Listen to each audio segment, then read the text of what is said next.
valeurs, notamment les valeurs familiales et aussi la santé de la maman et de l'enfant. Donc, voilà la situation chez nous depuis un petit peu plus de 7 ans maintenant qu'il y a eu une dépénalisation de l'avortement, mais en partie, sauf si la mère et l'enfant se trouvent en danger. Merci. Good morning, everyone. My name is Joanne Tu from Mauritius, Member of Parliament from Mauritius, and I will share the same views of my colleague that abortion is illegal in Mauritius unless the mother or the child is in danger. And I'm looking forward to spend time with you to discuss the subject and get a better perspective of how we can better deal with the subject matter. Thank you all and have a good conference.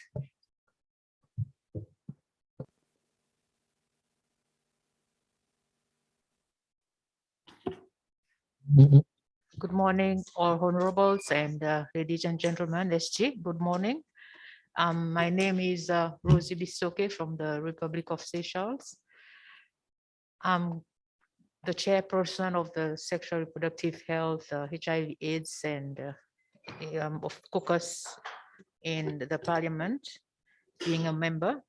The topic is very relevant for the Seychelles because abortion is legal, but is restricted, meaning that the age of for abortion is restricted up to 18 years. 18 years, I mean, above 18 years. And this topic is very relevant as for our country. Because we are trying to mitigate the, especially for the emancipated minors, pregnancies below 18 years, for them to access safe abortions, including sexual reproductive health services. So I presume that we shall learn from other countries and how better they manage lesson learned for us to at least domesticate the issue into our country. Of course, we do have a governance project under which we are working under. Thank you very much.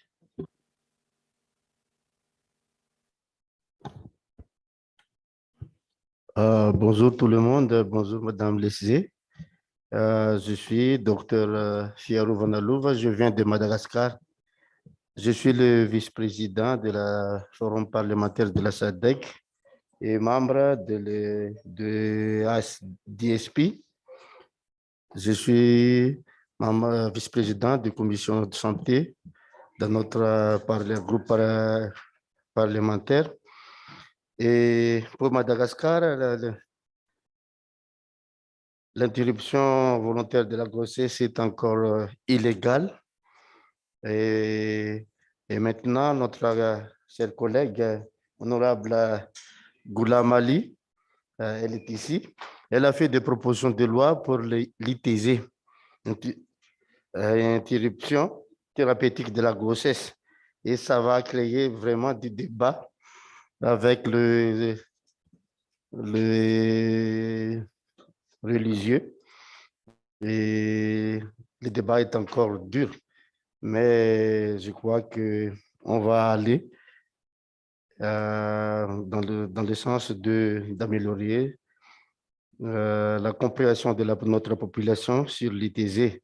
Et dernièrement, il y a 3 semaines, on a l'occasion de débattre ce sujet lors de réunions avec la société civile sur le protocole de Maputo, les droits de la femme.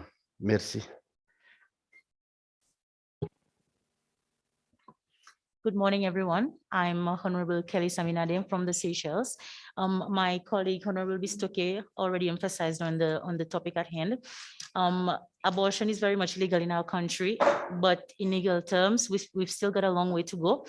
And I hope that this meeting will broaden the way forward on how we in the Seychelles, as parliamentarians, we will better be able to deal with the topic at hand in our country. Thank you.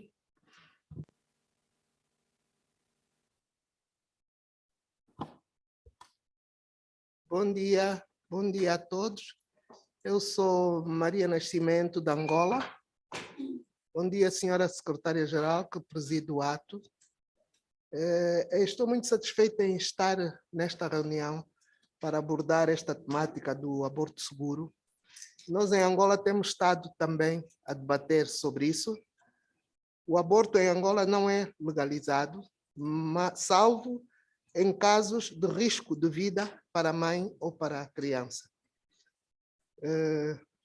Tivemos muitos debates em Angola, principalmente com as igrejas, e uma das igrejas, principalmente, que não está de acordo com isso é a Igreja Católica. Então, continuamos os debates ainda. No entanto, tem-se estado a fazer alguns progressos. Eu trago alguns dados estatísticos de 2021, de 2020 e 2021, que poderei depois pôr ao longo da discussão aqui. Acho que é pertinente o assunto e acho que todos nós devemos discutir para ver se conseguimos plataformas que ajudem a melhorar o sistema do aborto inseguro nos nossos países. Muito obrigado.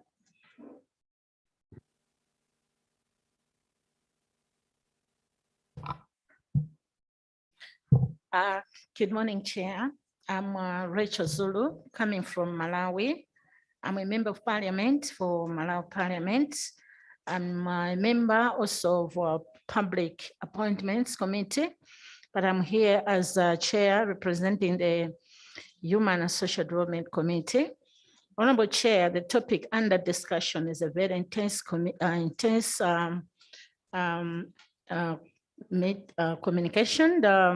In our country, it has been a very tense one, because we have been discussing quite a lot on the issue of the abortion thing. I'm lucky and I'm proud that my chair for the Health Committee is also around in this place, and I believe he's going to divulge more information on how Malawi is faring on the same. Thank you, Chair. Thank you, SJ.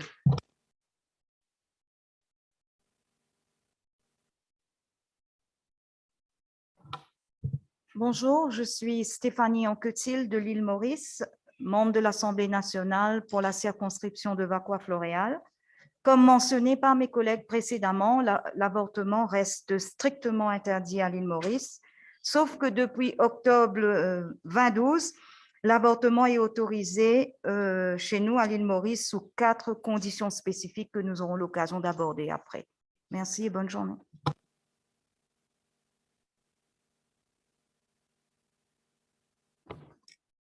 Good morning, SG, honorable members and secretariat. I'm Paula Cooper from Namibia.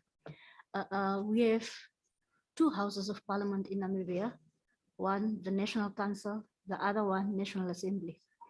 National Council represents constituencies, councillors that comes from constituencies. But with us in the National Assembly, we represent the whole of Namibia. So our constituency is the whole country. I am serving on 3 different committees back home, but I'm the deputy chairperson of the Constitutional Legal Affairs. The topic of abortion is illegal. Not the topic, but abortion is illegal in our country. But a motion was tabled to legalize abortion in 2020, but it lapsed due to the COVID-19 outbreak and Parliament was closed. Besides that, I have heard about this topic when we discussed it intensively in our party caucus. And after that, after the motion have lapsed, the petition was lodged to our National Assembly. And it was 2 petitions. One was for the legalization of abortion, and the other one was against it. So when a petition is lodged to Parliament, it is referred to the Standing Committee for Constitutional Legal Affairs to scrutinize and further send it to the relevant Standing Committee. And it was sent to the Gender Committee. And as far as I'm concerned, they were very busy last year in engaging the public with public hearings and meetings. And it's a topical subject in our country now. But because we were busy with budget, I think that it came to a standstill for them to continue now if we go on recess. But it's a topic that we have had on the floor of Parliament, in the churches, wherever we go in the society. But it is illegal in our country, but a topic under discussion. Thank you. Yeah, good morning, SG. Good morning, honorable members in our secretariat. My name is Agnes Minganakafula, a member of parliament, and I'm also serving in the committee on HR, which is also addressing the issue of social responsibilities. However, my colleague have already alluded to all what I was supposed to say, or where we are as Namibia. And as she have also indicated that for us, Namibia is our constituency. So meaning that we are serving all the corners of our republic.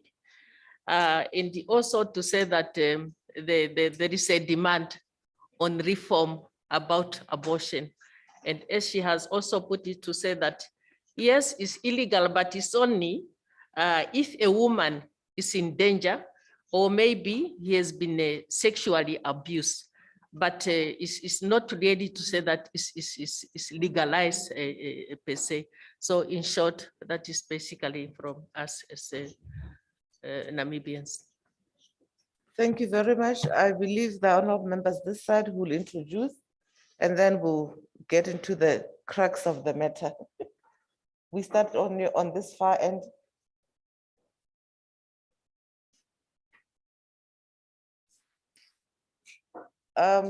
Could we kindly, do you have, okay. Ronald, kindly distribute the micro. Go ahead and introduce yourself.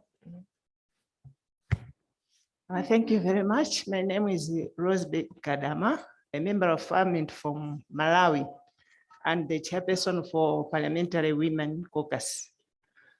The topic which is being discussed, we have had it in Malawi, maybe for 2 terms, and this term was also tabled.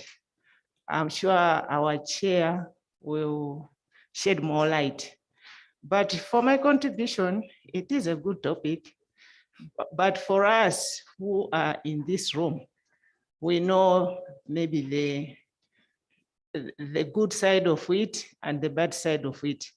But we are talking also about the issues of the women in our rural settings who doesn't know anything. When we talk about abortion, to them, they just think of killing of a baby. So it would be better maybe to start it from the grassroots, sensitize them so that they understand, fully understand the topic. I thank you so much.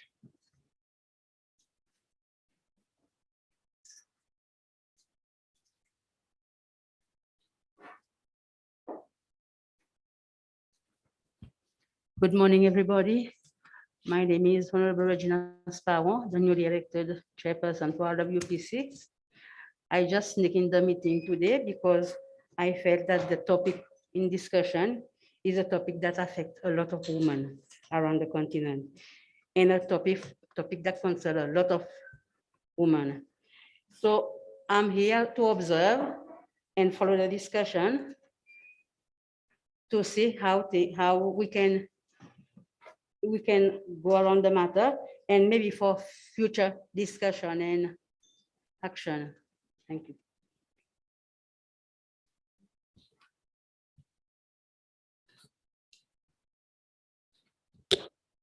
Good morning to you all. My name is Goodluck Kwaramba, MP from the Parliament of Zimbabwe. I chair the Zimbabwe Women Parliamentary Caucus. The topic is a very important one, but it's said to say in Zimbabwe, it's only permitted under limited circumstances if the pregnant woman's life is in danger, or in cases of rape, incest, or fetal impairment but it is very difficult to obtain a legal abortion. Hence, most abortions are done clandestine with unsafe consequences. Thank you. Good morning. How are you, SG and colleagues? My name is Paulina Mpariwa. I'm a member of parliament from Zimbabwe. I'm the leader of the opposition in the National Assembly and also a member of the parliamentary caucus in SIM. Yes, the issue at hand in Zimbabwe has had discussions, and as late as last week where we had matters to discuss around the issues of sexual reproductive health right meetings. You cannot separate abortions with such topics. And going forward, the Parliament of Zimbabwe will discuss the regulatory processes around the issues of safe abortions, but also to say that we also do have the Termination of Pregnancies Act in place, which is Chapter 5B in the national guidelines on comprehensive abortion in Zimbabwe, and also the Constitution of Zimbabwe, which touches on a number of issues. But I think I want to agree with other colleagues who have said that maternal health issues also come to play. The availability of contraceptives, user fees, and access to these particular institutions of safe abortions. You cannot separate those issues. Thank you.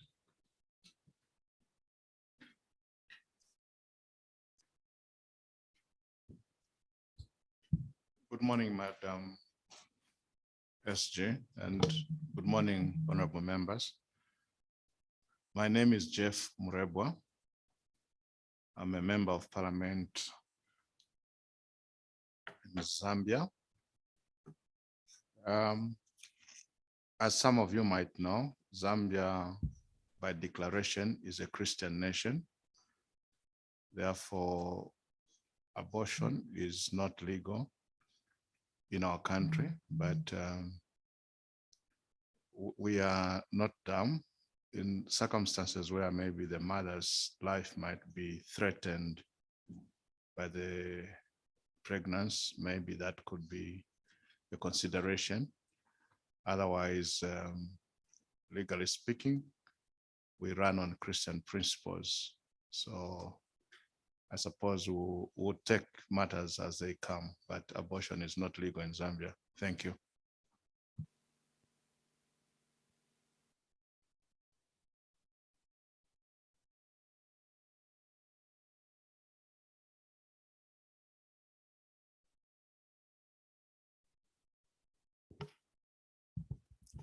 Bonjour, Madame la Secrétaire Générale. Bonjour, chers collègues et honorables collègues. Je m'appelle Mas Goulamali, Marie-Jeanne d'Arc, députée de Madagascar élue dans le district de Tiombe.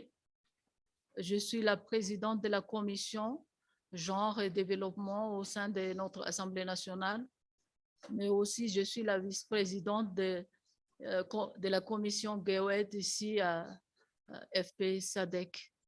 Pour notre thème, il y a notre collègue qui vient de le dire tout à l'heure. J'ai proposé une loi à l'Assemblée nationale, la loi concernant l'ITG, donc c'est l'interruption thérapeutique de la grossesse. Et notre session débutera le 3 mai. Donc, on va débattre ça au niveau de l'Assemblée nationale et je crois qu'on va gagner parce qu'il y a beaucoup de la société civile et les commissions, il y a des gens, des femmes de l'association de jeunes aussi qui nous soutiennent. Donc, je pense qu'on va passer cette loi à l'Assemblée nationale. Merci beaucoup.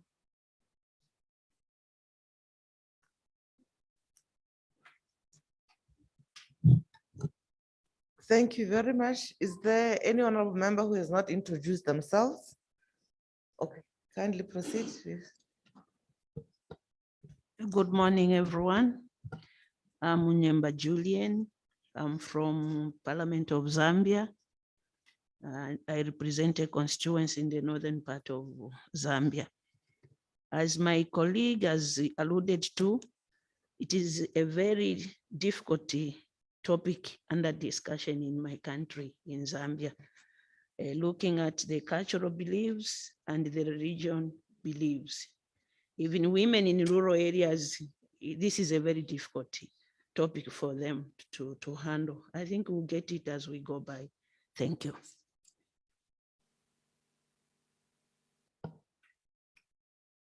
Good morning, Madam SG and honorable members. I'm Honorable Strider Mpanza from Eswatini. I also serve as a vice chair for HSDSP Standing Committee. I think the position of Eswatini has been made known since long.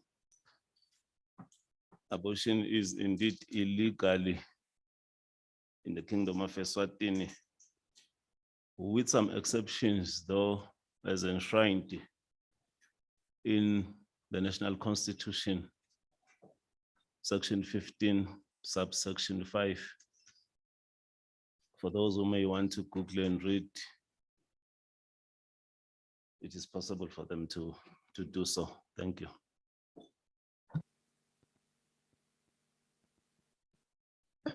Honourable members, let us save time and stop here. Behind our colleagues from the SADC Parliamentary Forum who have been interacting with you and who continue to support you during your stay here for the committee session, and others are staff from our national parliaments. My name is Boemo Sokoma, the Secretary General of the SADC Parliamentary Forum. I'm here with colleagues as indicated. I'm here with the Director for Finance and Corporate Services. I'm here with the Director for Governance. I'm here with the Director for Parliamentary Business and Programs. I'm here with colleagues from Admin and Finance and some staff who are seconded from your parliaments working under programs. So honorable members, for those of you who are meeting or engaging in SADC PF activities for the first time, allow me to indicate that the SADC PF is a one-stop shop for parliamentary knowledge, sharing experience, political participation lab, where you test your agility to be in politics.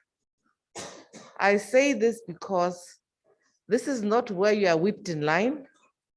This is not where you are confined to what you only know, but you are allowed to open up your mind and hear and learn about experiences elsewhere. They say sometimes that if you are a fish in the ocean, you are swimming, you are so happy, believe you've conquered this huge ocean until you see a shark, until you see a whale and many other things. So I say SADC PF is a lab simply because sometimes we think we've been in politics for many, many years, and there's always a learning because the world is changing. The people that we represent are also changing. Honorable members, we are talking about safe abortion as an entry point for us to discuss how this plays out in our own political spheres. This meeting is not going to be about the ABCs of safe abortion. From your introductions, you have already shared and opened our eyes on the landscape of what exists in some of the countries in SADC regarding abortion.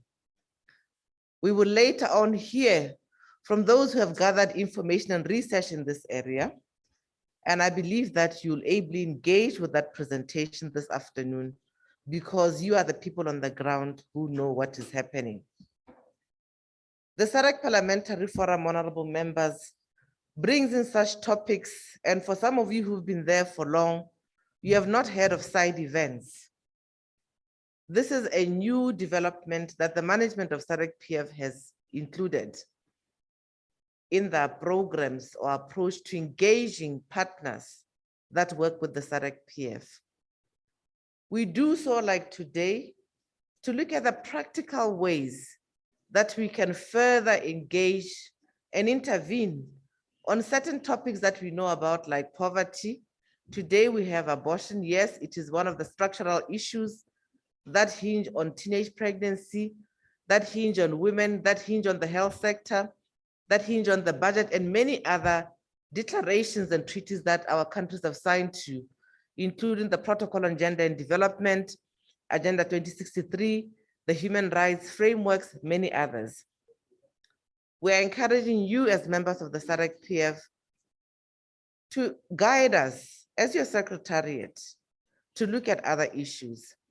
I'll be happy to see us having a side meeting, which is not a committee session, but a topical issue under consideration, be it about peace and security, it may be about water and sanitation, it may be about, climate change, any other issue that can tinker our engagement freely without inhibitions of being in a committee sitting or feeling like you are representing any constituency, but to engage yourselves in furthering your knowledge across the divide. It may be the religious, it may be the traditional, it may be the scientific, it may be a gender, pocket that you want to board across and say, what do I stand for? And what do I want to be able to be seen to be participating in the political sphere, running with a particular issue? You'll note, honorable members, that today's program, and kindly share it, Ronald, is not your ordinary where we have many, many presentations. We are going to share with you interventions or case studies that have been made fictional based on various parliaments in the SADC and beyond. So this is going to allow us to reflect and say, what does this mean? And the questions are included in those case studies. We are also going to share with you some concrete research or findings on this safe abortion. The program is, as is honorable members, will receive welcome and introduction remarks from the chairperson of the Human and Social Development and Special Programs, Honorable Rachel Zulu. We will then have solidarity remarks from SAFAIS. SAFAIS is a civil society organization which comes a long way with SADC Parliamentary Forum. And they form part of the partnership metrics that the SADC Parliamentary Forum operates with. We work with government, we work with civil society, we work with international cooperating partners or donors.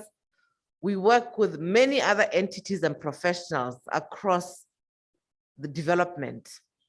And SAFAIS today comes to us with this particular theme because they're looking at a roadmap that can be developed around the issue of safe abortion. And we will hear from them. Ms. Charmaine, who's representing the executive director, will tell you a little bit about SAFAIS and move on to her presentation this morning. As you see, we are behind time, but I think it's fine. We're 30 minutes behind time. We're to start with group work, which we'll introduce later on, and that will happen throughout the day. We are going to divide members into 3 groups. These 3 groups, I'm sure you've already seen the case studies. We'll have case study 1, case study 2, case study 3, and we shall deliberate upon those, come back and discuss among ourselves. We'll then have a session where we look at resolutions. Kindly move the program up.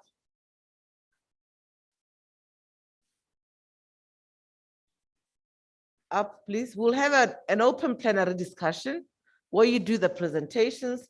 We'll then have this presentation after we have gone through what we know or what we have experienced or seen in our countries, or what we feel, or what we don't, we want to recommend.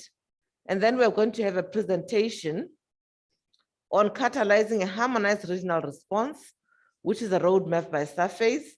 Then we'll hear from UNFPA, who will discuss with us the status of abortion in SADC region, learning and recommendations. This is research-based, and they'll be sharing with us. And then ultimately, we'll hear from Honorable Dr. Matthew Ngwale from Malawi, who will share with us his experience around policy advocacy and championing issues of safe abortion. We'll then get to a point where we will be looking at resolutions which we'll take forward as part of the work that we'd have done here today, which will be compiled by the Director of Programs and Parliamentary Business and his team. And then we'll have closing remarks by Honorable Regina Esperance, who's the chairperson. The RWPC had the elections, is it yesterday or 2 days ago? May we kindly congratulate Honorable Esperance and Madagascar for assuming the leadership of the Regional Women's Parliamentary Caucus. You are now diving into the fire, Honorable Esperance. The name that was there before was for the immediate outgoing. Now the work has started. And thank you for coming to this meeting. Honorable members, let me end by requesting with all humility that this is not a committee session. It is a dialogue, it's a high-level meeting. And I would be happy, honorable members, if we could show up on time so that we finish on time. If we can all contribute to the meeting goals like we have this morning. If we could be patient with one another. If we could allow others to speak before we speak. If we could avoid any interruptions where possible, because this is a very emotive topic. And if we could please respect each other's thinking and values as we all contribute to this particular topic. Stay on point and be brief so that we don't sit here until midnight. And that at the end of the day, let us attack the issue, not the person. So when a contribution is made, honorable members, respectfully challenge the idea and not the person who's sharing. Let's not blame or judge anyone in this particular interaction. Let's be honest and yet constructive in tabling our views or discussions. And let's ensure that what we discuss, what we share, remains in this particular session without taking forward to say this is what the decision is going to be based on for X country, Y country. But understanding that this is what is required for follow-up action, for a roadmap, which will be discussed and be made clear, and the tasks shared and agreed to by this particular high-level session. Honorable members, at this point, I believe that we may have input on whether we adopt the agenda or make any inputs, and we may proceed now with the formalities of the agenda. Do I have any indication for additions? There being none, I believe that the agenda is agreed to, and we may proceed accordingly in view of the substance and the timelines that have been indicated. So thank you, honorable members, for that.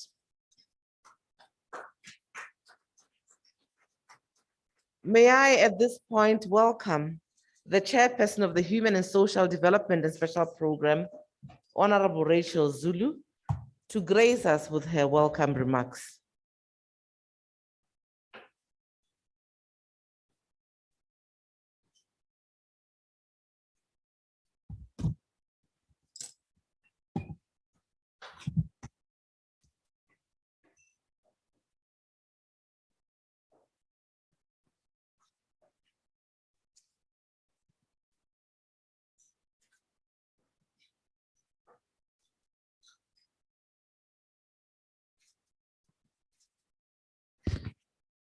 A very good morning, honorable members present here. My name is Rachel Zulu, coming from the Parliament of Malawi. The Secretary General, SADC PF, the resource persons, honorable members. I'm greatly honored and pleased to stand before you this morning and welcome you to this meeting. Honorable members, the SADC, the background to this policy dialogue is that in April 2021, the SADC PF, in conjunction with Suffer AIDS, organized a similar event which resulted in the key recommendations that led to the development of the roadmap, which culminated into a regional roadmap on ending unsafe abortion and unintended pregnancy, EUP. Honorable members, the dialogue meeting is being convened under the regional SRHR, HIV and Governance Project, and regional Transforming Lives program respectively, seeking to improve sexual and reproductive health and rights as SRHR outcome of SADC citizens.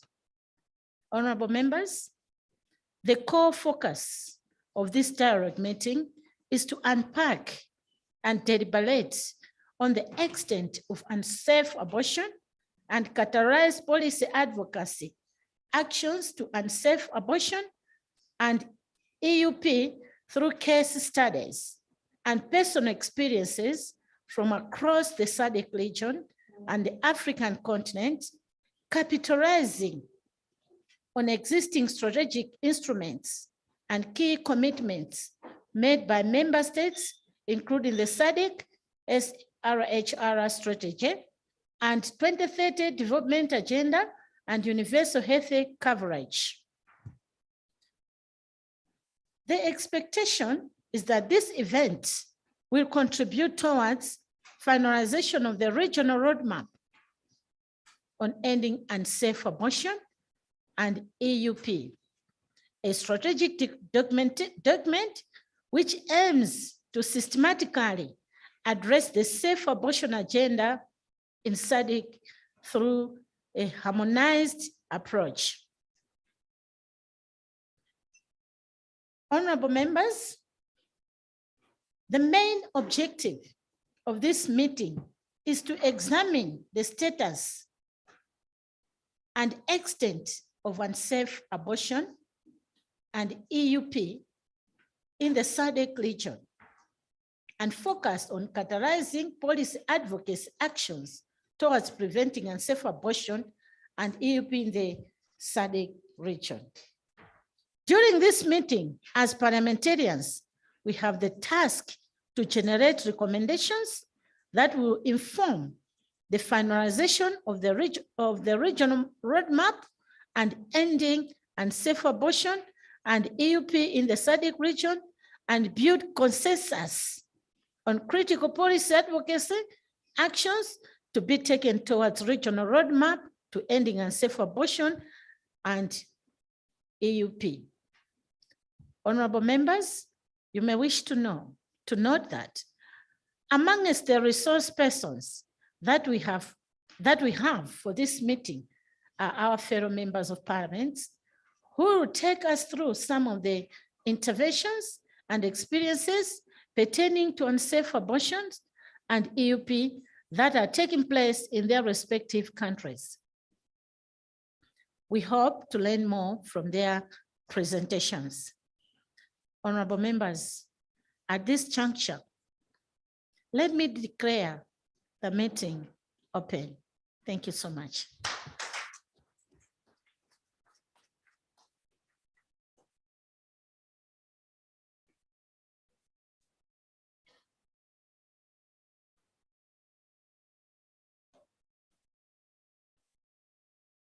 Thank you very much. I didn't hear the round of applause. Yes, there are women in the house. That's what we should hear.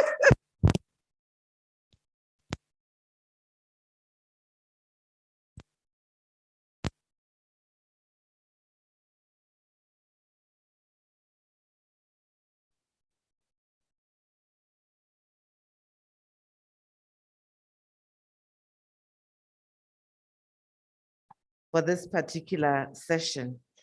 Honorable members, if you allow me to invite our partner surveys to come and give us solidarity remarks on this matter.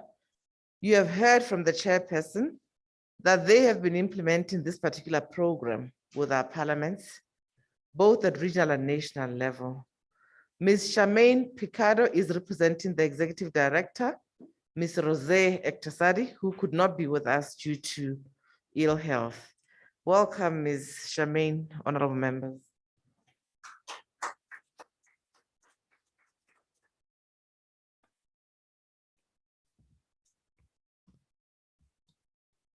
Good morning, bonjour, bon dia, Your Excellency, Madame Bohemo Sakoma, Secretary General of the SADC Parliamentary Forum, honorable members of Parliament, all protocols observed.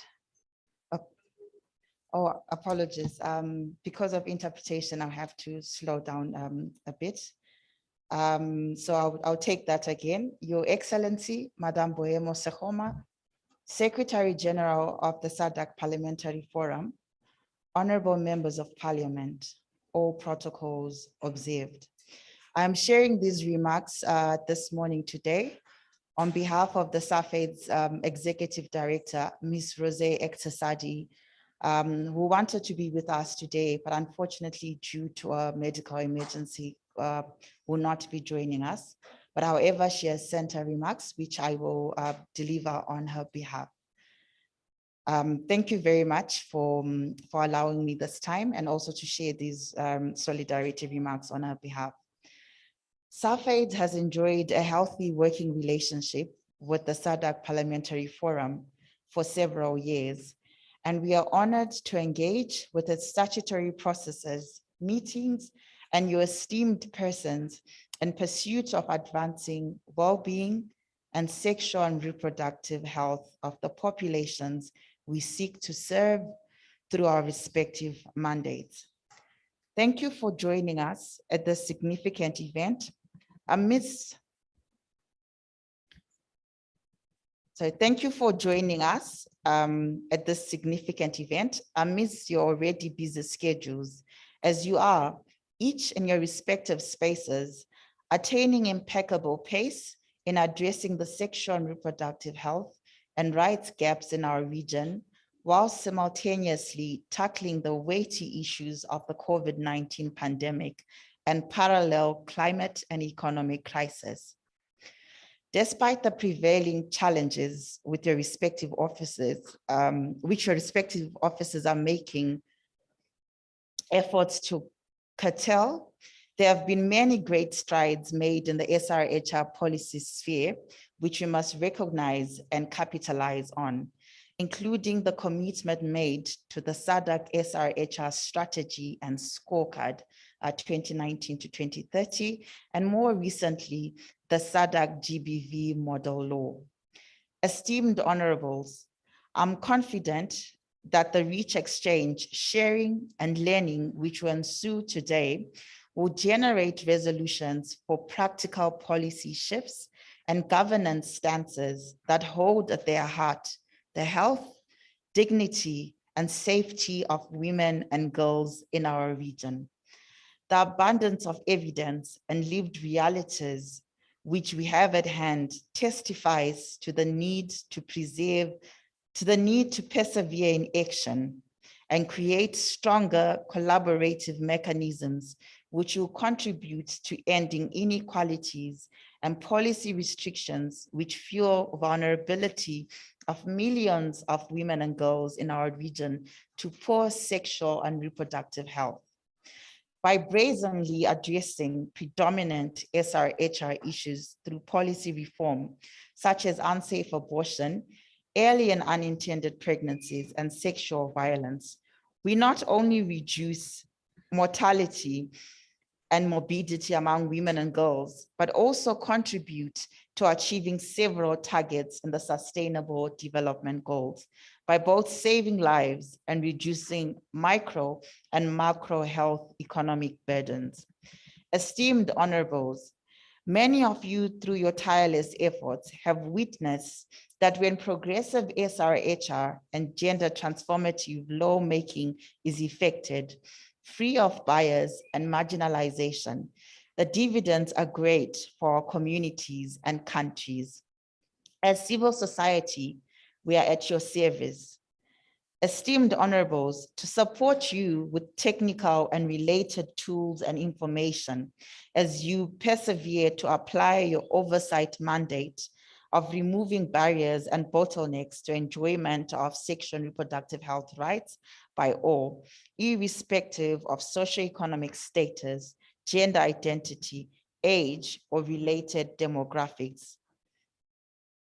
This is our region, and as Africans, it is us who must proudly and fervently take bold governance and leadership decisions that are pivoted on saving lives, preserving human and social development, and advancing safety and security of our region within the conscious spirit of Ubuntu, whose principles we all seek to emulate. I humbly submit and thank you on behalf of Ms. Rose Ektasadi, the SAFED's Regional Executive Director. Thank you.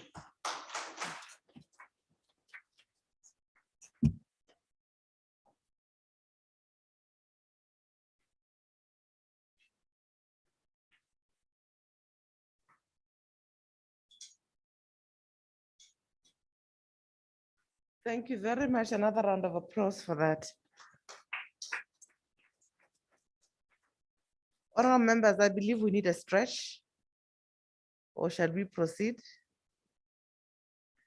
We proceed? Okay, thank you very much. We have done with the official ceremony, and I believe that now we're moving directly into the meat of the program.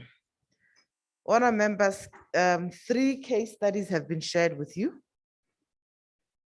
May I see those members who have not yet received those case studies? It's fine.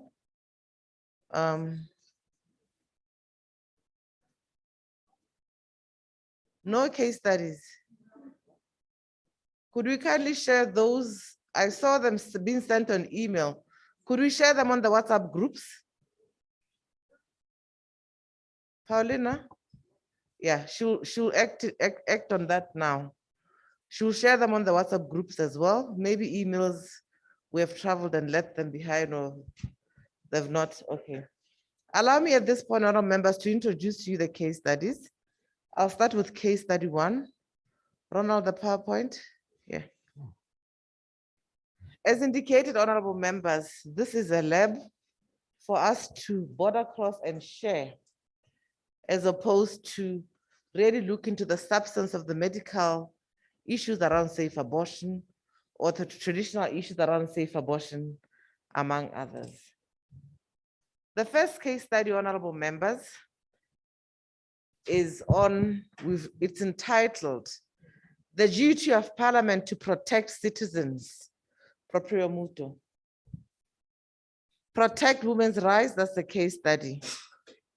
So let me take my laptop and read it nicely, because I can't see with this angle. If you allow me, honourable members.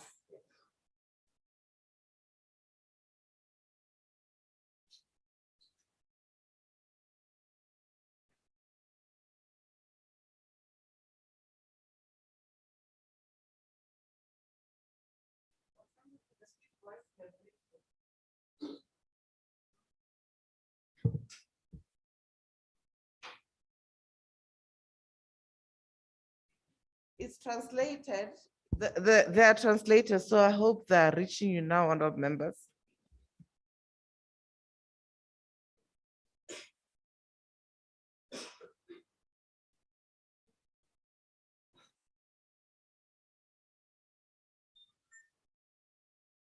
Can we all see? Have we sent them so that we can also look at it from other languages, Pauline? I know you're doing that.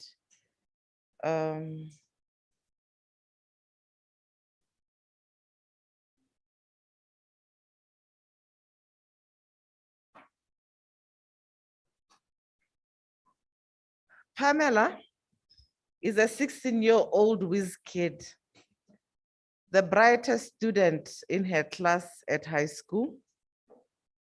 With her consistently excellent grades, she is poised to become a brilliant engineer, a profession that she has always dreamed of practicing in her home country. Even at the young age, she is an unwavering patriot whose heart is set on contributing to the socio-economic development of her native country. Despite her tender age, Pamela falls in love with Gary, a streetwise, smooth-talking, self-taught mechanic who dropped out of school at the age of 10.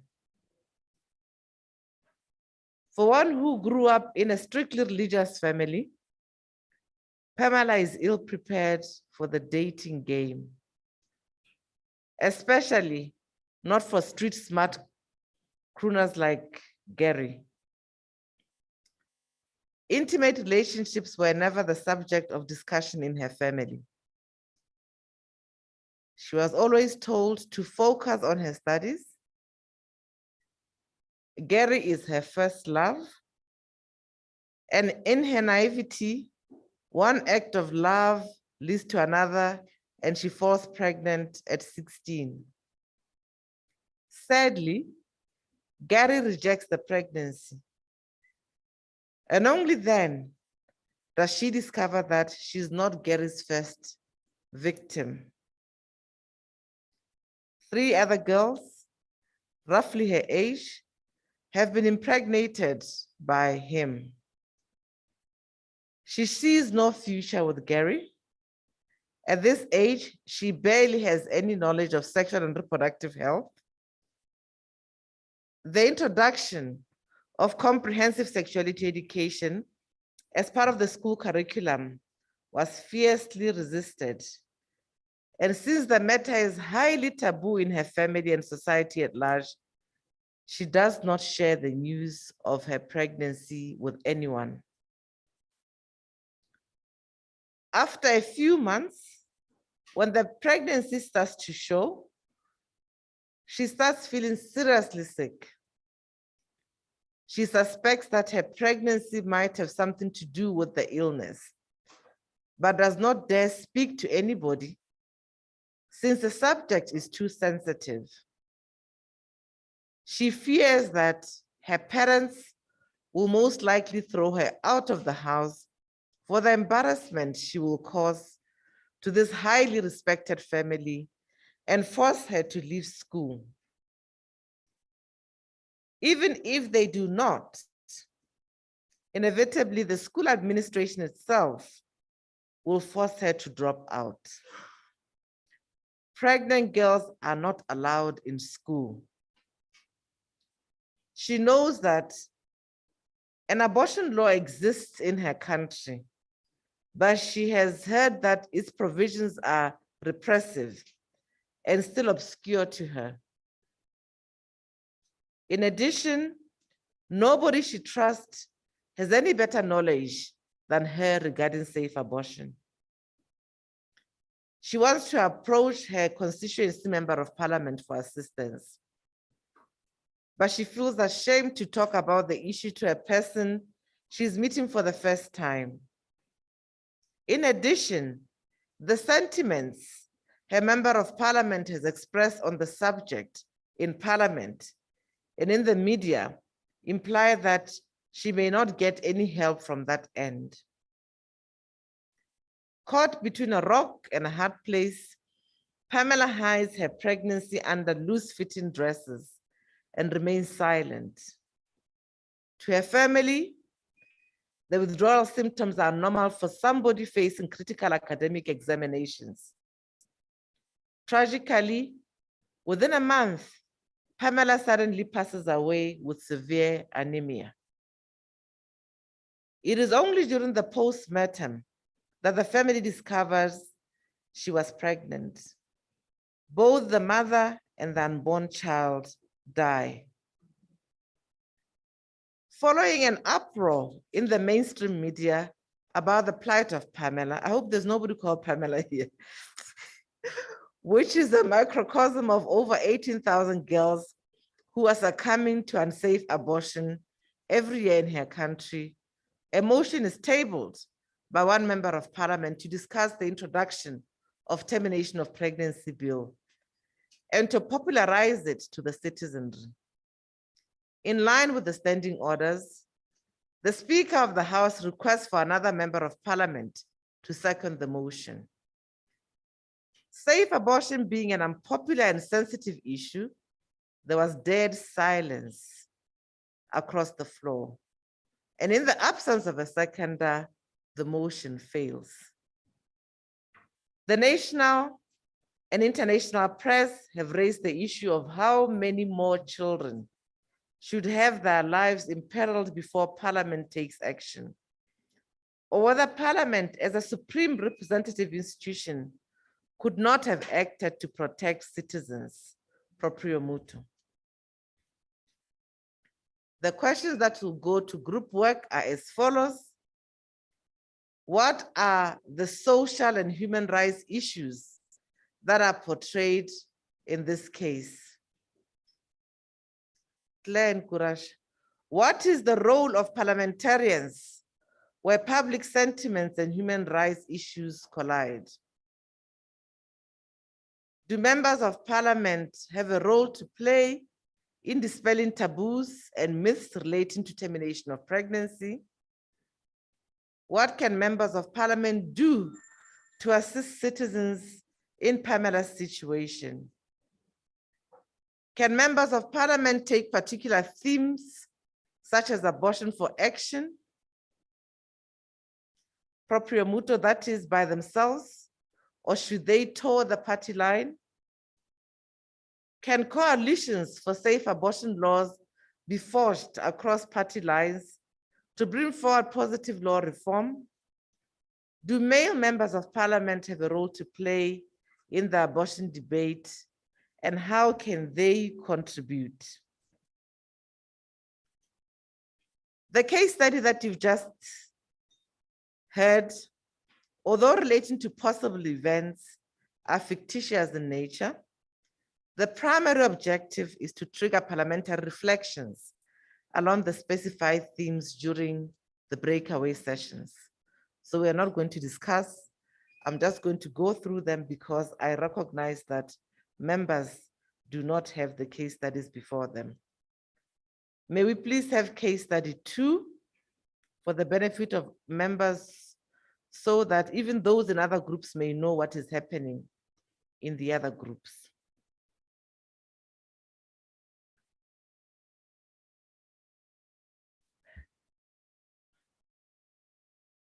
Is Ronald still there? Okay. Okay, slideshow.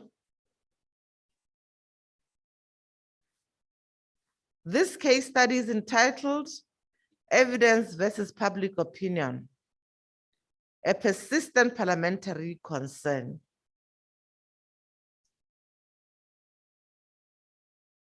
Somber funerals, diggers have become the norm rather than exception in the village of Umofia.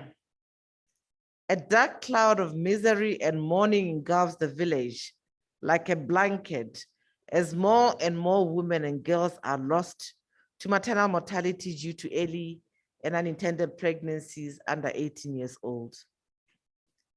Additionally, childbirth has become a time for dread and foreboding rather than celebration, as an increasing number of children are born with fetal abnormalities and in the process costing their mothers' lives. In a village of just over 3,000 people, more than 150 women and girls have died from complications relating to early pregnancies and fetal abnormalities. it is strongly suspected, and not without justification, that the high degree of fetal abnormalities is due to the noxious factory fumes emanating from the adjacent industrial zone. Environmental NGOs have raised the alarm after conducting scientific tests demonstrating the presence of lethal toxins in the air. The only medical facility in Omofia is in dire need of 2 highly qualified 4D scanners to monitor fetal growth and detect abnormalities at an early stage. If such abnormalities are detected on time, the life of the mother can be saved through safe abortion.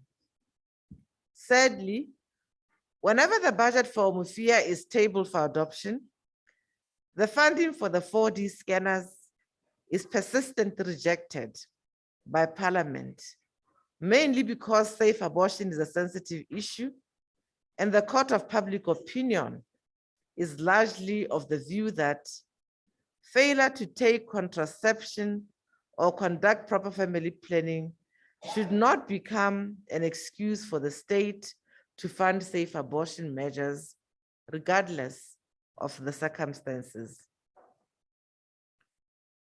Going by the monthly average, in the next 2 months, it is expected that 17 other women will succumb to fetal abnormalities in Omofia. Questions? What are the critical issues raised in this case? How should parliaments react to negative public opinion in the face of a compelling evidence base? Are members of parliament at liberty to exercise independent thinking on issues where medical evidence is starkly conclusive, or are they guided by the party position or the same? What can members of parliament do to ensure that parliament operates in a more balanced manner by giving informed consideration to emerging evidence? Should parliamentary committees be involved, and if yes, which ones?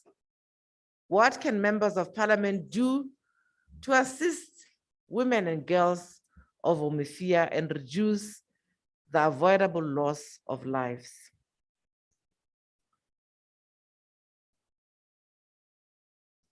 Case study 3.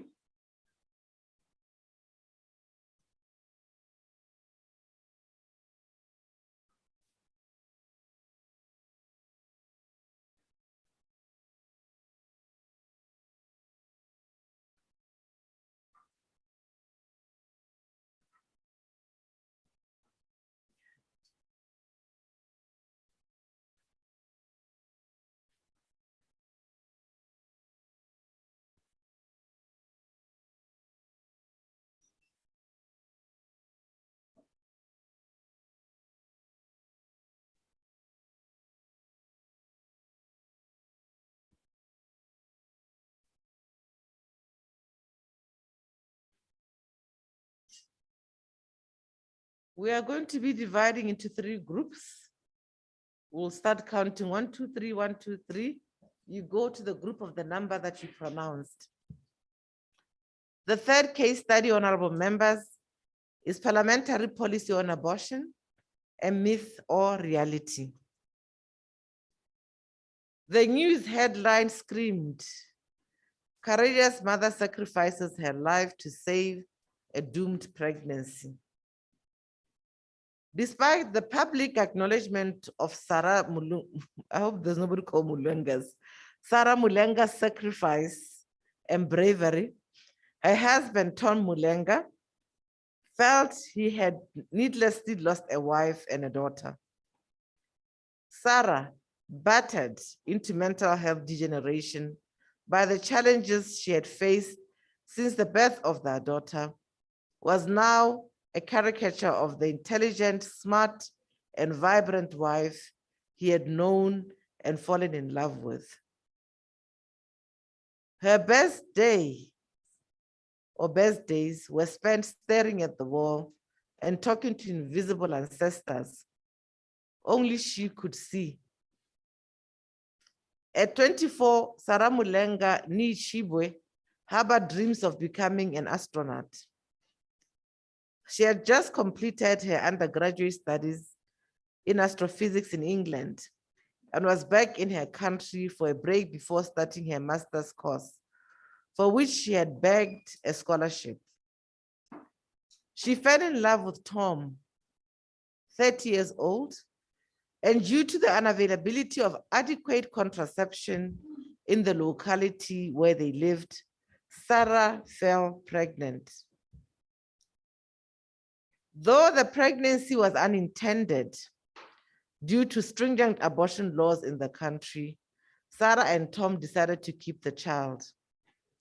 They got married in private traditional wedding, and with that, Sarah relinquished her scholarship and dreams of further studies. She started to work as a physics teacher in her locality, the only white-collar job available. She regularly had medical checkups at the only health center in the locality, but the facilities were rather elementary. Sarah proudly brought her pregnancy to term, but at birth, the child was declared to have Down syndrome, and she was told that her daughter would remain handicapped for life.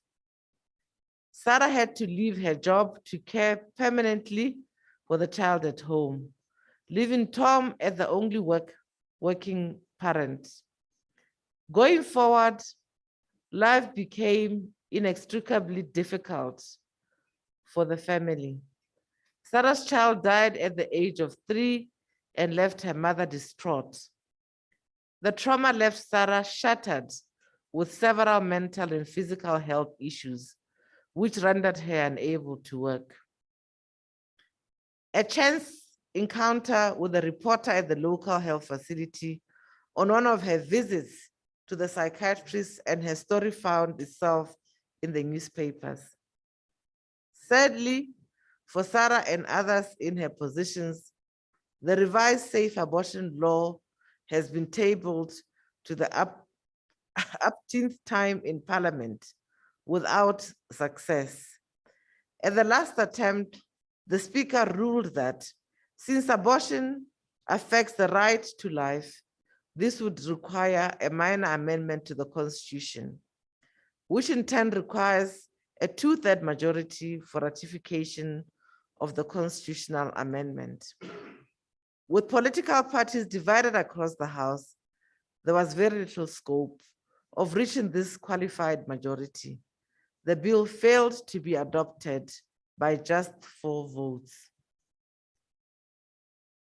If you can film an idea in your mind, follow the film idea shot for short, scene for scene, that idea is worth making, and that's Craig Map. The questions: what are the human rights issues raised in this case?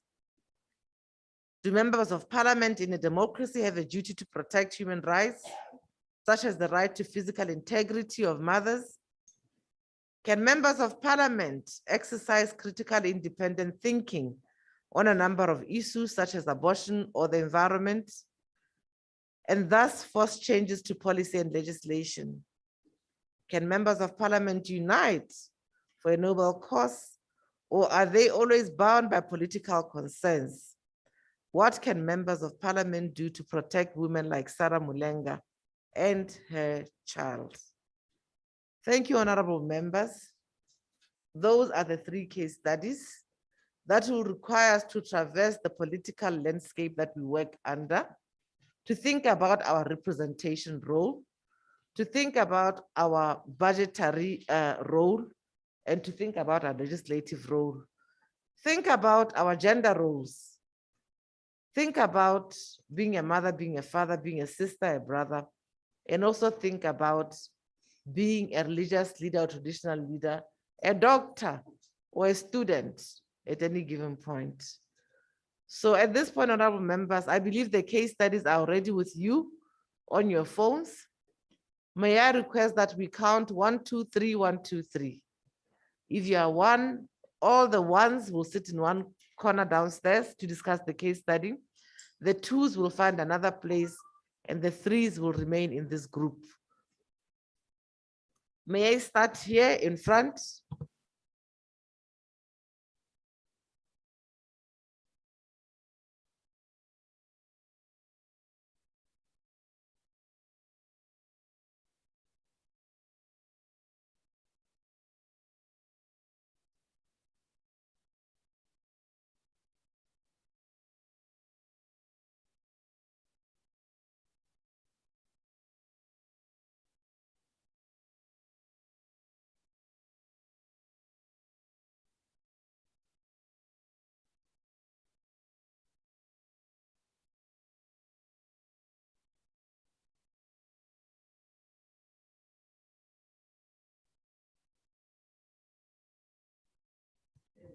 Oh, we start all over again? Yes. Okay, we do so. I'm just being told that we'll have a problem also with interpretation. Our interpreters are online, but we wanted the diversity so that each member interacts with other countries, not to have the Portuguese alone or French alone, because it won't work. Let's count and then we'll see how we sort it out. Start in front.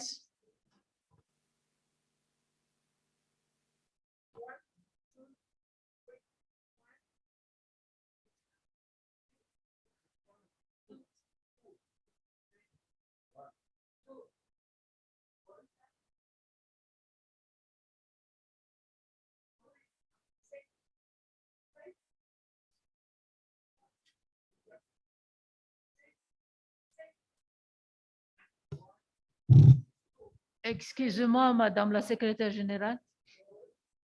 Excusez-moi. Je voulais proposer quelque chose. Est-ce que c'est pas mieux si...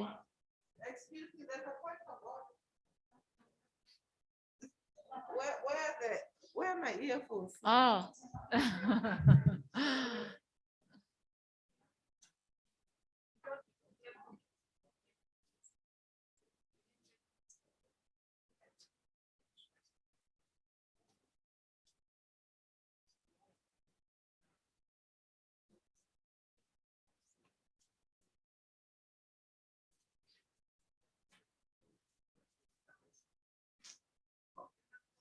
Oui, excusez-moi, Madame la secrétaire générale. J'ai une proposition. Ça va être difficile d'avoir dans un groupe des pays, chacun, d'autres parlent anglais, d'autres parlent français. Je pense que ce n'est pas mieux si dans un même groupe, comme par exemple nous, Madagascar, Seychelles, Maurice, on est dans le même groupe qui parle anglais, les pays qui parlent français plutôt, au lieu de mélanger. Merci. Okay. Yeah, that's a good one. But may we count and then pick out, because it will be very difficult to do it without having distributed members, because they're sitting together. We don't want Namibia to be sitting in one group. We want them to go to other groups as well. So I don't know where we stopped in the county. We'll sort it out to make sure that we pull out after.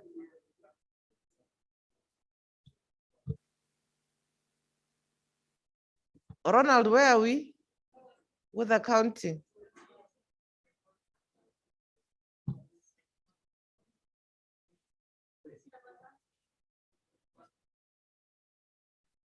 In front?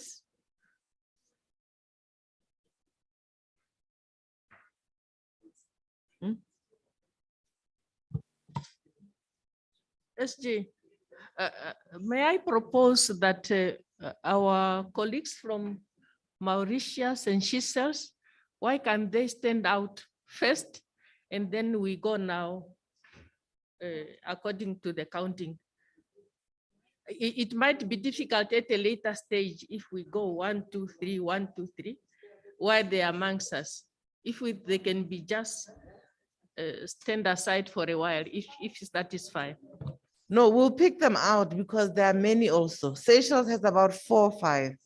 So they can move to, because they are bilingual, we can see how we sort it out. There are 3 Honorable Esperance is there. 1, 2, yeah. Okay, where are we with the counting?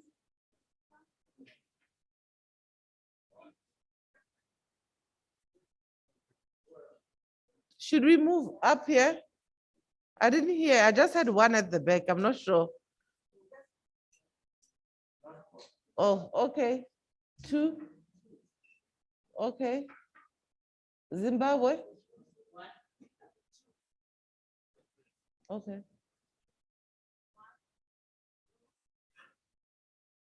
Is that all? Let's count even staff at the back, yeah? 3. Okay, that's it.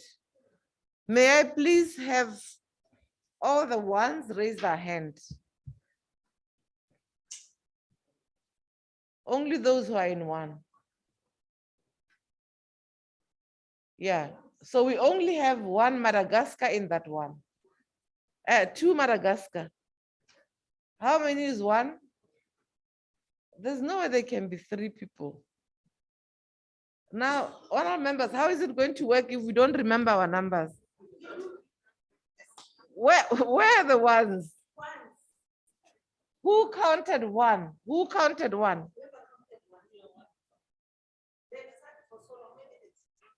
Okay.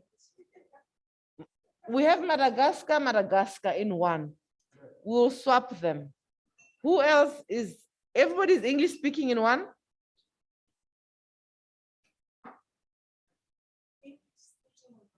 Is there French in 1?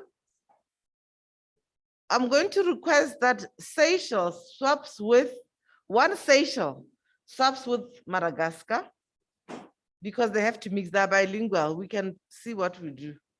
So Honorable Rose, kindly swap.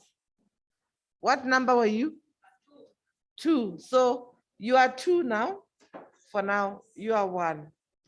May I kindly request all the ones to vacate the room? Secretariat, can you find an area where they can sit outside? Have your tea and then go to your group work. You'll have a staff member come with you to the group work. Is Mr. Shone, is you? Are you 1? Yeah, Shone Kurasha is case study number 1. He'll be in the group and say, let's choose a chairperson who's going to speak. He'll take the record and help you manage the meeting. So please find a space for group 1. Only group 1 should leave.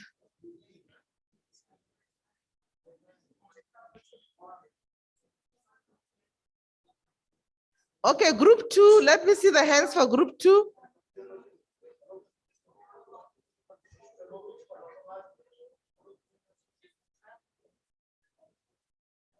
Okay, don't worry. Yeah. Madagascar, come back. Yeah. Group 2. Okay, I see. Group 2, I see Honorable Nascimento is in group 2, but it's Portuguese. Ronald, what are we going to do? There's nothing, we cannot have 1 member from Angola sitting alone or 2 sitting alone. How do we solve this? We can solve French, but we cannot have Angola sitting alone. French. Yes, okay. No. Don't worry, Ronald. Wait. Angola speaks French. Oh, Mozambique does not speak French. They also speak French, Mozambique. SG, I want to come with a proposal, if it might. I do not know whether it will work. Why don't the French-speaking countries take 1 case study, the Portuguese-speaking countries, but is it only Angola which is Portuguese-speaking? 3, they take the 1 case study, and then the English-speaking takes the other case study. Why don't we do it probably like that? Ronald, where is he now?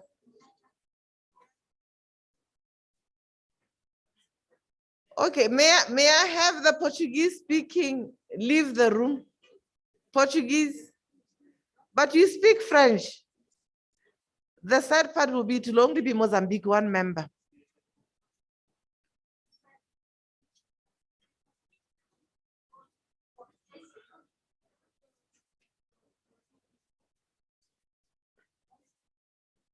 Who are the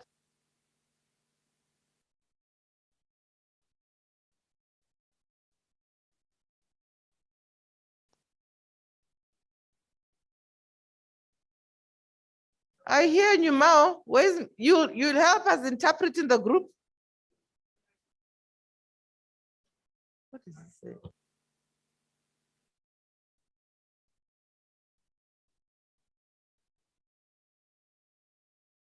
May we please have, sorry, honored members, let's do this.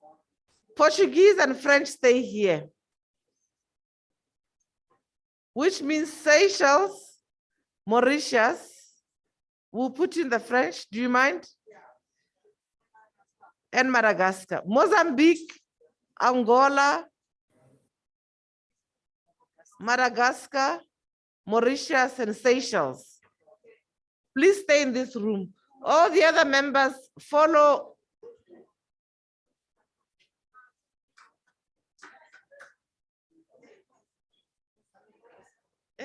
The three. Who's the second one? Charmaine, please take all the other members English speaking. They must follow you. Please stand up so that the members know you and you find a space downstairs for the members. Or was it Jeff? Where is Jeff? Which group are you in? The one that stays here. Okay. Countries that are staying here, Angola, Mozambique, Madagascar, Seychelles, and Mauritius. Okay, the other members, please follow. Jeff, is it you? Who are they following? Yeah, follow Honorable Shelley.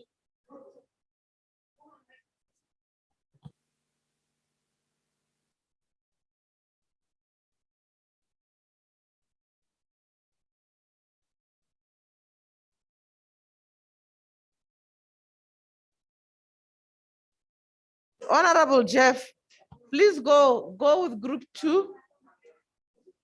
Anybody who doesn't speak French and Portuguese, go with group 2. Yeah, you stay here.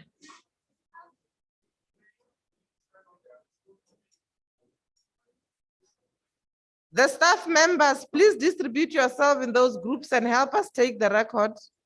The staff who came with members, Mumpuluki, I don't know who else is here. Please go to the other groups and assist Secretariat. Nimao, you stay here with French. Dennis, you are doing the vote of thanks. Stay, finish, stay.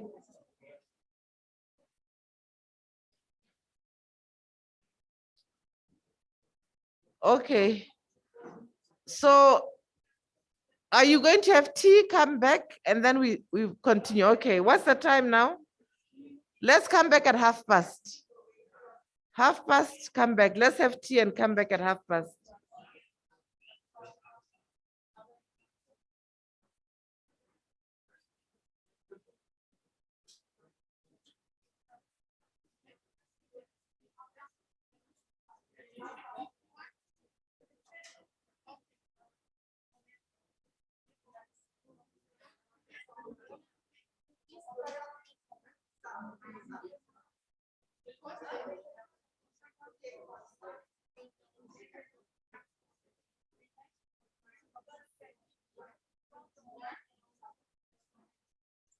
Do we have members online?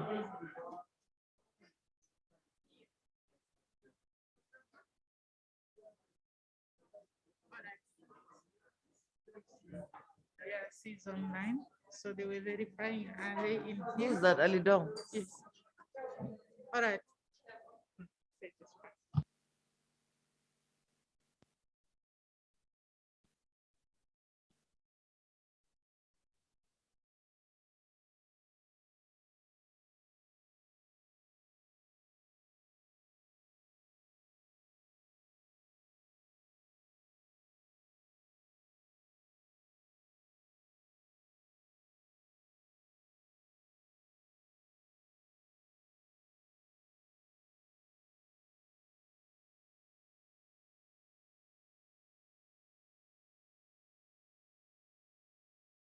Can you please go and help us?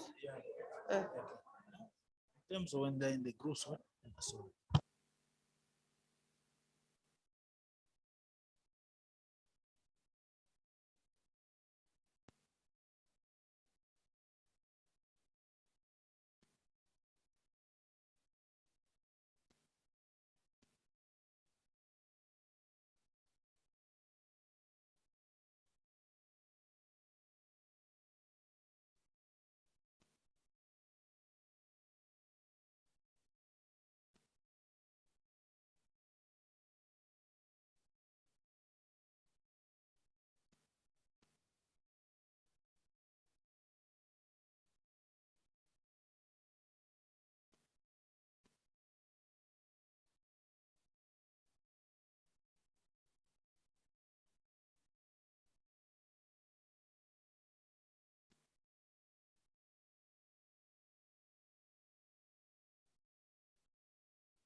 Sorry, honorable members, may I please have your attention? Honorable members, we're going to start. So this is going to be case study 3. So this is the Lusophone and Francophone group.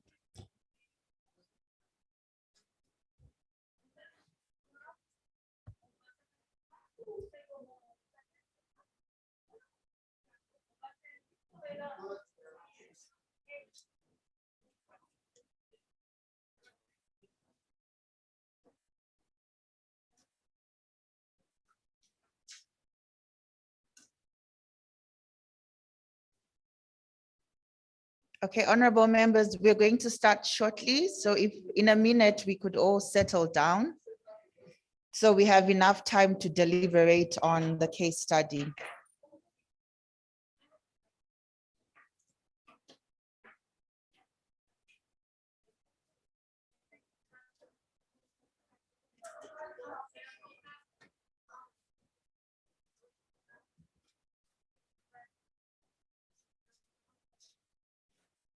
So kindly note, this is a joint group, so it's going to be Portuguese and French together. So please make use of the headsets if you need the interpretation.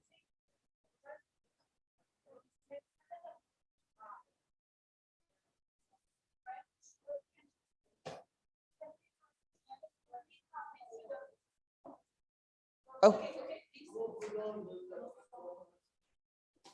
Okay. Is this okay, or should we have the French version projected?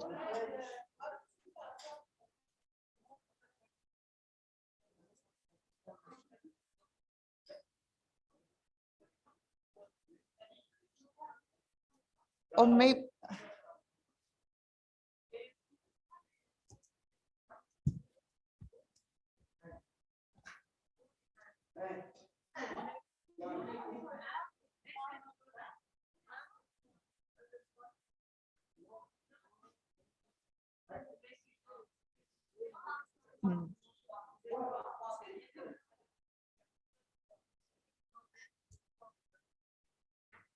Okay, so honorable members, this is a joint group, Portuguese and French.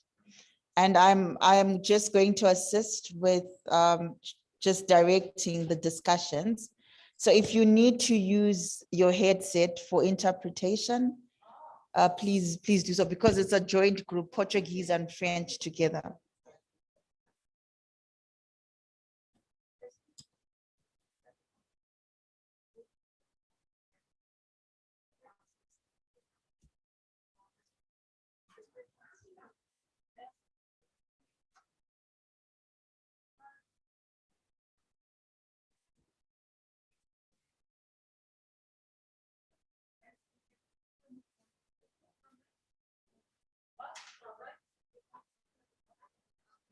And yes, ma'am. Oh, they're with us. Okay, that's not so.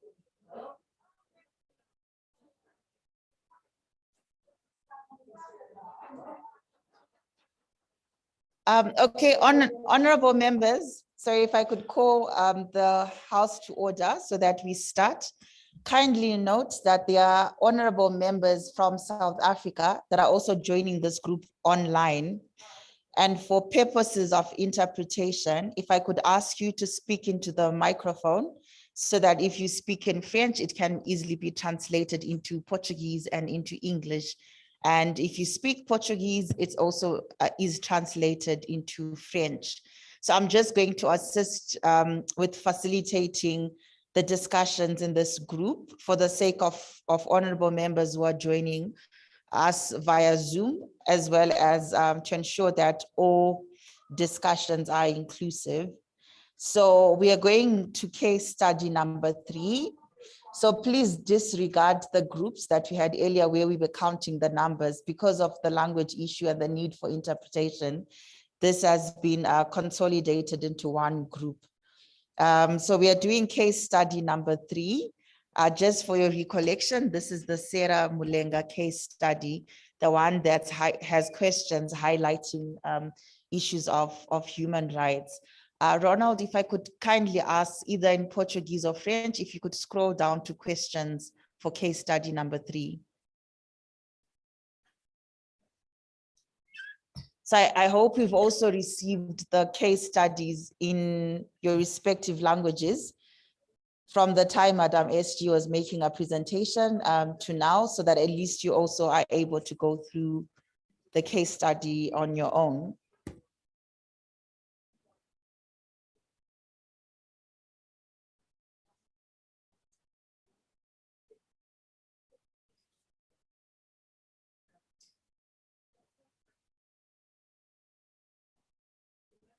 Okay, so just as a reminder, honorable members, if you could kindly speak into the microphone so that we all have one conversation together with honorable members who are joining us on Zoom.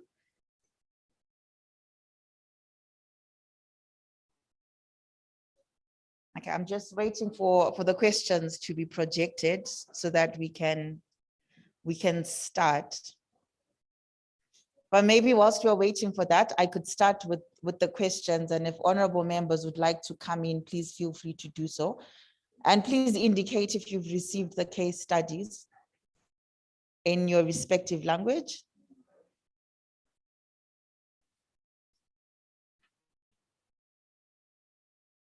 Okay, is that a nod, honorable members? Is that a confirmation of receipt?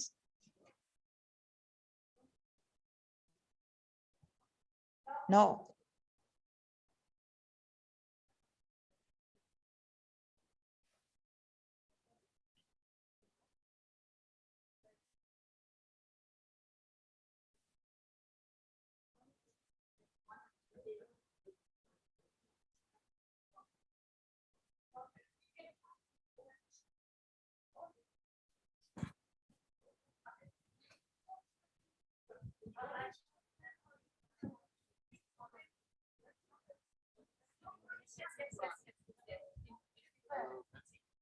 Yes, sorry.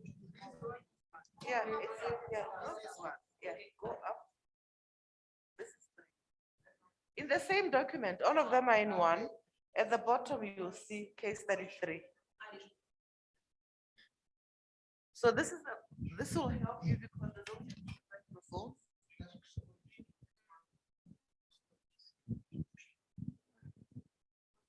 Have you nominated a chapter? No, they haven't yet. Honorable members, if you could nominate one chairperson to facilitate the discussions, as well as a representative who do the report back. Oh, okay, there's okay, that's noted. And then so the representative will also do the report back.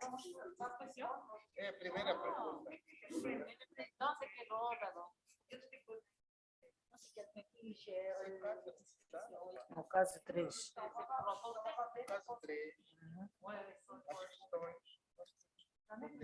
Okay, so can we start now?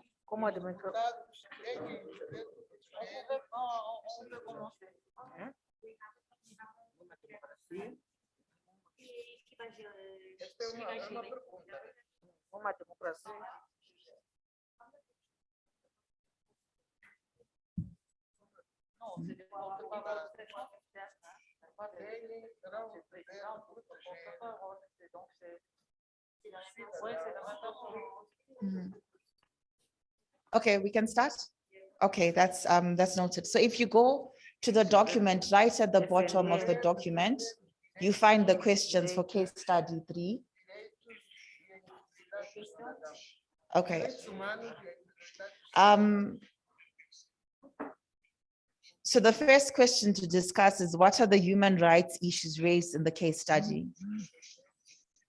So the entirety of case study 3, so just picking out or flagging out the key human rights issues that are highlighted.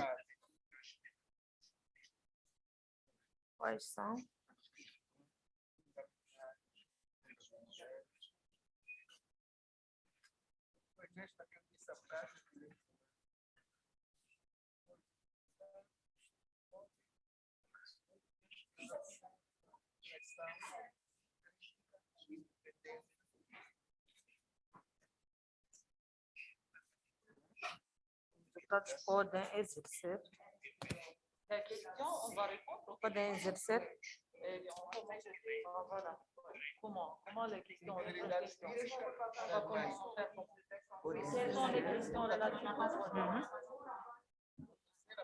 Ah, les documents.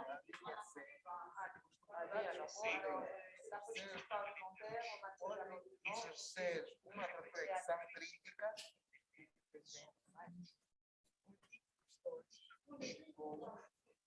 Non, c'est avec vous, c'est dans notre groupe. On est dans les mêmes groupes. Excusez-moi. On est dans les mêmes groupes.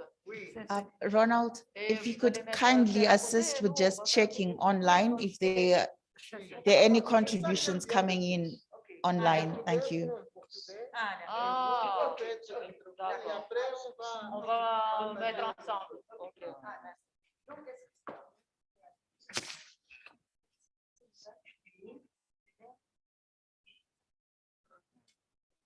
Será que os deputados já estão em que linha D? A linha D.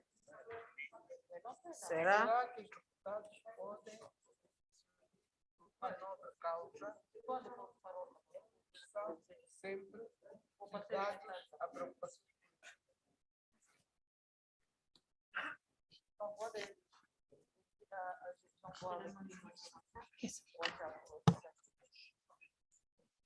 Nesse, será que os deputados podem se unir por uma única causa? Uma causa nova. Ou estão sempre ligados às questões.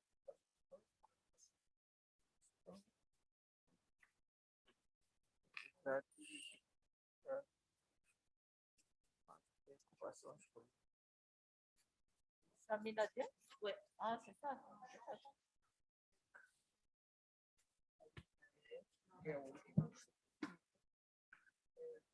Podem deputados fazer para começar a mulher e o seu bebê. Para defender. Podem fazer deputados para proteger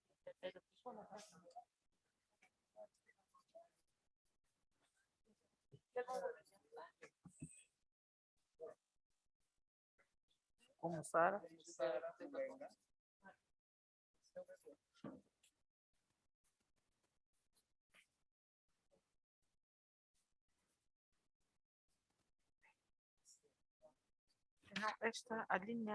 Não, a linha C não tinha chegado ao fim. A linha C podemos. Os deputados podem exercer uma reflexão crítica independente. Tais como o aborto, desenvolvimento, também por mudanças políticas.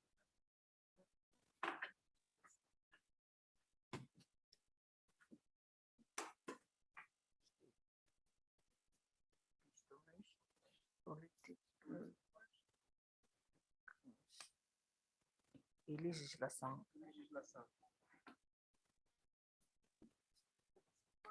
Embora a sua influência, a mudança das políticas da legislação.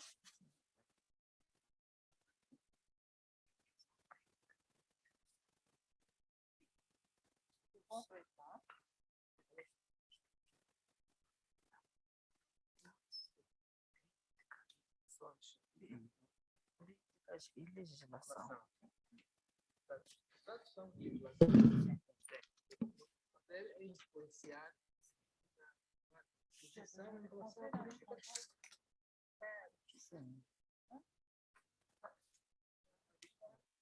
Vamos então começar pela linha A. Sim. Quais são as questões relativas aos direitos do homem?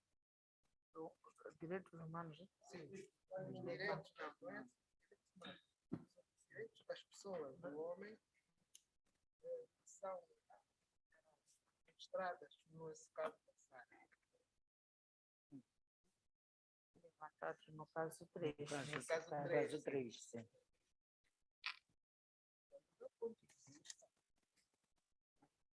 três. Estão mais patentes, primeiro, a falta de conhecimento.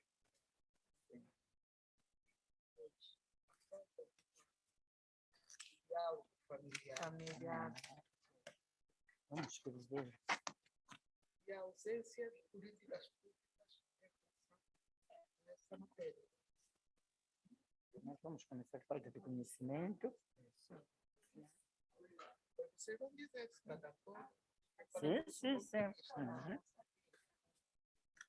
Diálogo. Falta de diálogo familiar. Sim, não há uma comunicação. Não há uma comunicação com a família. É falta de políticas. E a falta de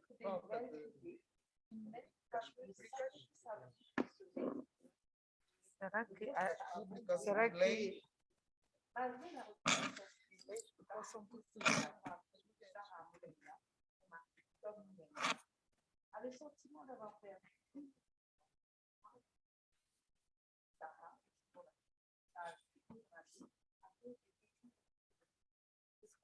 Mas eu aqui, na terceira, eu não acho políticas porque, exemplo, quero falar de Moçambique. Nós temos uma lei de violência doméstica contra a mulher que prevê todo esse pacote. Talvez a falta de divulgação dessas políticas. a falta de divulgação das Sim, leis sim, porque são leis muito bem concebidas, mas não Nós chegam. também temos esse problema. Sim. Nós também temos Esse problema. Podemos chegar à conclusão que A falta da divulgação. das leis existentes. Exato. Sim, porque quem conhece é a pessoa que vive na área urbana. Mas esses casos, às vezes, acontecem para as pessoas que vivem lá no distrito de Logícola. Então, eu quero. Penso que é a falta da divulgação desses instrumentos. Que já estão. Divulgação dos instrumentos. Talvez não falta, porque nós temos aquele trabalho das jornadas. Mas ainda não. Sim, é por isso estou a dizer pouca divulgação. E não dizemos na totalidade da falta, mas pouca divulgação das leis. Fragilidade, sim, na Talvez seja divulgação. um termo melhor. Sim, Fragilidade das leis existentes. Não é?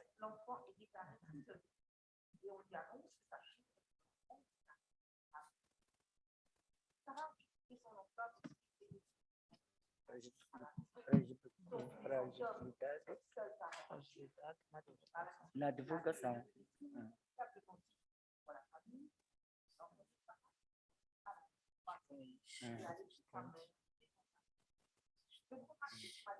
Porque nos nossos casos nós temos a lei, Sim. mas há países que não têm. Não tem. Não é? Sim.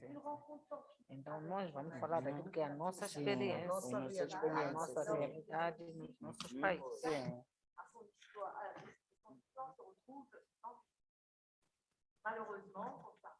Vamos para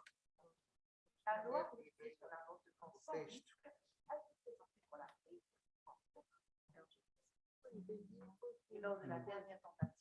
Há aqui uma questão em relação à SAD. Foi discutido no Parlamento do país dela. a ser aprovado, sim. Esta parte enquadra-se nesta da lei. Sim. Não é? Sim. Que não chegaram a aprovar a lei.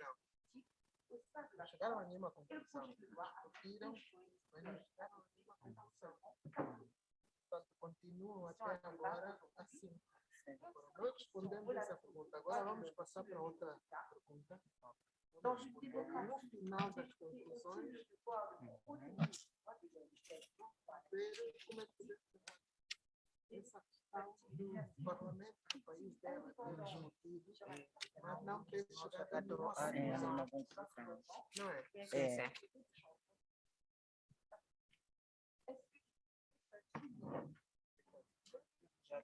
Qual é o papel dos parlamentares?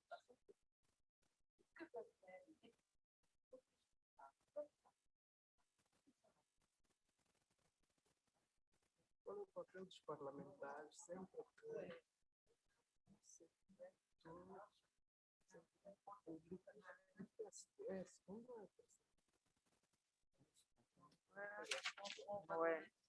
Numa democracia,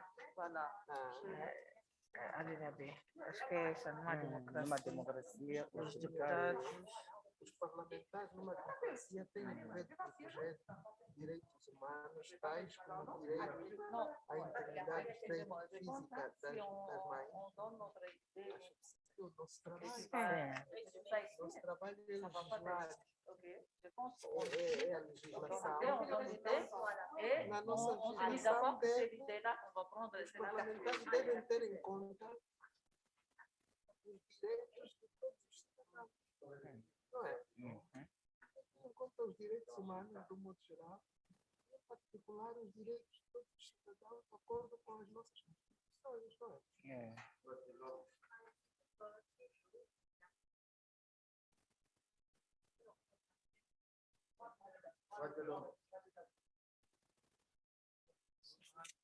a lei,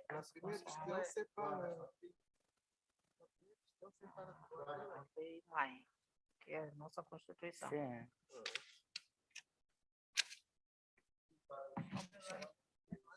Sim, sim.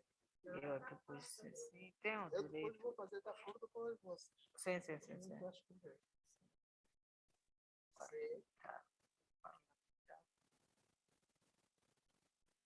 Os parlamentares podem exercer uma reflexão crítica e independente sobre um conjunto de questões, tais como o aborto, e influenciar desse modo mudanças da política e da legislação. Podem devem propor, sendo que os deputados não estão de acordo, ou vejam que uma lei é antiga e precisa de ser alterada, adaptada à situação atual, podem e devem propor. Mesmo quando é um projeto de lei vindo pelo governo, quando os parlamentares não concordam, mandam para. Nós fazemos. Devolvem. Os parlamentares devem exercer, devem fazer uma reflexão e exercer a sua condição de parlamentares, legisladores.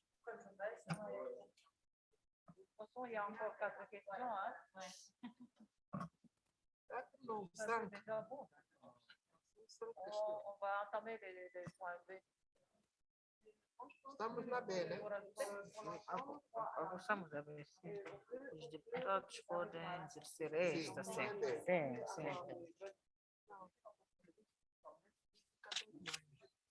Direitos humanos, tais como o direito à integridade física das mães. Claro. Tem o direito de defender os direitos de todos os cidadãos, consoante observando a lei mãe, que é a Constituição. Essa aqui é a linha B. Sim.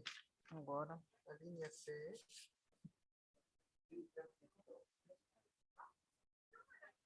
Os parlamentares podem exercer uma reflexão crítica, independente, e influenciar, desse modo, mudanças na política de aplicação. Este é o nosso trabalho. Não sei como é que funciona em você, mas nós podemos propor alterações. Nós também propomos. Aliás, no nosso programa de trabalho, mulheres parlamentares, onde eu sou a presidente, temos uma cláusula que abre a discussão para a questão legislativa, a proposta de lei. Nós, por exemplo, neste momento, fizemos uma proposta para a lei da paridade de gênero.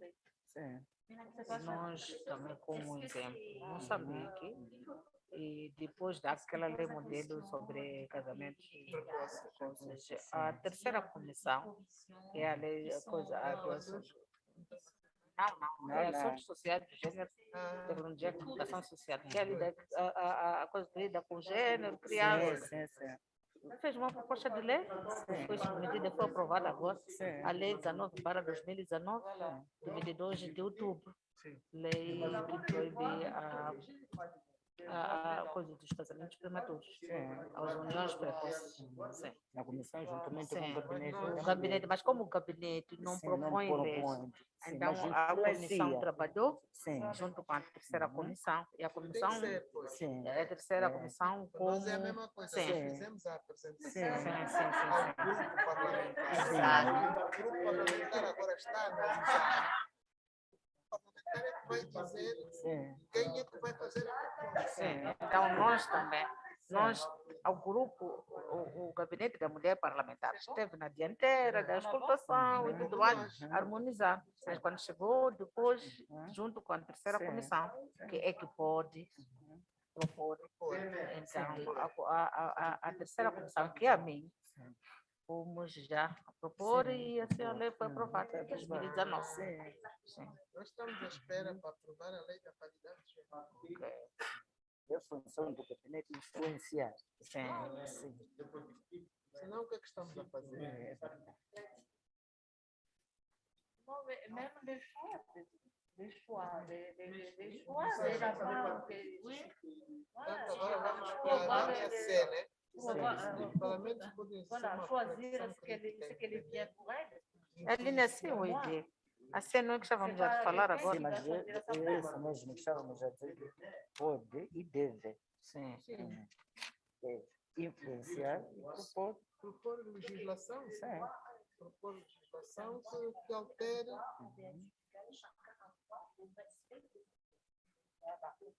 Ou propor legislação a esse respeito, quer dizer, se existir uma lei, se não estiver como é que se diz? For uma lei que não está de acordo com a situação atual, pode ser alterada, pode propor alteração. Se for uma lei que dá para ser usada agora, propor a sua divulgação. Não é? É. Então, agora estamos em a linha D. Linha D. As pessoas podem unir-se para uma causa nobre ou não, sempre vinculados pela preocupação de ordem política. Mas quando há questões relativas ao país, unir numa única causa. É daqueles casos que às vezes temos aprovado em consenso. Em consenso, devem discutir e aprovar em consenso tudo aquilo que sejam leis, que sejam para o bem do país, independentemente da política de cada um. Não é? Convosco também é a mesmíssima coisa. Conosco é a mesma coisa, quer dizer, às vezes é difícil, porque a única que eu venho partido da oposição é difícil. Agora também vem hoje uma deputada da União. É a mesmíssima coisa. Mas há aquelas que às vezes os chefes das bancadas fazem um retiro para buscar consenso, uma cedência aqui, uma cedência ali, até chegar a um meio termo que seja aprovado por Então, consenso. sempre que haja questões que digam respeito ao país, ao bem-estar da população e do nosso país, os deputados devem se unir em torno de uma causa.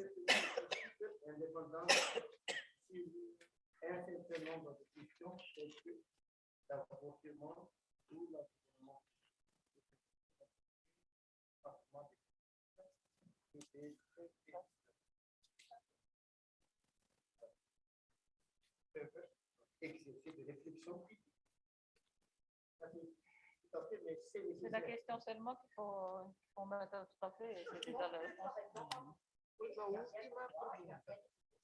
O que os parlamentares podem fazer para proteger mulheres como a Sara Molenga e sua filha? Criar políticas públicas. Políticas públicas de apoio à mulher, como, por exemplo, não sei se vocês já estão a fazer isso para as mulheres. Não sei se vocês já estão a fazer isso, mas, por exemplo, nós estamos a fazer o orçamento na perspectiva de gênero. Na perspectiva do gênero. O orçamento da perspectiva de gênero. os orçamentos sejam feitos de modo a que possam proteger tanto homens como mulheres determinadamente. Nós já começamos a fazer isso. O nosso presidente já enviou despacho indicações precisas para incluir no Orçamento Geral do Estado o orçamento sensível ao gênero. Até uma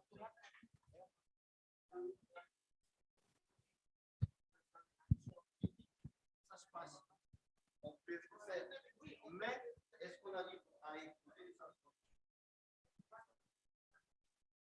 Donc, il faut mentionner ça. C'est notre devoir de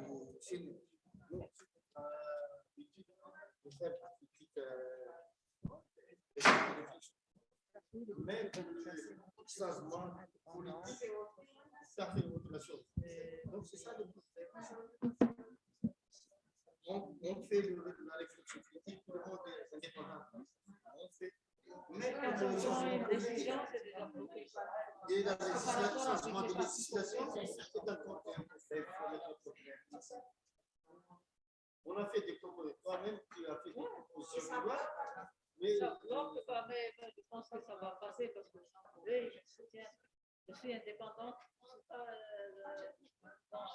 suis pas dans des partis. Ah ouais? Ça fait deux mandats que je suis indépendante. Le premier, c'est un peu, mais le deuxième, c'était trop fort. C'est les deux derniers que vous avez. Non, c'est le premier indépendant, c'est le deuxième indépendant. Pas de parti politique. Et je peux parler de ce que je veux. Wow. Inspiring. Ouais. Même sur le changement de la législation, c'est encore difficile. C'est bon là, hein? Est-ce que les députés peuvent signer pour un homme de cause? Ils sont toujours liés par les préoccupations. Excusez-moi, je peux. Attendez. Non, si. Si, on peut.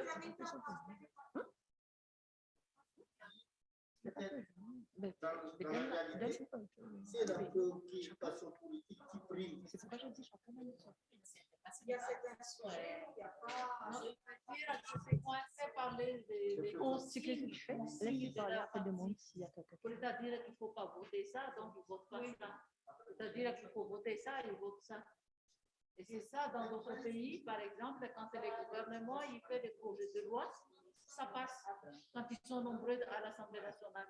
Mais quand il y a les députés qui font des propositions de loi, comme moi, par exemple, indépendant, si je ne négocie pas avec eux, parce qu'ils sont nombreux à l'Assemblée nationale, et ça ne va pas passer.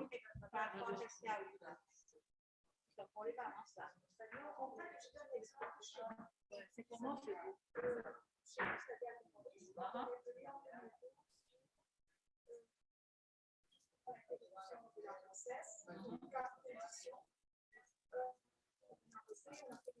Et puis au moment du vote, en fait,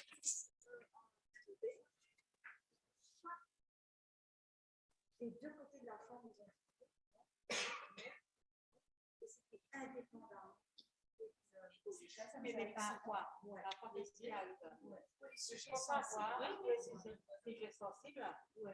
Il ne faut pas avoir une balance là. When do we vote for the party line and we vote for the le parti se met d'accord et dit il faut que nous soyons solidaires. Voilà, exactement. C'est vrai ça, mais pas tout le temps. Mais ça dépend des sujets. Dans le cas des Seychelles, ça se passe comme ça. Je crois que les députés peuvent suivre. Ils devraient. Mais il faut choisir l'opportunité. Voilà. Je voulais moi revenir sur la question d'avant, sur exercer des réflexions critiques indépendantes sur un certain nombre de questions libres, telles que l'avortement ou l'environnement. Par exemple, quand on parle de l'environnement, j'ai entendu tout à l'heure Madame parler de la question, de l'aspect moral de la question. Et c'est vrai qu'on a dit que oui, bon, les députés peuvent exercer des réflexions, etc. C'est là où justement ça devient intéressant, c'est quand il faut parler de l'aspect moral de la question. C'est que tout le monde n'est pas d'accord avec l'environnement, avec l'avortement. Et même que ce soit au Parlement, si on a besoin d'apporter nos réflexions, si on a besoin d'amender la loi, si on a besoin de voter un projet de loi, on sait, on ne va pas se voiler la face. Tout le monde n'est pas d'accord avec l'avortement. Je me souviens très bien d'ailleurs que Perrault, qui était à l'époque députée de la majorité, elle avait refusé de voter ce projet de loi. C'est vrai. Il y en a aussi les convictions religieuses au-dessus des partis politiques. Voilà, voilà. Hein, il y a ça. Il y a l'aspect religieux. Ouais, c'est ça. Exactement.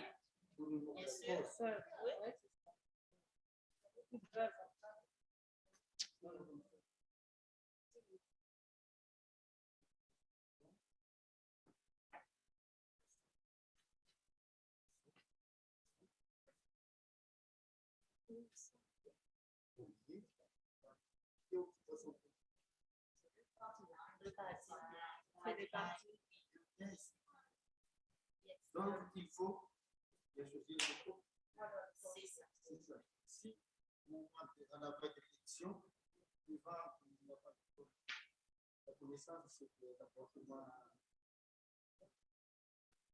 pas favorable.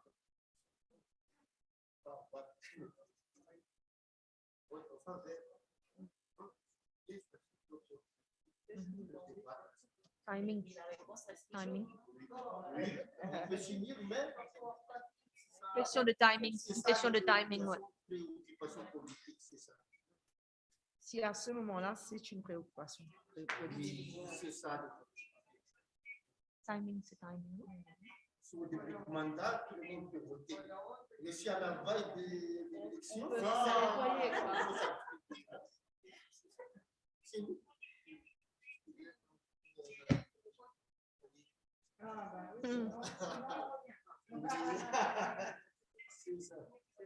Oui, c'est bon. Alors, petite E, que peuvent faire les députés pour protéger les femmes comme Sarah Moulenga et son enfant? Ah, il y a tellement de choses qu'on peut faire. Moi, je pense que là, la question d'égalité des genres revient. OK? Donc, d'accord, elle a eu à avoir l'enfant, elle a fait le choix d'avoir l'enfant, elle ne savait pas que l'enfant allait être trisomique, mais c'est une responsabilité partagée. Donc, pourquoi nécessairement que ce soit la femme qui doit arrêter de travailler? Pourquoi c'est pas moitié-moitié, ils s'arrangent, il y a un emploi du temps, il y a des arrangements adéquats pour que la responsabilité soit partagée. Mais ici, ce n'est pas le problème de monsieur. Hein? Parce que le monsieur, il était toujours là pour sa femme. Hein? Oui, mais là, il peut être toujours là pour sa femme. Mais on dit... Oui, parce que là, ça dit clairement que c'est elle qui a dû arrêter de travailler, non? Non, elle était malade. Et son état de santé était devenu ok, d'accord. fragile. Ok. Elle ne pouvait pas travailler comme ça. Oui, elle était enceinte. Elle a arrêté. Ouais. Voilà, justement. Alors, que peuvent faire les députés pour protéger les femmes comme Sarah Moulenga et son enfant?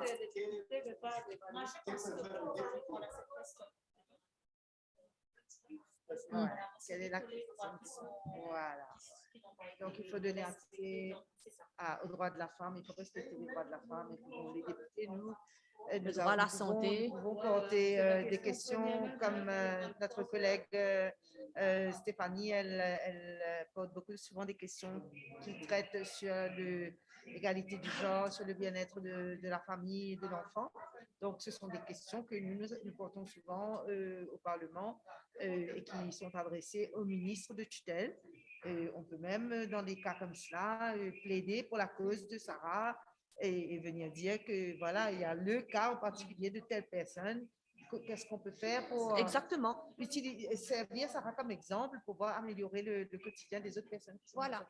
Et comme Madame a dit, Donc, revoir tous les droits, le droit à la santé. Est-ce que Sarah, dans son état, elle n'aurait pas pu bénéficier d'un soutien moral, un accompagnement? Bien sûr, on ne devient pas malade comme elle du jour au lendemain. Donc, si, voilà, si dès le début, il y avait un suivi, un accompagnement, donc peut-être qu'elle ne serait pas tombée malade. Donc, la question là aussi, c'est comment dire que Pour protéger les femmes. non, pour protéger les femmes comme Sarah. Les femmes comme Sarah avec son enfant. La question là, donc ça veut dire que on va voter la loi qu'on va présenter ici. C'est ce que j'allais dire. Voilà. N'oubliez pas la dernière partie où on a dit que Sarah est notre personne de sa situation. Pour la énième donc notre rôle, c'est pouvoir voter la loi. Énième fois. Plusieurs fois. Donc ici, il n'y a plus les trucs détaillés, mais on vote la loi. Alors, pour protéger, on fait voter. Ouais. Fais voter la loi.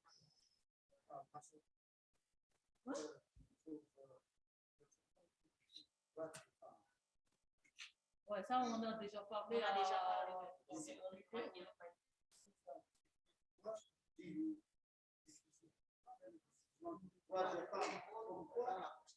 peut voter.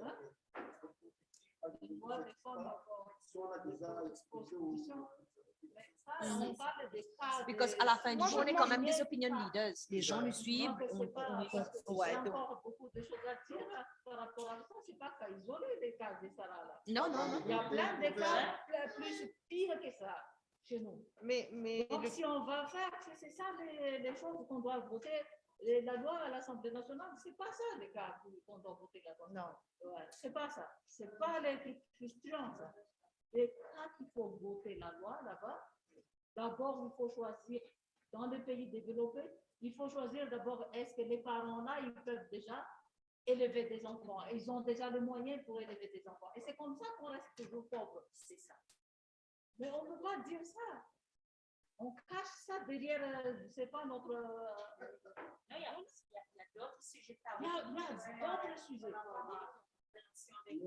on parle de ça aussi, donc on parle... Non, moi, je pense que, bon, si on lit cette histoire-là comme ça, on ne peut pas dire qu'il faut venir voter une loi, à mon avis. Oui, c'est ça. Qu'on peut pas dire, parce que Sarah était en bonne santé, elle était bien. Et c'est leur choix de garder. Voilà. Bon, faute de contraception, elle est tombée enceinte, mais elle a bien mené sa grossesse.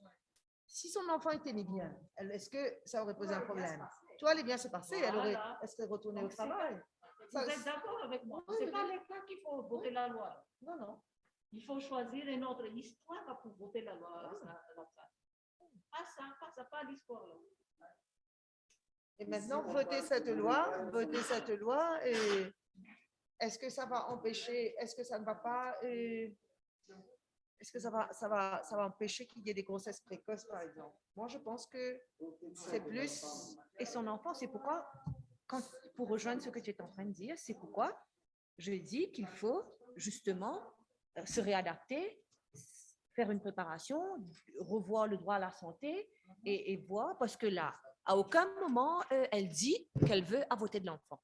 OK? Elle accepte la grossesse, elle a l'enfant, c'est à la naissance qu'on voit qu'elle est trisomique. What do we do now? C'est maintenant, quand on a le problème, qu'est-ce qu'on fait? Mais c'est justement qu'à partir de là, voilà.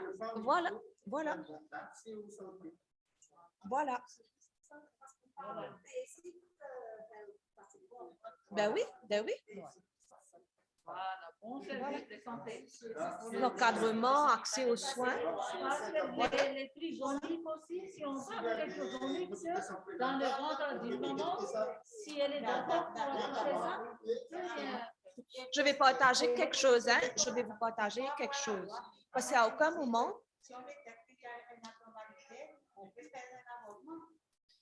justement, je viens à ça là, je vais vous partager quelque chose.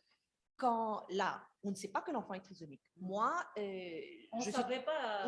Moi, je suis tombée enceinte très tard. Et quand je devais accoucher de mon bébé, à 3 mois de grossesse, le médecin a demandé de faire la myosynthèse.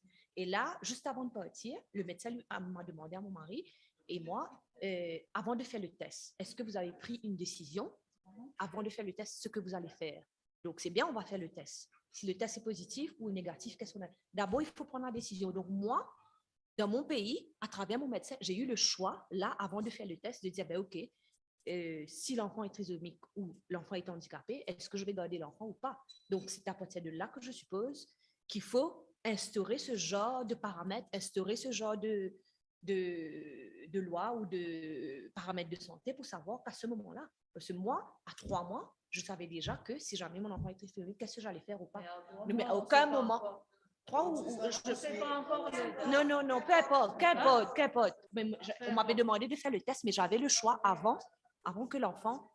Mais ça veut dire... Voilà, l'accès à la santé. Ça veut dire c'est l'IVG. Ça devient volontaire.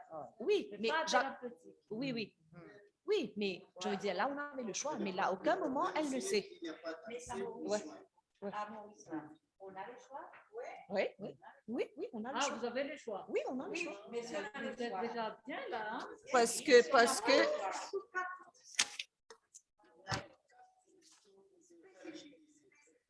4 conditions sont 14 semaines, OK? Si ça risque to life, c'est-à-dire si la vie est en danger, risk to the physical and mental health, OK? Donc, si jamais la condition mentale et physique, et s'il y a fatal anomalie, comme si c'est une anomalie, OK? Sur l'avis du médecin, du spécialiste qui dit, ben, OK, effectivement, voilà. Et puis, donc, s'il y a rape ou sexual relation avec un mineur, donc, ce sont les 4.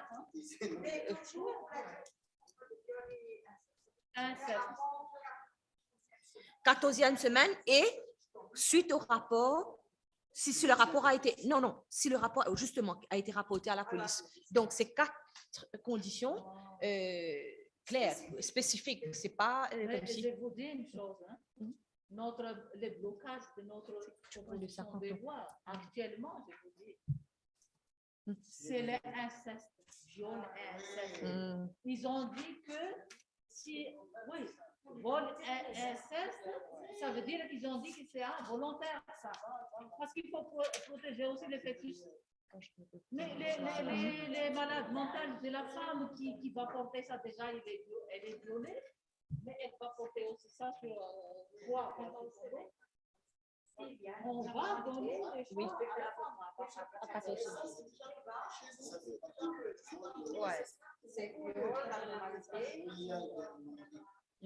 Les débats? Non. Sur 14 semaines, s'il y a une anomalie, sur 14 semaines, et qu'on voit. Peu importe. C'est pas viol, c'est comme interruption sur 14 semaines. Si on voit 14 semaines que l'enfant a une anomalie, donc à ce moment-là, on nous donne l'opportunité de choisir si on peut ou pas. L'article 317, ils disent qu'aucun cas, on ne peut pas, quel que soit. Donc, on va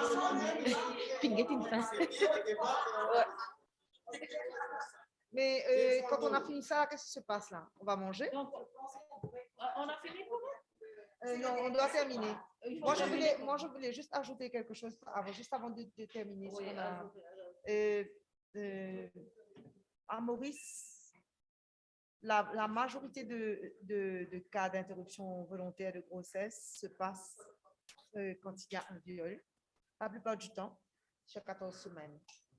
Les parents, les futurs parents qui apprennent que leurs enfants sont trisomiques, la plupart d'entre eux acceptent de garder l'enfant. Ça dépend de la maman, quoi. Les parents. La plupart du temps, les deux, ils acceptent de garder l'enfant.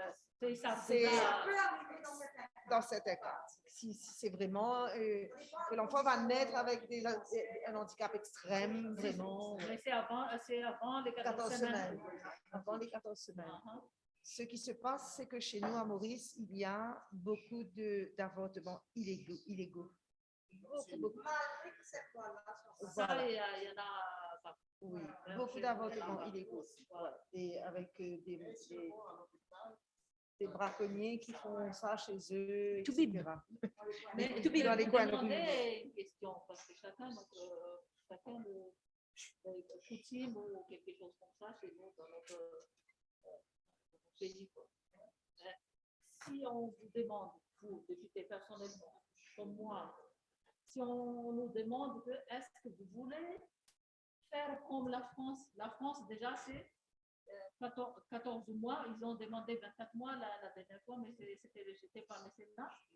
Mais 24 mois, c'est comme les IBG. Chacun, si on ne veut pas garder l'enfant, on va aller chez les médecins et avorter avant 14 mois. Libre comme ça? Hein? 24 mois, 24 semaines. 24 semaines. 14 semaines. Donc c'est libre. C'est libre, quoi. Est-ce que vous hésitez encore dans notre pays, Parce que moi, si on me demande ça, je dis d'accord, je signe. Je signe. Non, c'est pas aussi libre que ça. Non. Oui, c'est pas libre, mais je demande votre avis. Moi, non. Pourquoi? Moi, je suis contre l'avortement. Oui, mais je veux savoir votre idée. Non, je veux savoir seulement l'idée parce que je vais amener l'idée là. C'est intéressant le débat. Oui, il faut terminer ça d'abord un peu. Ouais. Non, elle veut garder some information pour elle. Ouais. Alors là, nous revenons à la question de l'égalité du genre. Donc, pour protéger les femmes et les enfants, il faut surtout donner accès à la santé. L'accès à la santé, le droit à la santé. C'est ça qu'on a dit. Hein, l'accès à la santé et puis un bon encadrement. L'éducation. L'éducation.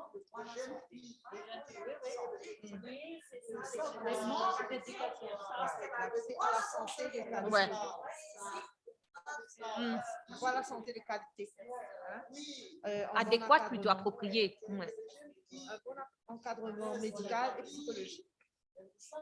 Parce qu'à un moment donné, elle est complètement abattue, elle ne peut plus rien faire. Et l'éducation.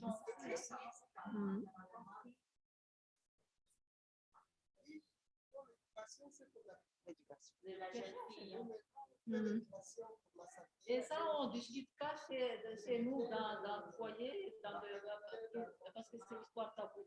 Mais moi, je dis à ma fille, tout ce que je pouvais dire à ma fille, je dis déjà à ma fille. Elle connaît tout. Même pour se laver, elle connaît. Parce qu'on doit, c'est qui va l'apprendre? Oui. Nous, maman, on n'apprend pas. On lit.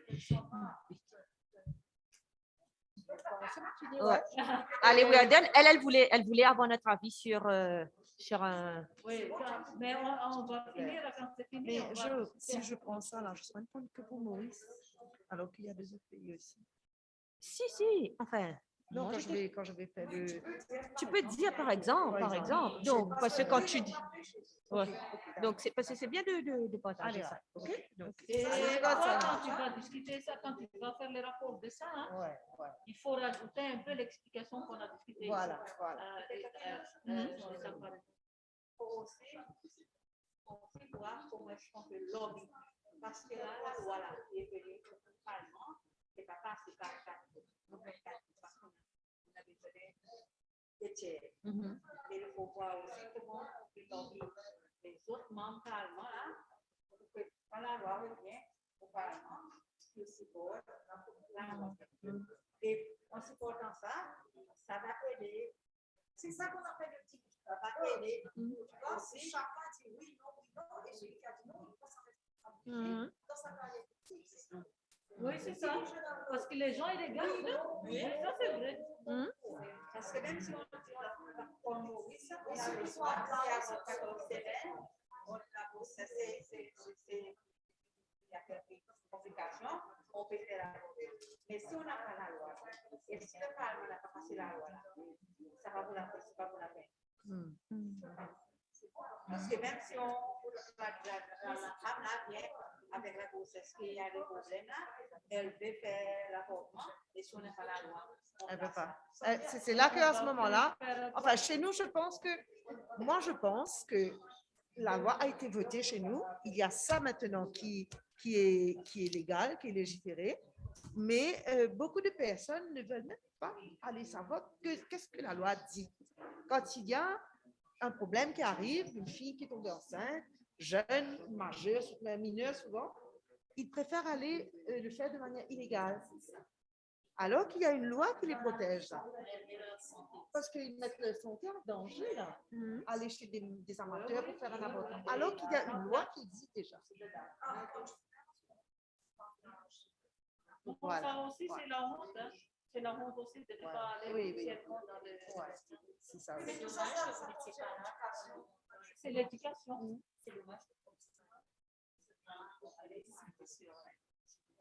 Ouais.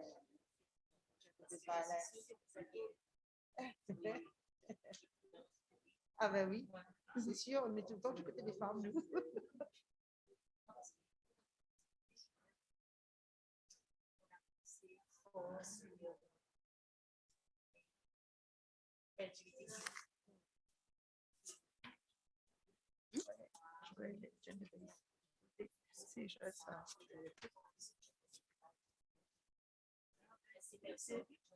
Ça va être déjà voté. C'est déjà passé. Non, c'est déjà passé. En novembre dernier.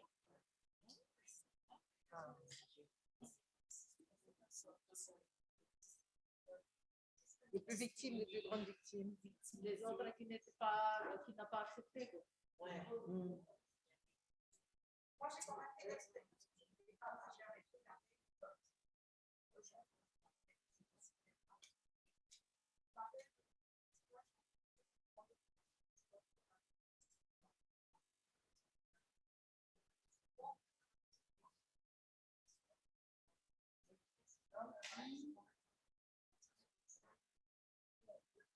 Oui, le bébé prévu, c'est déjà un enfant.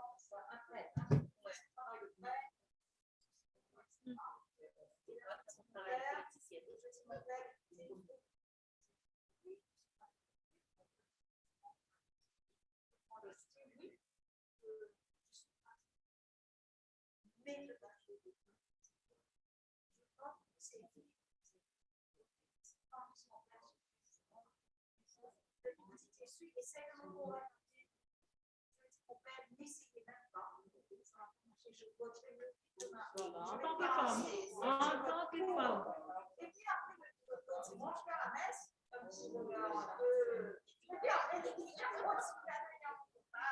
Ouais, c'est vrai, vous aussi, les catholiques, pour réviser, mais ils ont fait des déclarations contre les évêques à la fin. Parce que l'ambassadrice, parce qu'une femme, l'ambassadrice de votre pays à Madagascar, Françoise, à Maurice. Françoise, la belle, oui. Elle était contre. Elle était contre. Elle m'a dit qu'elle était contre. Ouais. Elle a dit, j'étais contre. Mais elle me soutient maintenant. Ouais. Elle me soutient maintenant. Et je dis, comment tu as fait? Ah non, on a parlé avec tous les gens. Et après, c'est comment? Je dis, de toute façon, c'était déjà voté. Et tu me trouves comment? Je dis maintenant. Non, je te soutiens. Les diplomates, presque tous les diplomates à Madagascar. Oui, c'est ce qu'elle a dit, c'est la couleur politique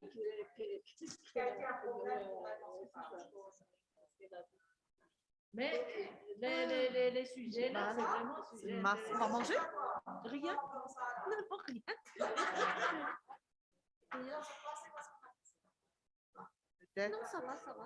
Bon, c'est bon, on va mettre ça en propre. Ouais, je vais mettre ça en propre et puis parler un petit peu, dresser un petit tableau aussi sur ce qui se passe chez nous pour partager un peu avec tout le monde. Et aussi ajouter quelques petits points importants comme le Seychelles, à Madagascar. Comment ça se passe à Madagascar? Comment ça se passe au Seychelles? Je vais ajouter ça dedans. C'est une belle présentation.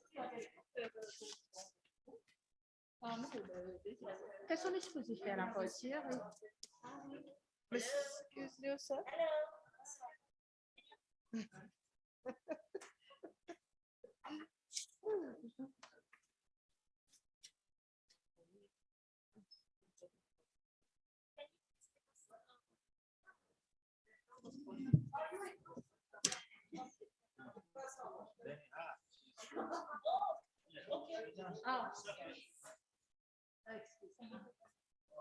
Oh, you need a photo? Yes.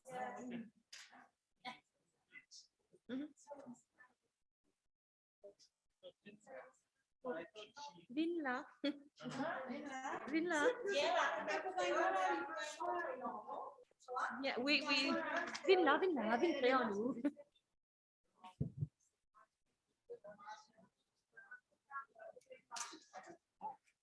Il faut faire beaucoup, hein? Regarde, fille.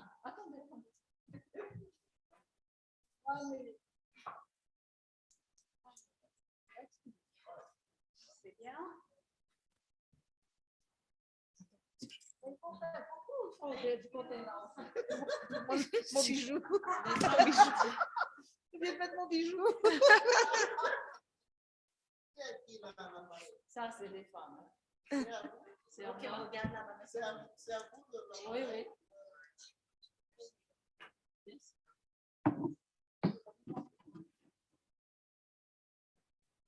Mon bijou. Bon, Merci. merci. Thank you. Obrigado. Obrigado. Quelle heure il faut qu'on revienne? Ok, quelle heure qu'il est là? Qu'est-ce qui s'est passé? Non, c'est l'anniversaire de ma copine. Je sais pas, je te parlais d'elle hier, Nicole. Eh oui, oui. C'est son anniversaire aujourd'hui. Ah, ok. Et elle est morte. Aïe, aïe, aïe. On va manger alors. Voilà. Je sais pas c'est qui dedans.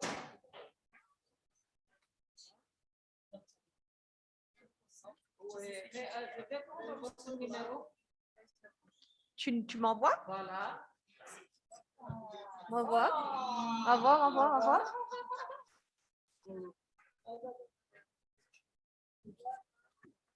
J'aime bien ça.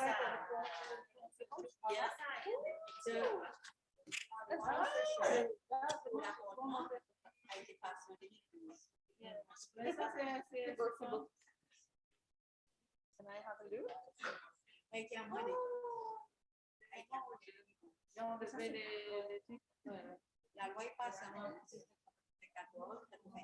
On y va? Je vais un petit coup dans la chambre que je descends. Allez, hein? On va manger. Tu as faim? Justement. On va le faire l'été. Mais qu'est-ce que vous faites là de manger ce café? Nous finissons. Ça va là pour manger. Oh, ça. Non, on a mangé. On va venir m'ouvrir ça fait là. Allez, allez. Si tu veux aller. Mais je croyais qu'on avait fini là. Mais tu n'as pas une redisée après nous descendre? Allez. Ouais, parce que tu as faim là. Mais c'est pas trop. Moi, pipi, moi, venir nous redisée ensemble. OK? On va la voir. Moi, c'est plus 235. 5, 7 de 4, 49.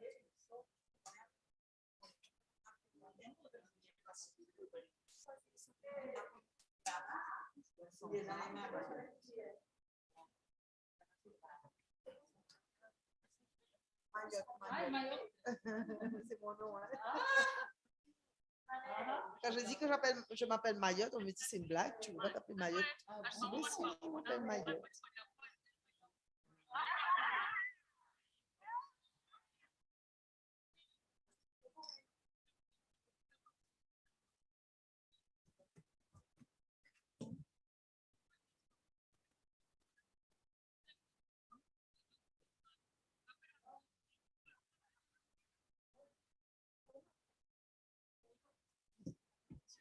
Là, un coup.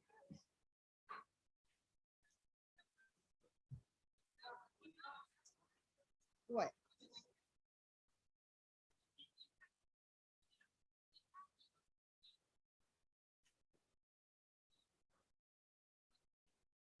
Je vais mettre le nom de tout le monde. Oui, oui.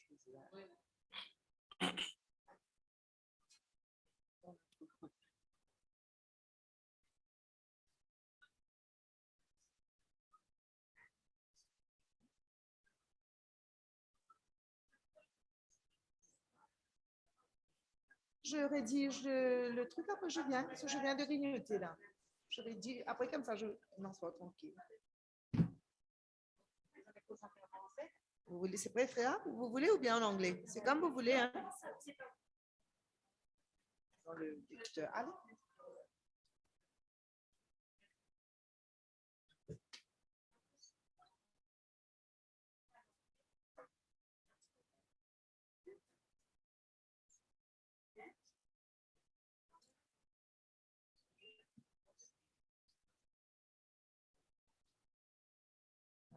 Merci. C'est merci. Merci. Oui, je l'ai déjà eu. Ah bon? Oui.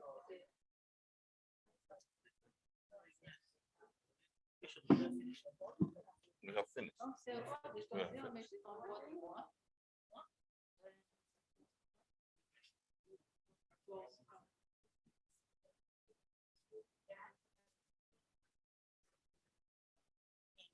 À Maurice, ici, on a la famille Koulamale.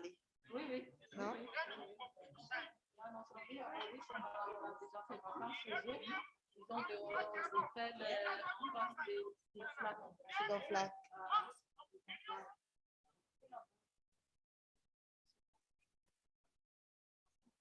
Oui. Oui.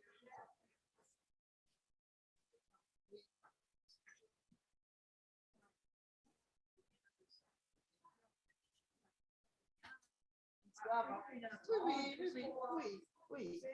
Ok. Allez, d'accord. Elle va passer à communiquer là pour dire que de nous inviter à aller, de nous dire à tout le monde d'aller déjeuner, de revenir à 14 heures. À ce moment, on peut aller manger et puis on revient un petit peu avant.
On y va alors. Je vais manger vite fait, puis je reviens, je rédige ça. Vous pouvez m'envoyer un brief comme ci sur mon message, sur mon WhatsApp.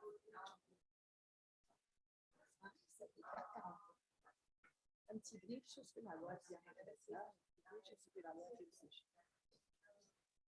Quelle année ça a été voté? Donc, je donne 3 pays. Oui.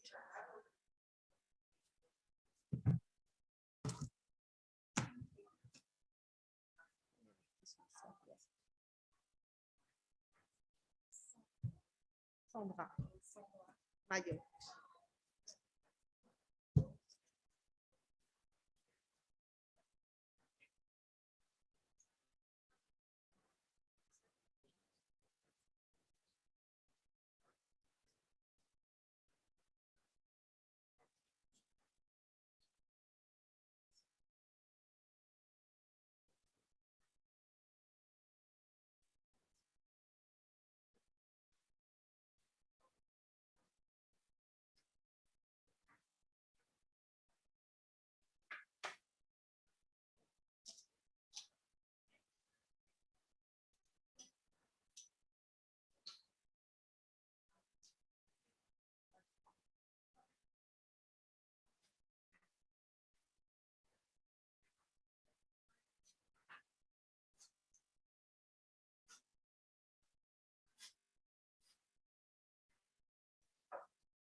Je pose ça.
Elle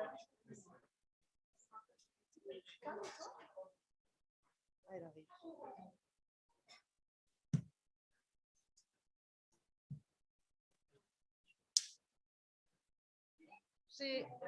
On était en train de partir déjeuner. J'ai retiré ton téléphone, j'allais prendre toutes tes affaires, emmener au bar. J'ai retiré ton téléphone. Allez, allez. C'est parti. Je reviens pour faire le temps. Ça, vous m'envoyez un petit brief sur la loi de votre pays. Allez, d'accord. Allez, d'accord. Allez, non, allez. On dit son coup de monnaie. Non, manger. C'est pas du tout faim.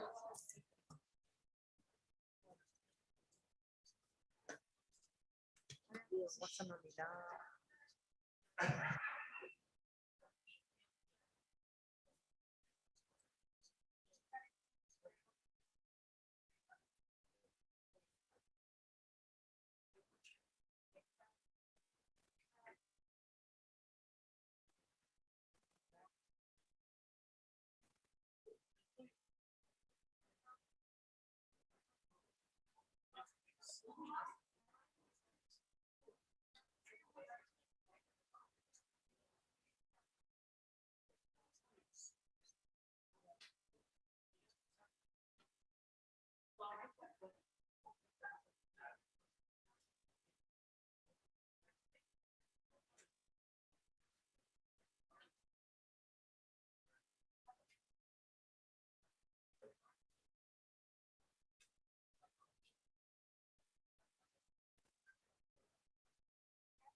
Yeah, but there's just a slide. When they were doing the case study in the morning, I used to be happy and then we went to that.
I've got this one. It's actually a WHO.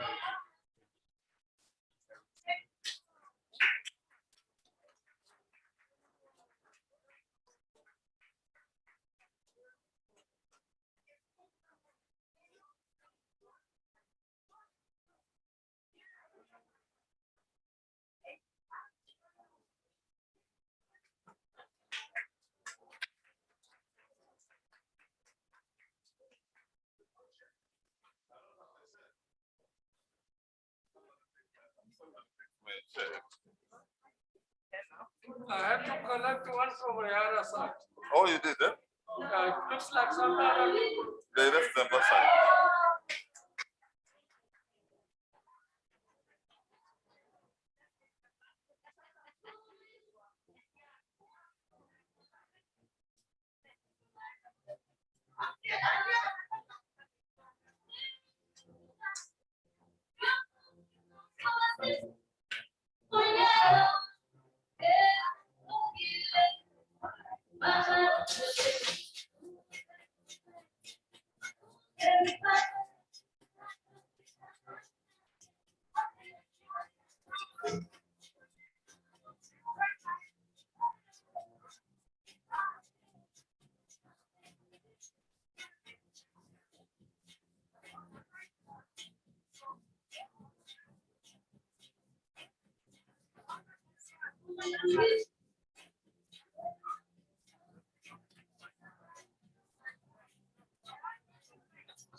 Okay, honorable members, I think now we are energized.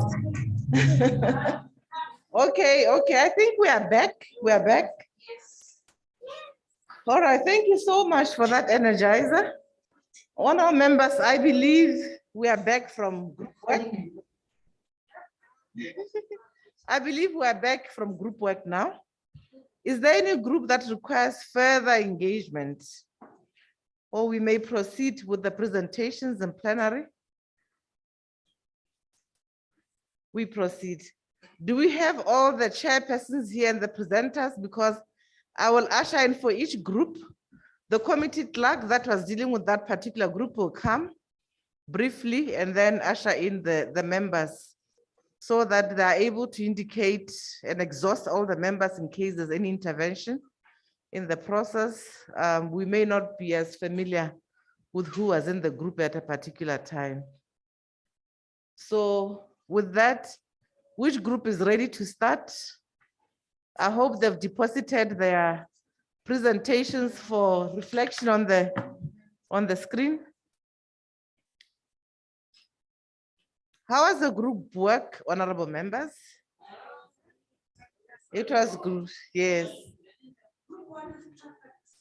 Oh, group one is perfect, okay. Okay, good. Yes, it helps us to balance our views and other issues as we move on. So who's reflecting now? Kurasha, is that your group? Group one? Yeah, okay, please come and take over the session.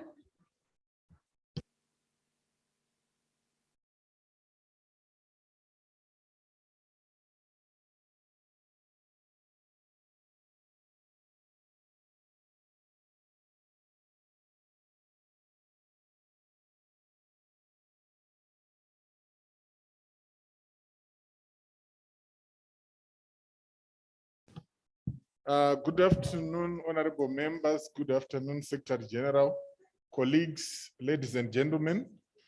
It is my honor to usher in members who were looking at case study 1.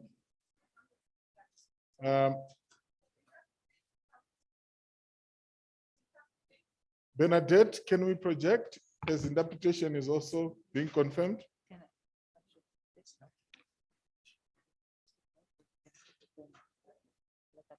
They are plugging at the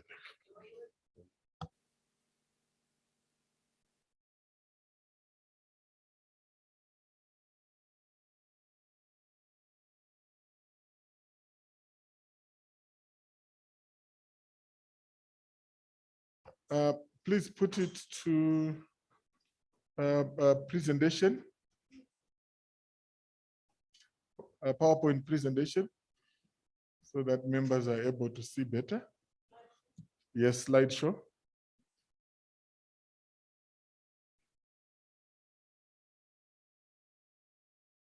Thank you.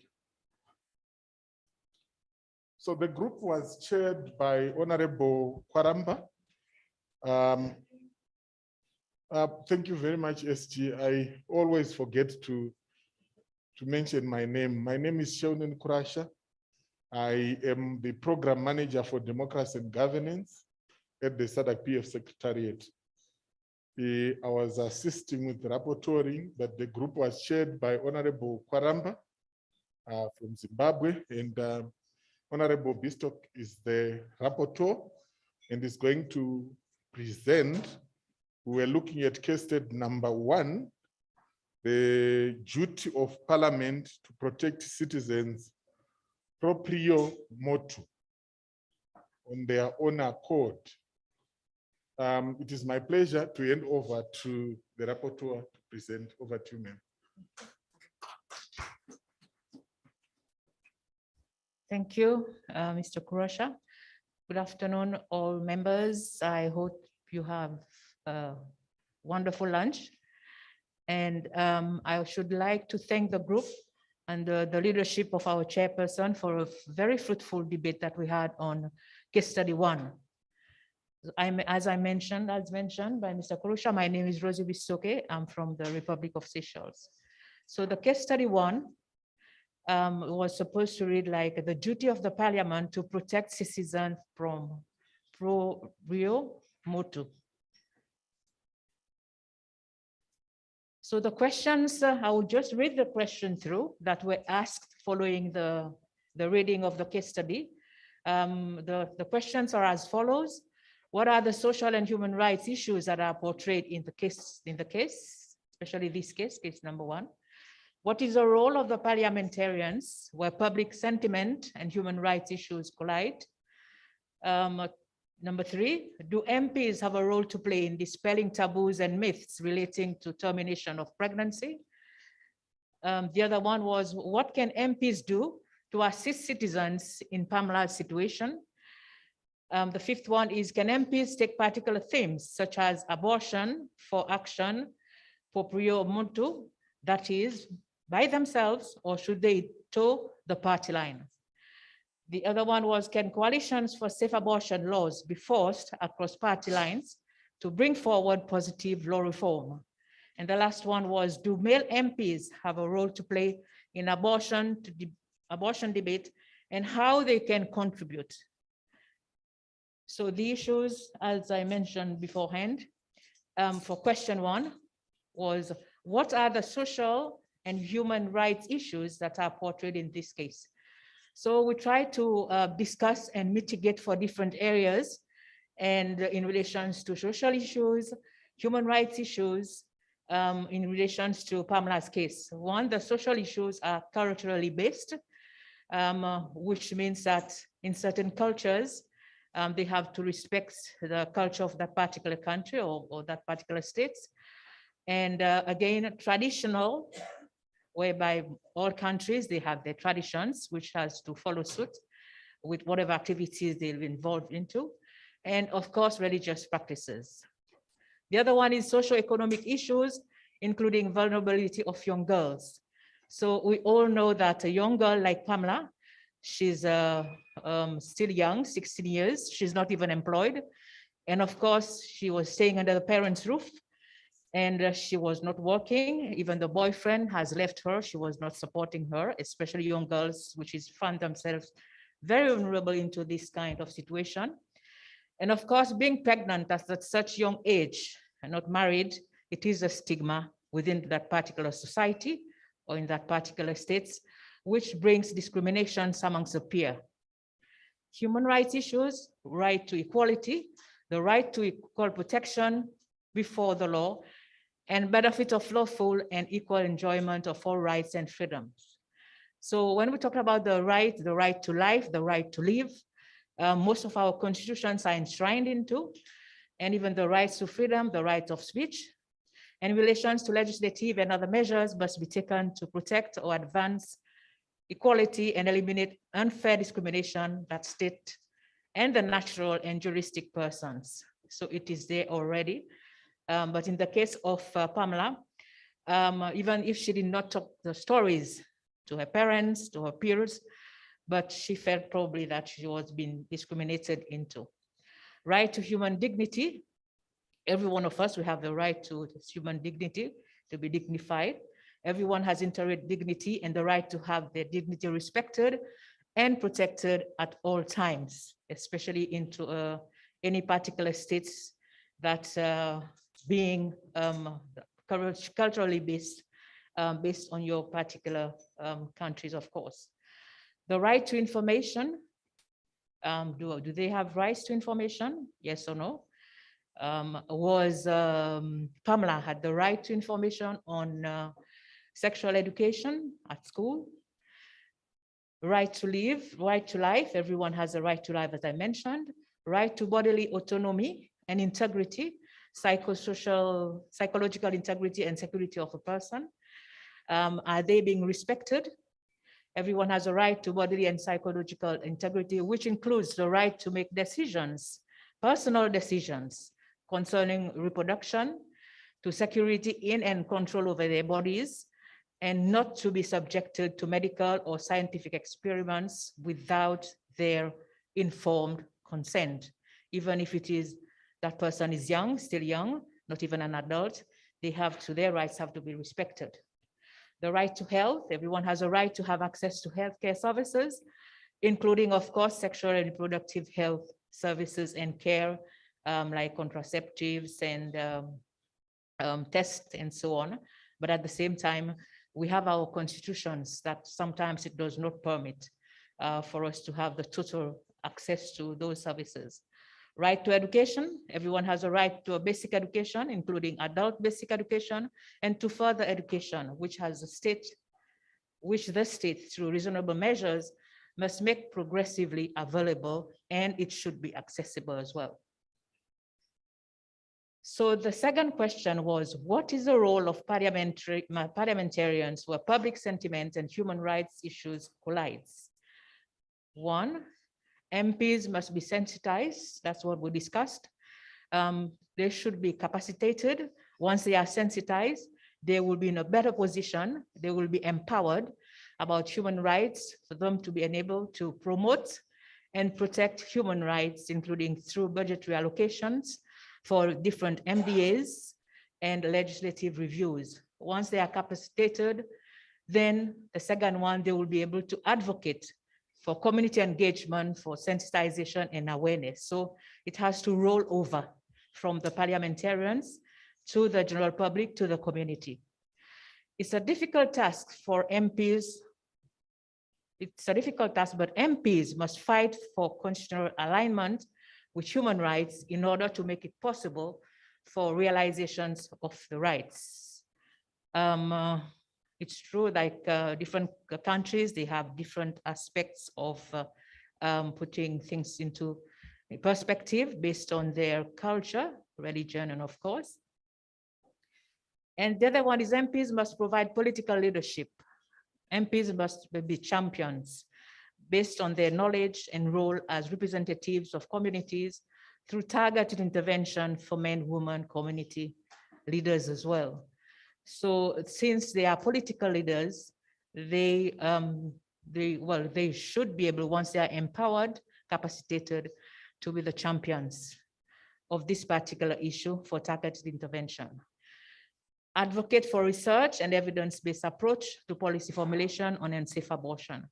Of course, when we said advocate for research, the research will provide us with evidence-based information, data that is lacking for us to review the laws and probably regulations in regards to what are the roles of parliamentarians in regards to human rights issues which may collide with this particular topic. The other question was, do MPs have a role to play in dispelling taboos and myths relating to termination of pregnancy? So the committee said yes, they can through evidence-based political leadership, as we mentioned beforehand. Once we have evidence, we can sort of use them for any particular reform, for any particular MDAs that we feel that it is for the benefit of a given country. The other question was, what can MPs do to assist citizens in Pamela's situation? What we discussed and agreed upon was awareness raising through development and implementation of communication plans, meaning that once we have assessed to a situation, we can have a communication plan for the community, for the health professionals, for the teachers, for different community groups to address the issue, to have a standardized aspect to address this issue. Ensure participation of target groups. When we mention about the communication plan, at least the teachers deliberating or providing PSCE lessons to school children, they will be much more aware and they can participate.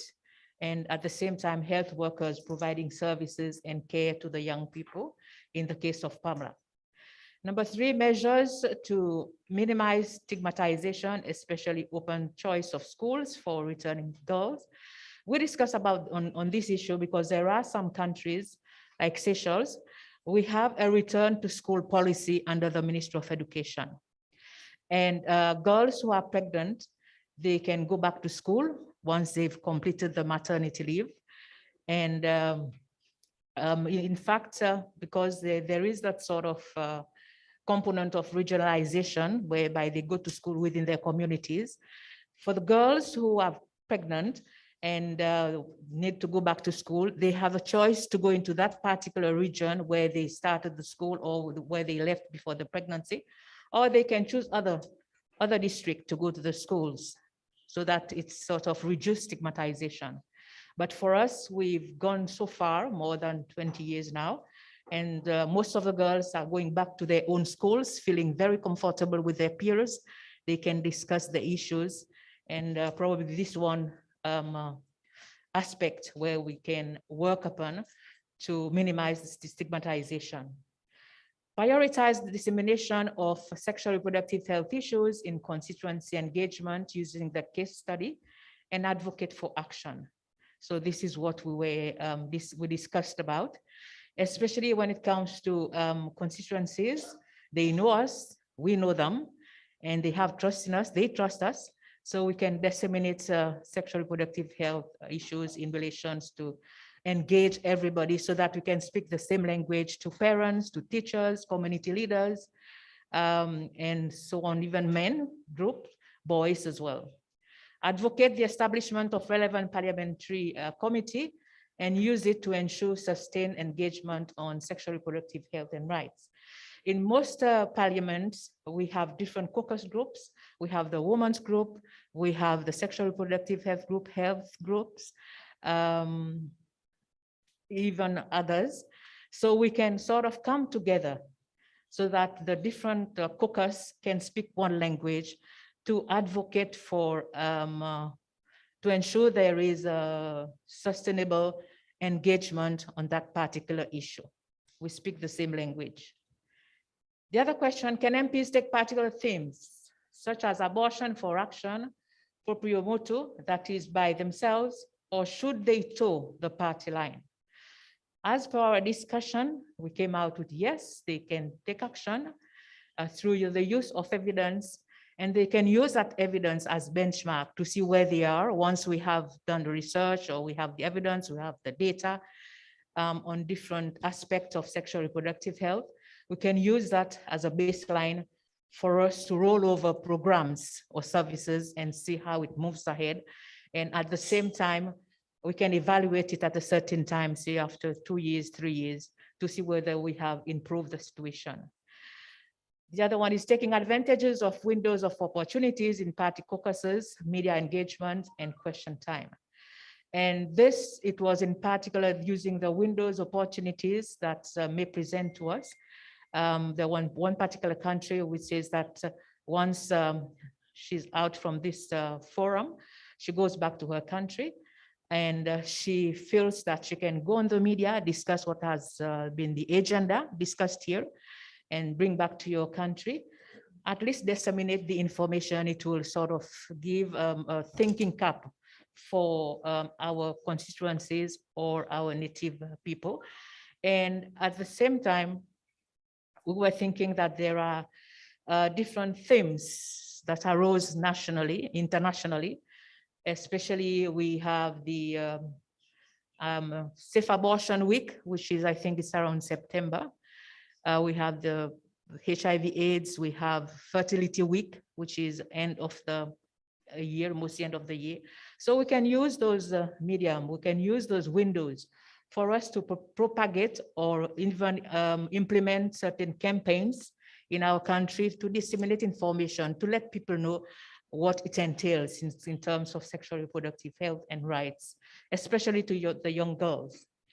Taking advantage of international campaign, I've talked about it, to create awareness and advocate for policy changes, which it will not come now, but it will come slowly but surely, as long as we keep our minds focused on the vision or on the situation ahead to ensure that we create a healthy community. The other question, can coalitions for safe abortion laws be forced across party lines to bring forward positive law reform? We said yes, drawing lessons from existing caucuses, such as we have the Women's Caucus, which is, well, most countries, they are championing the focus on activities or on regulations or laws, motions in relations to the girl childs and the woman. Again, we have corruption, HIV/AIDS, and to create consensus with like-minded MPs. So we can use those forums to draw the attention of the different constituencies to create positive laws. Lessons should also be drawn from portfolio committees of parliaments where members are drawn from various political parties. We discussed that because we know that most of those caucuses in the National Assembly, for example, Women's Caucus, we have different, the MPs comes from different political backgrounds. So we can use that, those sort of component for us to ensure that all members are sensitized and have, can draw the portfolios through the committees. We can also utilize these caucuses to track progress on domestication of international protocols. Most countries, even the SADC, we have the SADC protocols, which talks about the law reforms, the model laws, the UNFPA, the Maputo protocols, UNDP, HIV/AIDS, UN Women's. Because most of us, most countries, we have signed and ratified so many conventions and treaties in regards to sexual reproductive health and rights. So we can use those treaties that we've sort of domesticated. We have agreed, the government, the states have agreed for us to track progress in relations to positive law reform. The other question, do male MPs have a role to play in the abortion debates and how can they contribute? So we thought that this is critical for solidarity and advocacy.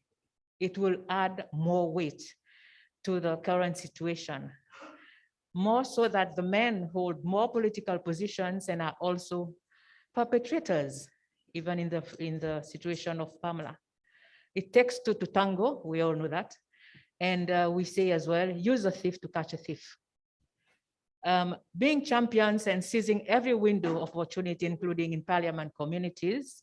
So we have to use all small avenues that we know or that becomes to our opportunity for us to use to ensure that we can bring about, we can contribute to law reform or regulations into our countries. We need more male champions for safe abortions. And we can draw lessons from a He for She campaign, which we all know that we've sort of participated into it, which sort of will reinforce the baseline or the benchmark to ensure that all the girls and women, they have safe abortions in our different countries. Thank you very much.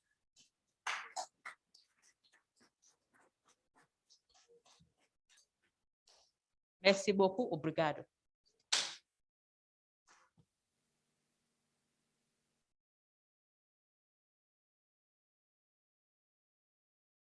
Thank you very much, Group 1. Another round of applause. I think they did a good job in answering all the questions effectively. Group 2, then we can have a plenarist. Group 2, then Group 3. Let's flow in that so that we save time, have plenary and move on to the other presentations. Thanks.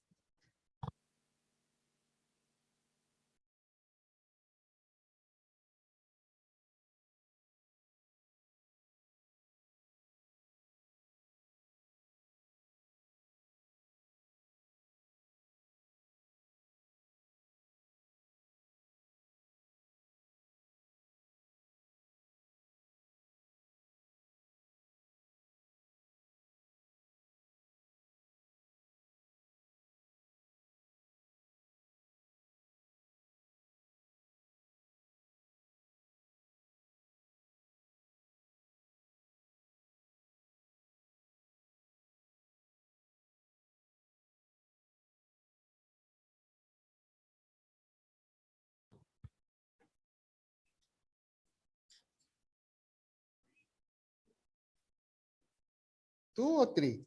Two, no?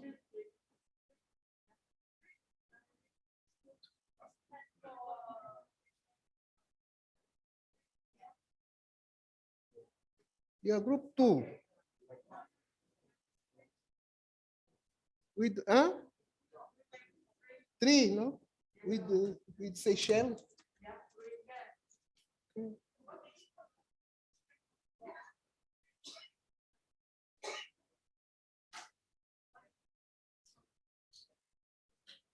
Muito obrigado.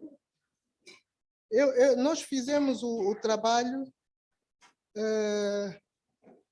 e as nossas respostas dizem respeito ao estudo de caso número 3. Nós fizemos de uma forma muito resumida, para não levar muito tempo, e então vou passar as respostas só. Em relação ao número 1, não? Toda a gente está a escutar?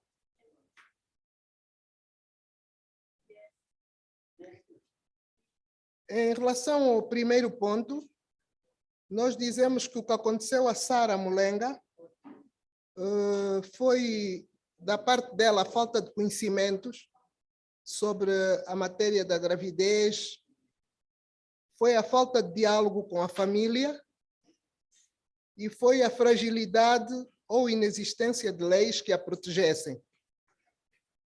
Em relação ao número 2, nós achamos que sim, que os deputados têm o direito e o dever de proteger e defender os direitos dos cidadãos, observando sempre a lei da nossa Constituição, das nossas Constituições. Em relação ao número 3, nós achamos que os deputados podem e devem influenciar, propor legislação a esse respeito, a respeito do... E também propor alteração de políticas públicas sobre o aborto, de modo a proteger as mulheres. No número 4, nós dizemos que os deputados, sempre que haja assuntos para o bem do país ou das nossas populações, sejam homens ou mulheres, os deputados devem se unir independentemente das suas cores partidárias. Número 5, dissemos que devem criar políticas para o avanço da mulher também, prever no Orçamento Geral do Estado a orçamentação na perspectiva de género, que é muito importante, porque a orçamentação na perspectiva do género traz as metas que devem ser dadas, e aí consta a questão das mulheres e daquilo que deve ser feito a favor das mulheres. Devem-se criar serviços de saúde abrangentes, de modo a que toda a população tenha acesso aos cuidados primários de saúde. Deve-se empoderar a mulher em matéria de educação de base e educação sexualmente reprodutiva. Em relação à saúde sexualmente reprodutiva, além dos vários protocolos internacionais, os nossos países devem melhorar os serviços de saúde a nível de todos os nossos países. Em Angola, por exemplo, nós temos 18 províncias. São muitas províncias. Temos 164 municípios. E é necessário que a saúde e a educação abranja a toda a gente. Está a ser feito um trabalho neste sentido, mas é preciso melhorar, de modo a que principalmente a população jovem tenha acesso aos cuidados primários de saúde, cuidados à educação e principalmente à educação sexual. Muito obrigado.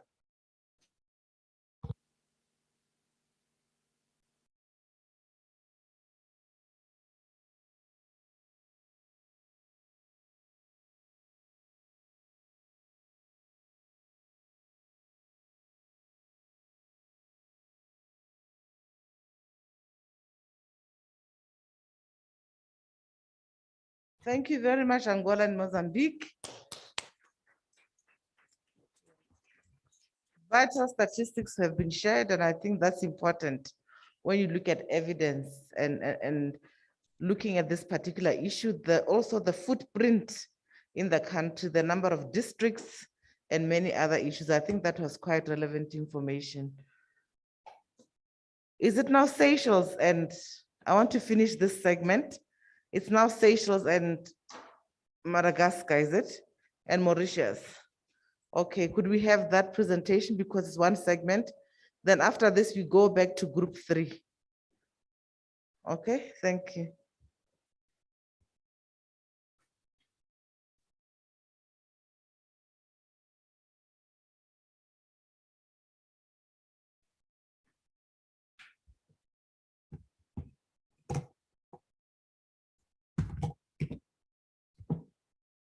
Bon après-midi, mesdames, messieurs, des honorables, madame la présidente.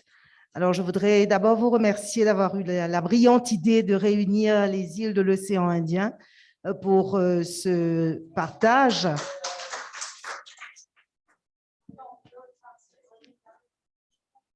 Ah. On va attendre les traductions alors.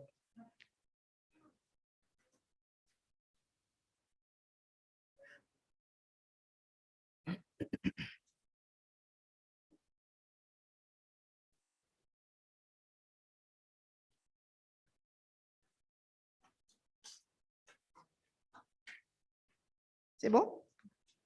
Je recommence.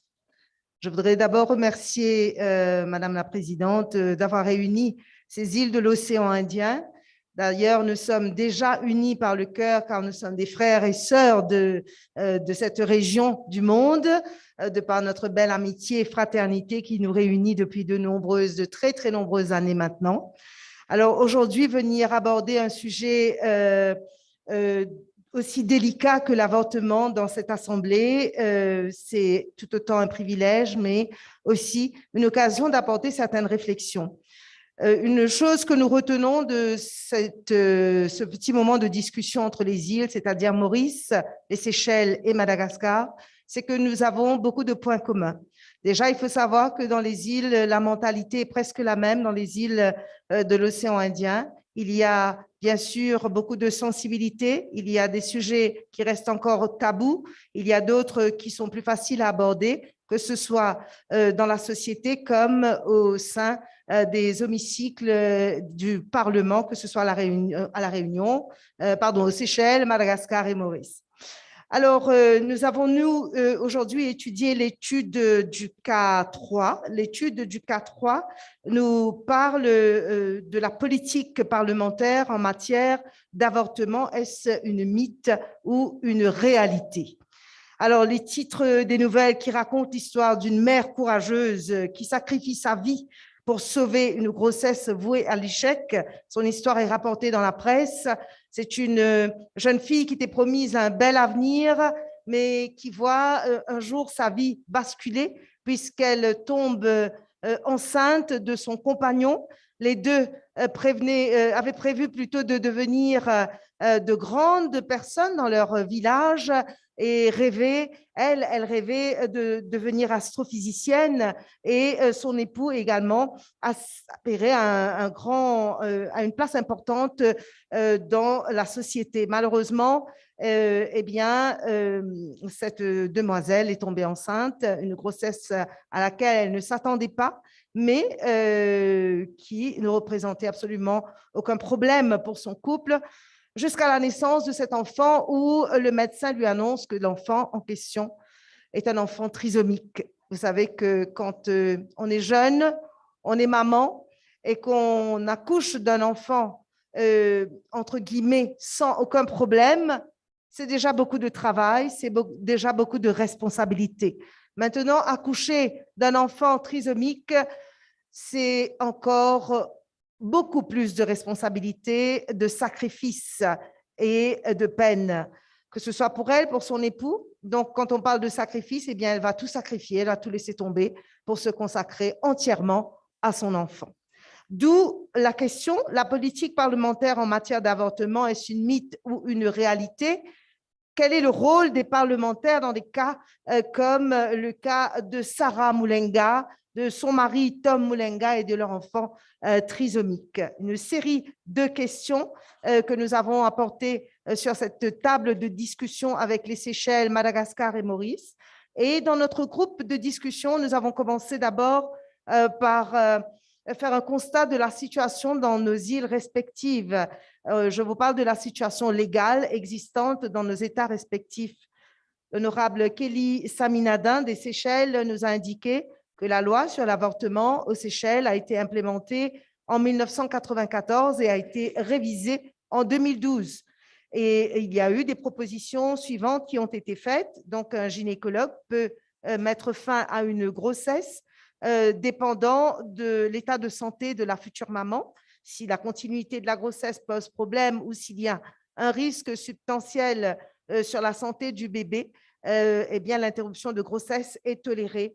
Et à l'île Maurice, eh bien, la loi sur l'avortement a été votée en 2012 sous les conditions suivantes. Un avortement ou une interruption de grossesse est tolérée jusqu'à 14 semaines de grossesse si la vie de la future maman ou le bébé est en danger, si la grossesse peut être une menace pour la santé physique ou mentale, que ce soit de la maman que pour l'enfant, et si c'est aussi une grossesse due à une agression sexuelle, à un viol, si la fille est mineure et si le cas a été rapporté à la police. Alors, il nous a été proposé quelques questions. La première, quelles sont les questions relatives aux droits de l'homme soulevées dans ce cas, dans le cas de Sarah?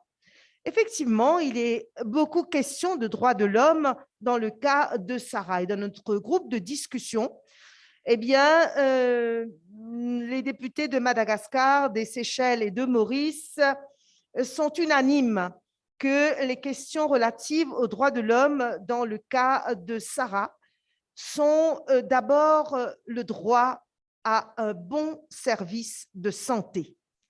C'est vrai que dans certains pays d'Afrique, nous constatons que malheureusement, jusqu'aujourd'hui, en 2022, nous souffrons d'un bon service de santé.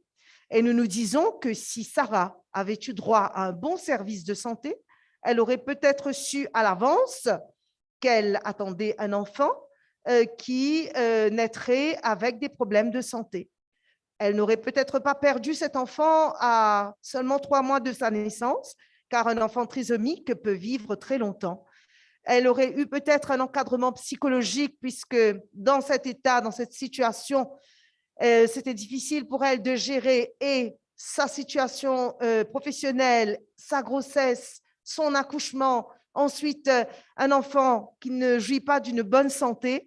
Définitivement, si elle avait peut-être un encadrement psychologique, un accompagnement, elle aurait pu s'en sortir.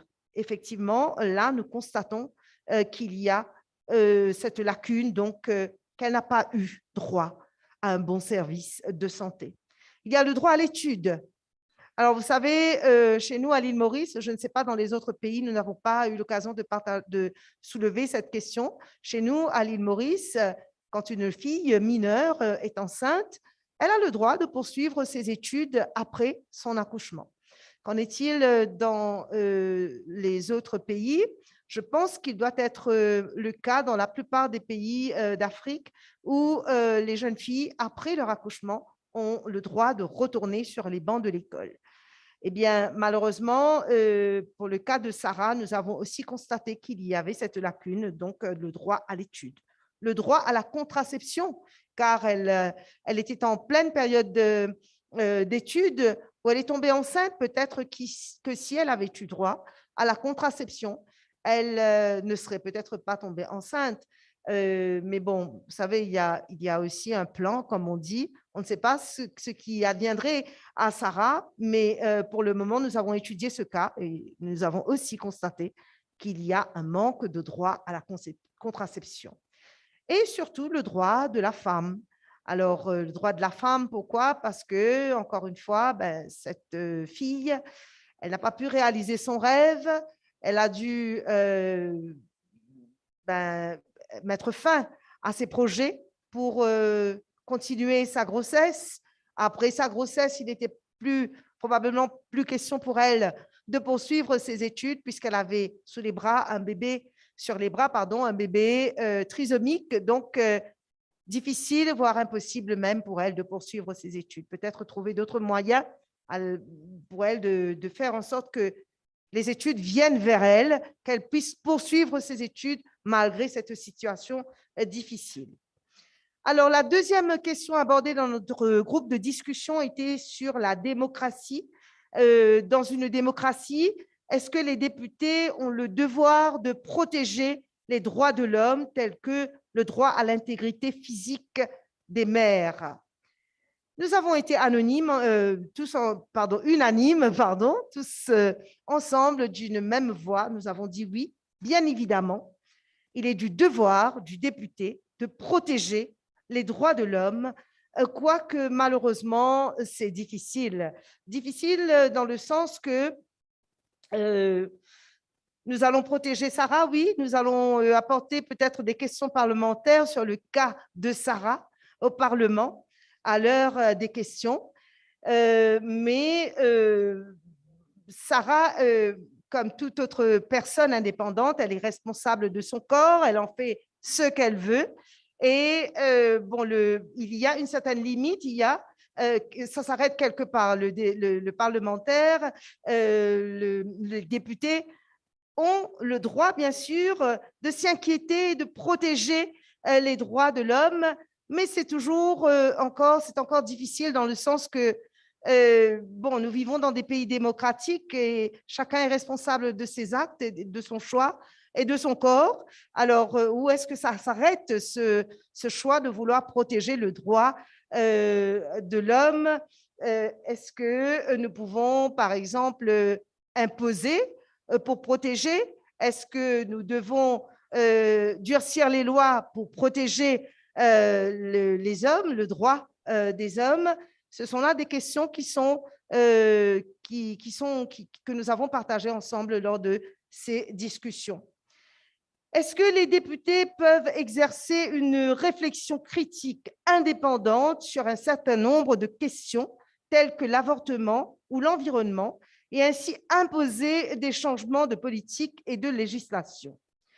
Pour nous, toutes les personnes qui étaient autour de cette table de discussion, encore une fois, nous étions d'accord. Les députés peuvent effectivement exercer une réflexion critique indépendante, mais en ce qu'il s'agit d'imposer des changements de politique et de législation, c'est difficile, car je pense que, comme beaucoup d'entre vous, les parlementaires, cela se passe souvent quand il y a un amendement à un projet de loi ou alors quand il y a un projet de loi qui est voté au Parlement. C'est là où les députés, en général, que ce soit de la majorité comme de l'opposition, on voit au chapitre, ont le droit de faire des propositions, ont le droit de partager leurs idées, ont le droit de proposer des amendements, mais en dehors de cela, ce n'est pas toujours facile de pouvoir imposer des changements ou de changer la législation. Une autre question, est-ce que les députés peuvent s'unir pour une noble cause ou ils sont toujours liés par des préoccupations politiques? Eh bien, je pense que oui. La preuve, nous sommes là aujourd'hui dans cette salle pour discuter pour une noble cause. L'avortement a toujours été un sujet tabou jusqu'à ce jour, même en 2022, alors où il est question de modernisation. Nous réalisons que le sujet est encore malheureusement tabou pour plusieurs raisons.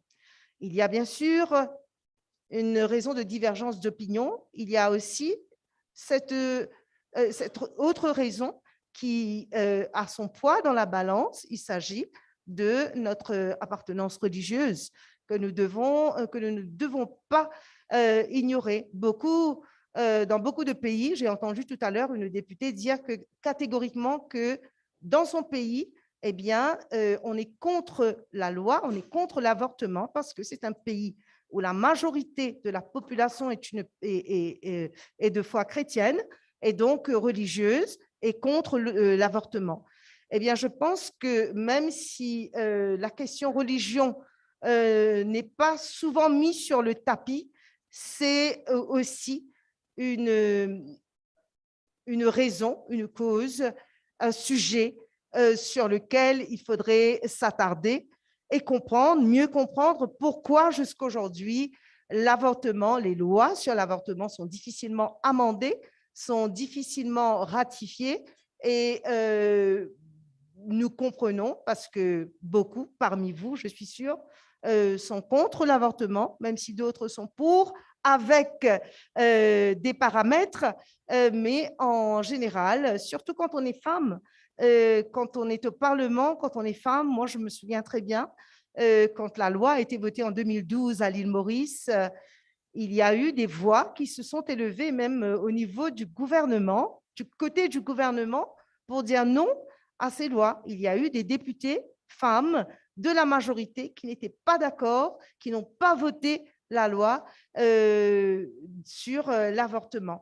Et ça se comprend. Nous comprenons et nous respectons parce que nous vivons dans un pays démocratique.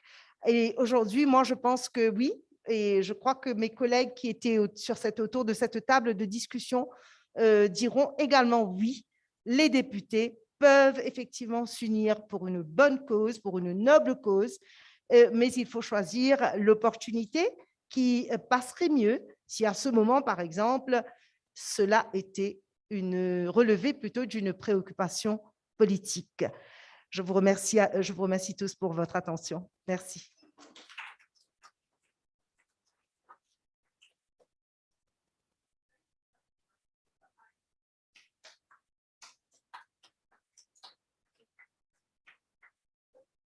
Thank you very much for that.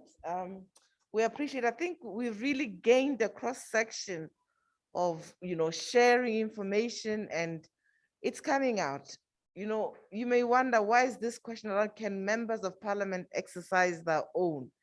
It's coming from the whole representation expectation from community. So group 3, please, let us do that so that we move to plenary. For those of us who'd like to pick tea, please do so that we don't break and we may finish as per agenda.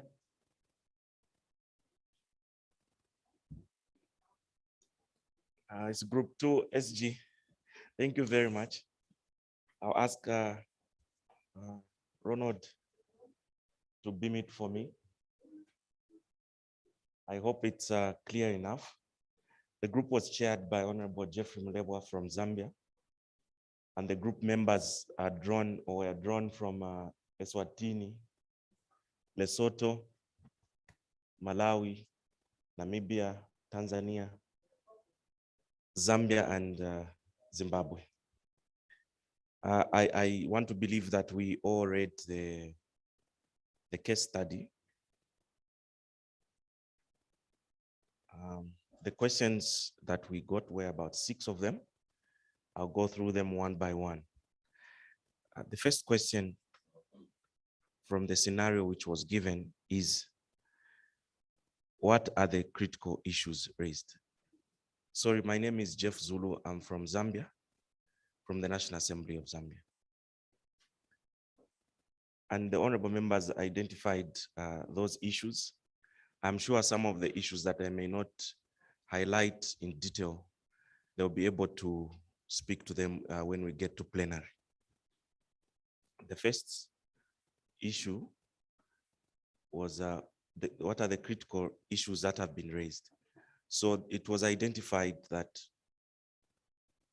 the problems that were being experienced by the women and the young girls in terms of development, fetal development, was due to emissions or that were causing toxins in the atmosphere. So it was basically an environmental pollution issue. There was also an issue of increased underage pregnancies. There was limited health facilities, coupled with poor funding to the only health facility, which did not have the necessary equipment for diagnosis of problems that arise in underage pregnancy. There was no adequate legal framework to protect women and girls.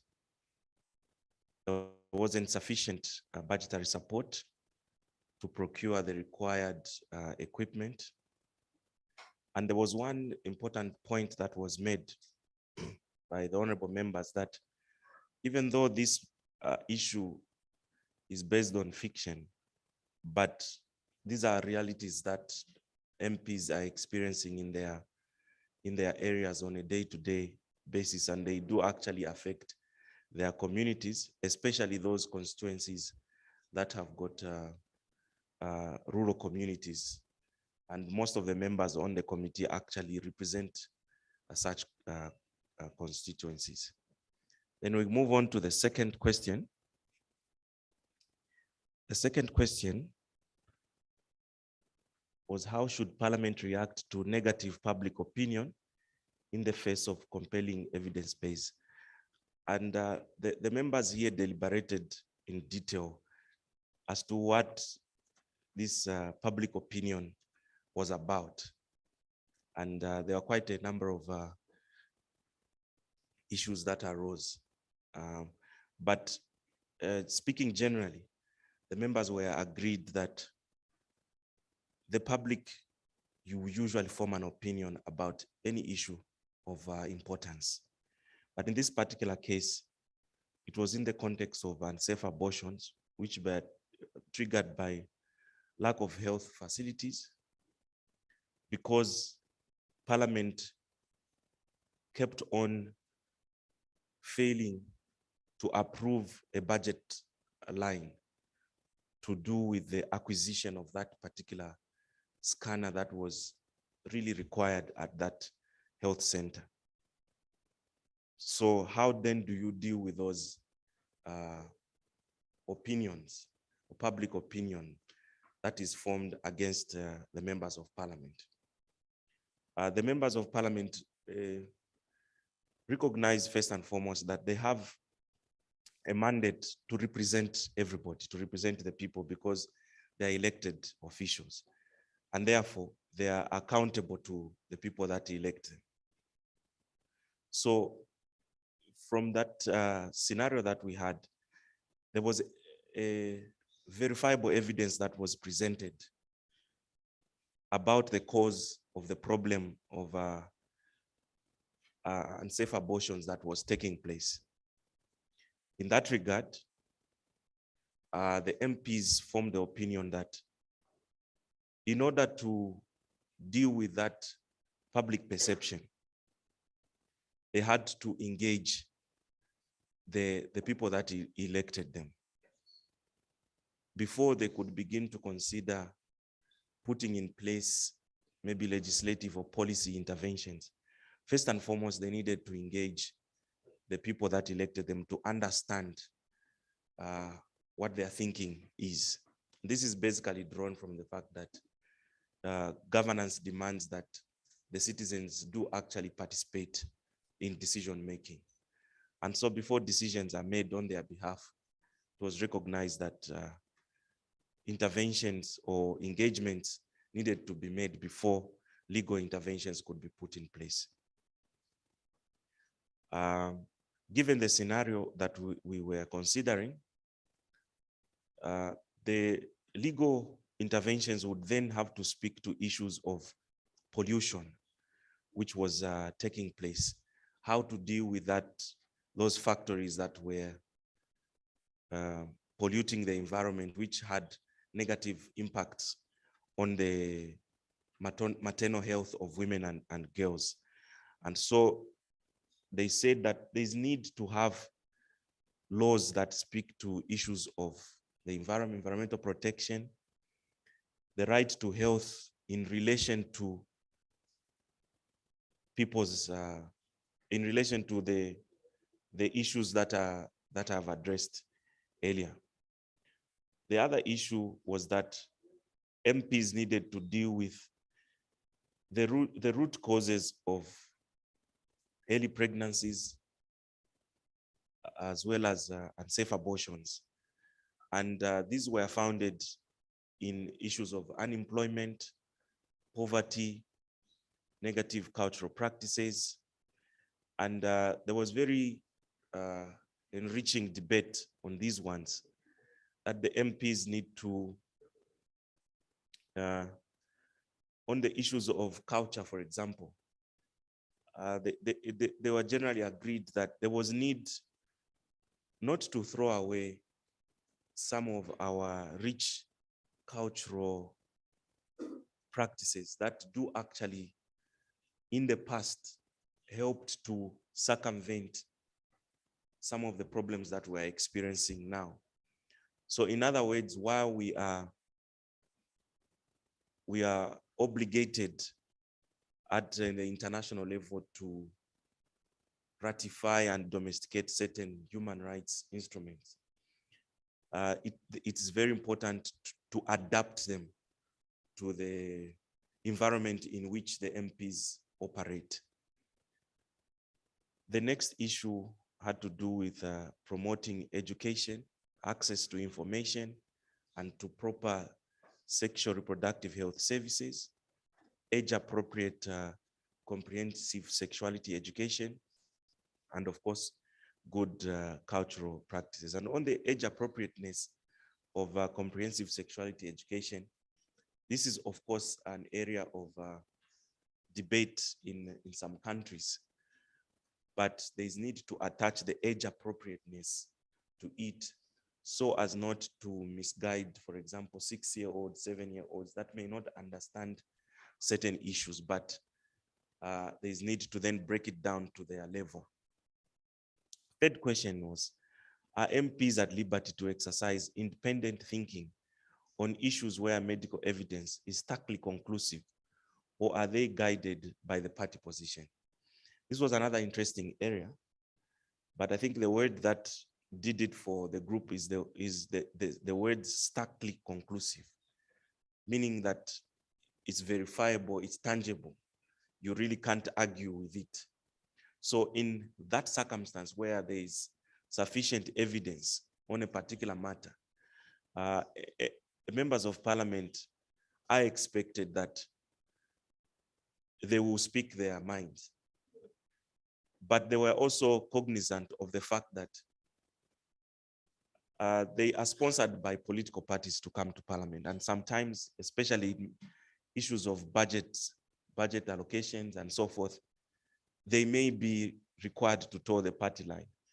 But I think that it was made clear that in the party caucuses, when there is a controversial issue, parties do actually caucus before they come to the whole house. And there they agreed that MPs do express their opinions, but they were encouraged that they should actually speak, provided they have the evidence, and that they are speaking on a matter may not necessarily mean that their position will carry the day, but even if it does not, they are required to speak.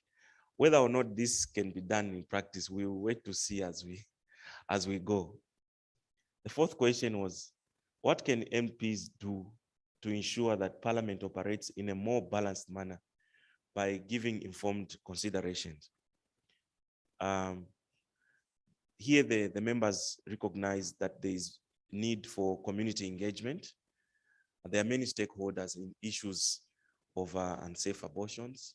By their very nature, they cause a lot of controversy. So there is need to engage widely with traditional leaders, with teachers, with health professionals, with faith or religious leaders who have been recognized to play a very key role in the communities in which the members of parliament serve. Further, it's important that MPs should gather evidence or should verify the evidence that may be presented by one group, for example, before them, by engaging publics through public hearings, through committee visits, so that when they finally make a decision, it is coming from an informed position. And the next question basically is related somehow to the fourth question, which says, should parliamentary committees be involved? And there was a resounding yes to that. And the other part of the question was asking which committees are relevant to the subject of unsafe abortions with regard to women and girls. And they may take different names in different parliaments, but we generally recognize that they will fall in one of those. Could be on human rights, justice, committees on to deal with health, education, youth, gender, natural resources, environment, and so on. Because as you realize, this issue had an aspect where pollution had an effect on the health of the people. That is why we're including committees that deal with the environment. The last question, what can MPs do to assist the women and girls of Umofia? This is the name of the place in our case study. And this obviously applies to what can MPs do to assist the women and girls of, you can replace that with the name of your constituency. So the first one is budget support towards the procurement of appropriate health facilities, construction of schools and other infrastructure, such as roads. It was recognized that sometimes buildings are put there and it could be a nice hospital, but the hospital will lack equipment. It will lack professional nurses and doctors to attend to the people. It will not have a proper access road. So women die on the way to accessing the facility, or it could be at a very far away place where access would be very difficult. So those are some of the issues that the MPs need to look into. The second one is that there has to be support to women and girls as a vulnerable group through parliamentary caucuses and relevant parliamentary committees, which we've already listed. Also, to enhance oversight in the procurement, use, and maintenance of hospital. I could also add education equipment. It was recognized that as Africa, or as a region, we do not yet have the capacity to build our own hospital state-of-the-art equipment, for example, to attend to some of these delicate maternal health issues. But once they come into the hospitals, then they break down, and there's no technicians to attend to them, to maintain them. So there is need then, from an oversight point of view, that when the procurement is being done, that the MPs should be able to exercise that procurement, that oversight function, so as to ensure that when the equipment has come, first and foremost, it's appropriate for the country, but that it will last longer, in the sense that there will be people to maintain it, spare parts will be readily available, and so forth. So in conclusion, basically what they were saying, you will see throughout our presentation that we have spoken about the 4 key functions of the MP, which is to make laws, to budget, oversight, and representation. And the conclusion is that all this should be evidence-based. And once it is evidence-based, it will then enhance the well-being of the citizens or the electorate. Thank you very much.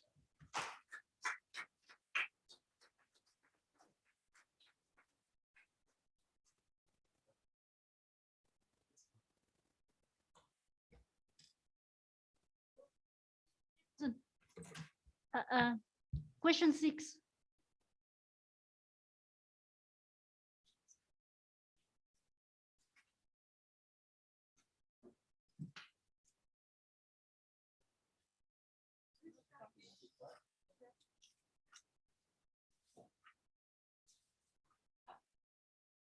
Number 2.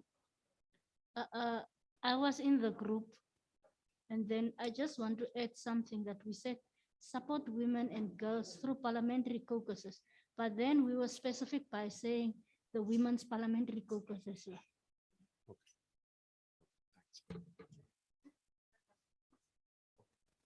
Thank you very much, Group 3.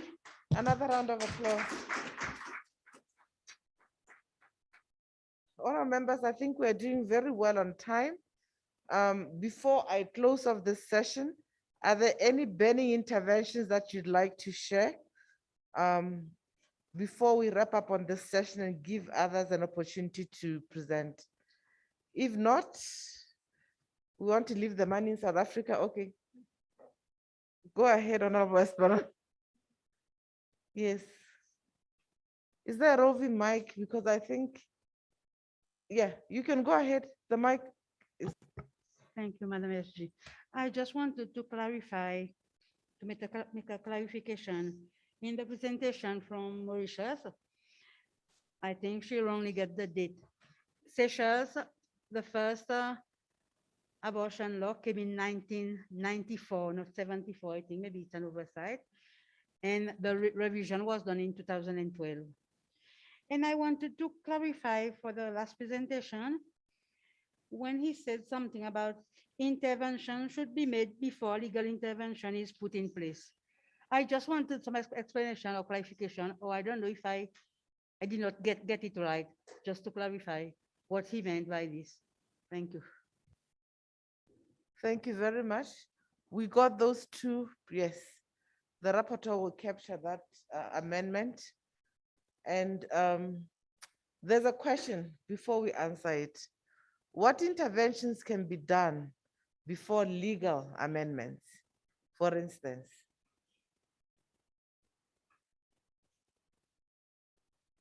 That's the question you want to know. What can be done outside a legal framework? Is there anything else that members believe we can do? Is the law solving everything for us, or are there things that can be done?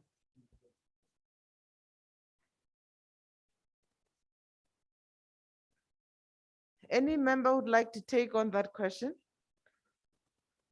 Attempt, yes, please. Honorable Musena.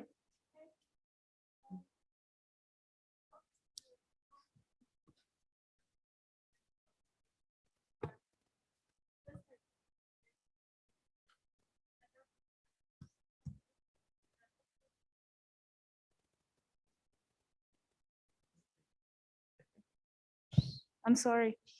Thank you, SG. I was saying, obviously, the law is very important. It is a legal tool that is used to inform the process, but sensitization is another key area.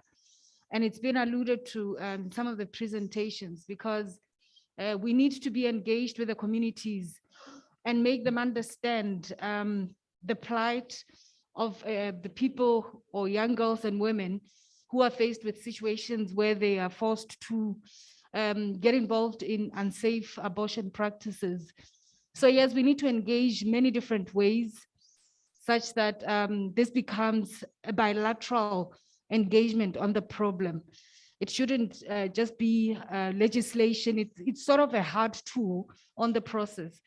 So sensitization actually brings in the softer aspect of it and makes it a mutually engaging process for everybody. Thank you. Thank you very much. I'm assuming that behind the question, there's a question behind the question that is being asked. And I've had most of the presentation allude to engaging, education, making sure there's comprehensive education offered in schools, among others, as a prevention mechanism. But I'm wondering if the honorable member is trying to say, can we do that outside a legal framework? Is that the question? What empowers you to do so? Or what is it that can be done even before there's that amendment? Your answer is correct as well. But I just wanted us to also get the feel of what is behind that question. In context where the law had not moved an inch, had not been reviewed, what have you been doing, honorable members? I think that is the question. Madagascar?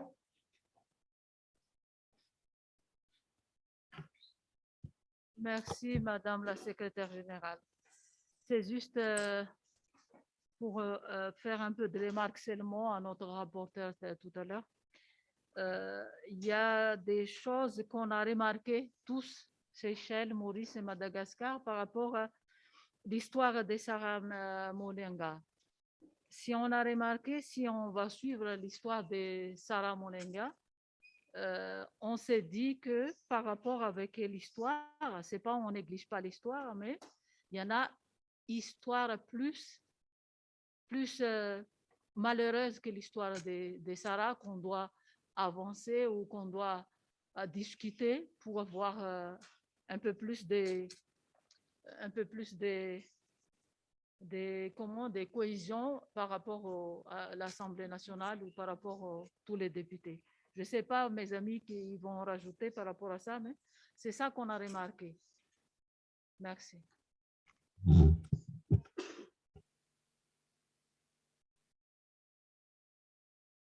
Okay, thank you for that observation. Any additions from the same group?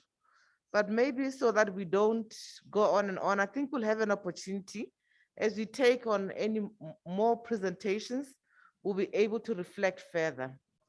On our members, as we indicated these mornings, these are impact-related stories that were aimed at making us reflect on issues related to the right to life, for instance, the right to health, the right to dignity, among others.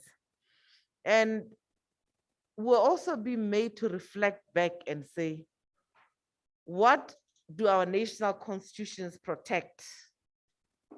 What are the powers that our constitution give us, or our policies give us, that we must ensure that in that context, we can be able to reflect on reproductive health care, what we are doing, what we are not doing, what is done elsewhere. We can also look at how we can guarantee the right to life, which means that the states must ensure that the appropriate health services are available and accessible. The other issues that we did not get into, as we all know, honorable members, there's also another issue which relates to accessibility to some of these services, where they exist or don't exist. Do women walk reasonable distances from their home to access these services? Do we have, there's a hand? Okay, honorable, yes. Thank you, SG. I just want to make say something about the experience that I have from Lesotho. I'm from Lesotho. My name is Pete. I happen to have a sister who has got a Down syndrome child. She knew before the child was born. She's a very well-off citizen. She knew very, very well before the child was born that the child was, after birth, the child is not going to be able to walk. It's not going to be able to talk. It's not going to be able to do anything for himself. But since we have an understanding as Africans that when you abort a child, it's like you are killing someone. So she is now living with the child who can do anything, who can go to school, who can't even talk, only because we have a belief that if you abort, you are killing someone. So I'm just seconding my sister, my fellow colleague there, that we need to educate people a lot. That education, abortion, safe abortion sometimes is not actually killing somebody, and it's not actually a sin before the eyes of Lord. Thank you. Thank you, honorable members.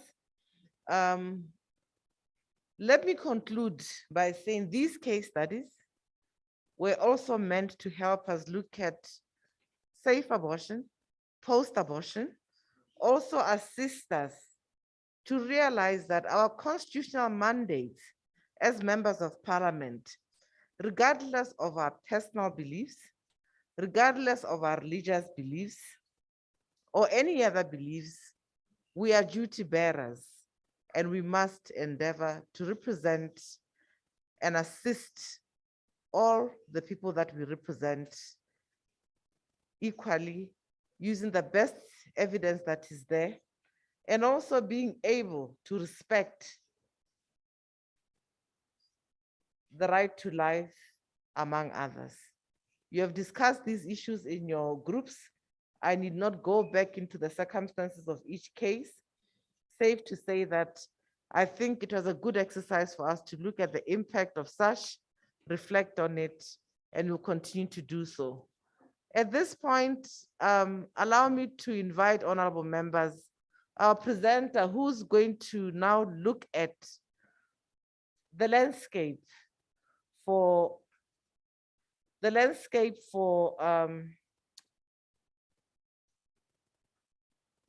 abortion in the SADC region, where he's also going to share learning and recommendations. We rearrange this so that it makes sense from the case studies to now look at what is the status of abortion in the SADC region, what are the learnings and recommendations. My colleague and friend Richard Delate, who's the program manager for Together for Sexual Reproductive Health and Rights from UNFPA Eastern Southern Africa region. Thank you. Can we please give me a round of applause?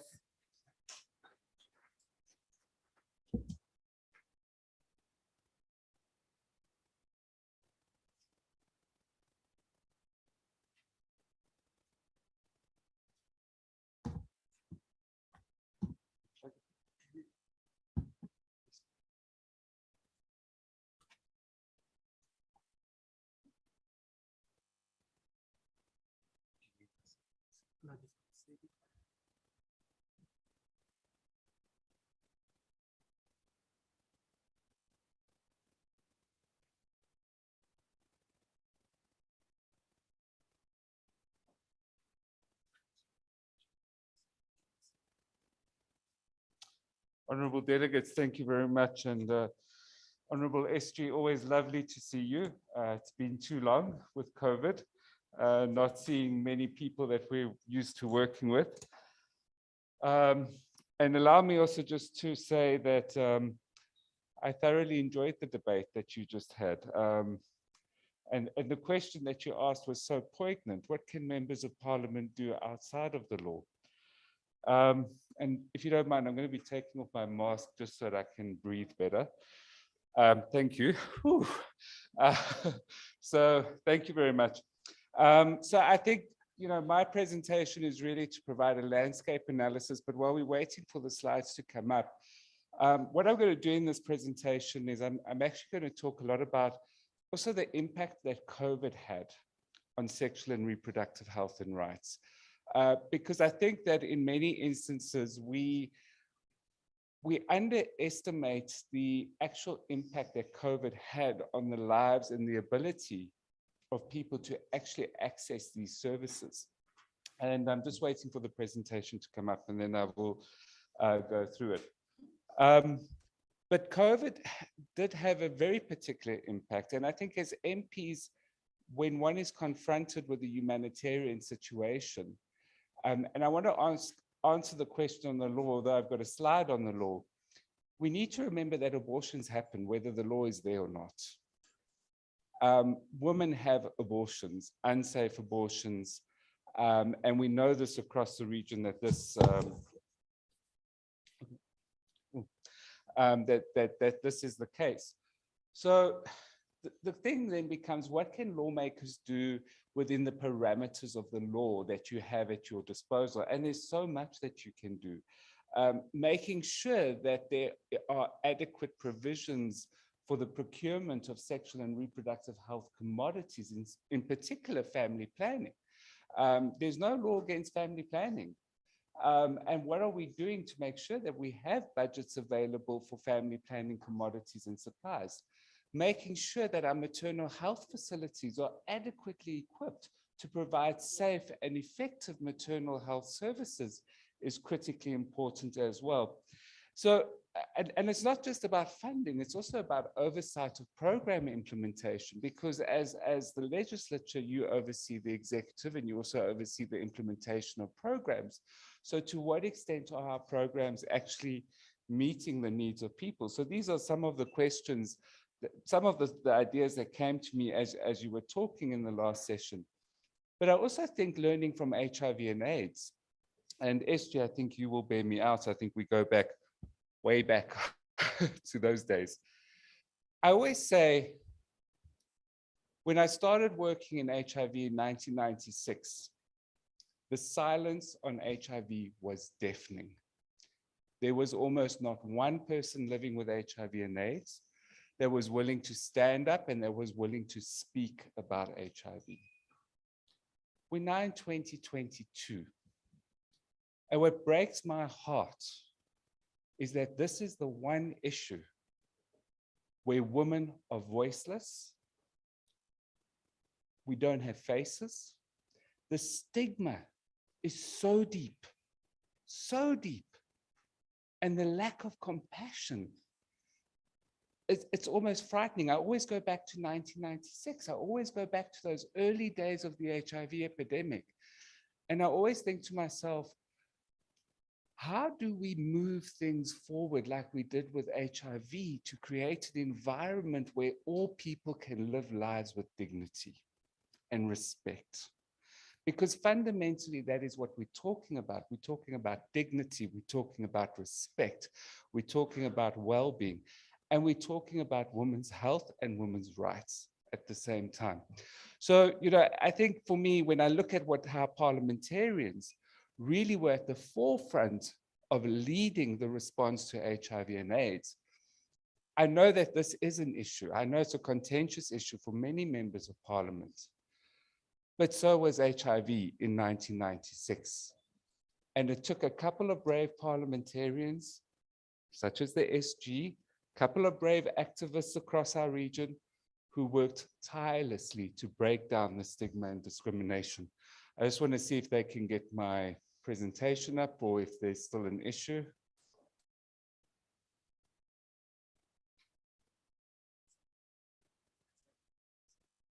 Okay. All right. So I'm just going to wait for the slides to come up. They said it will be done in a few minutes. But I do want to say that it is an honor to be here today, and I'd like to, oh, wrong one, sorry. I hope you mailed the right presentation.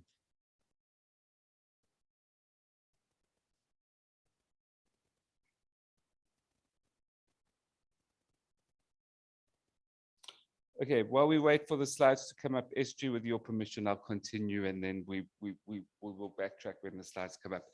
So first of all, like I was starting to explain, unsafe abortion or abortions are not something that should be seen in isolation from other SRHR issues.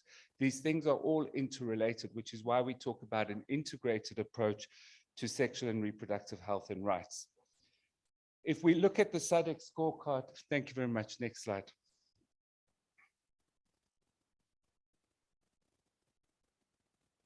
Next slide.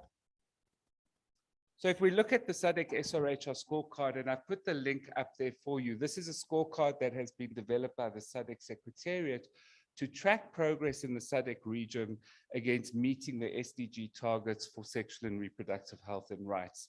So if we look at the SADC scorecard, what do we see about the SADC region?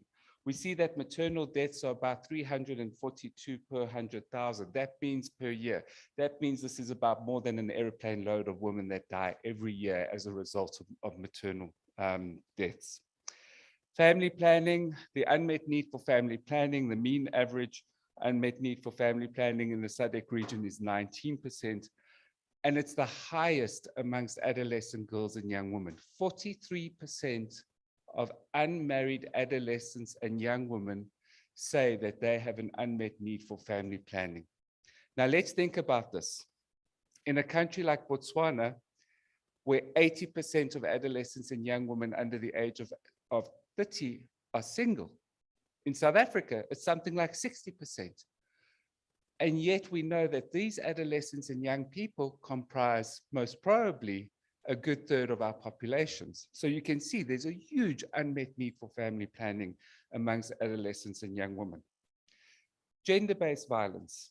About 30.5% of women in our region have experienced gender-based violence. Now you might ask, well, what is the connection of gender-based violence to a topic on abortion? Sexual violence. Sexual violence leads to a lot of unintended pregnancies in our region. HIV. This is the one area where we seem to be doing really well. We have had a 43% reduction in new HIV infections.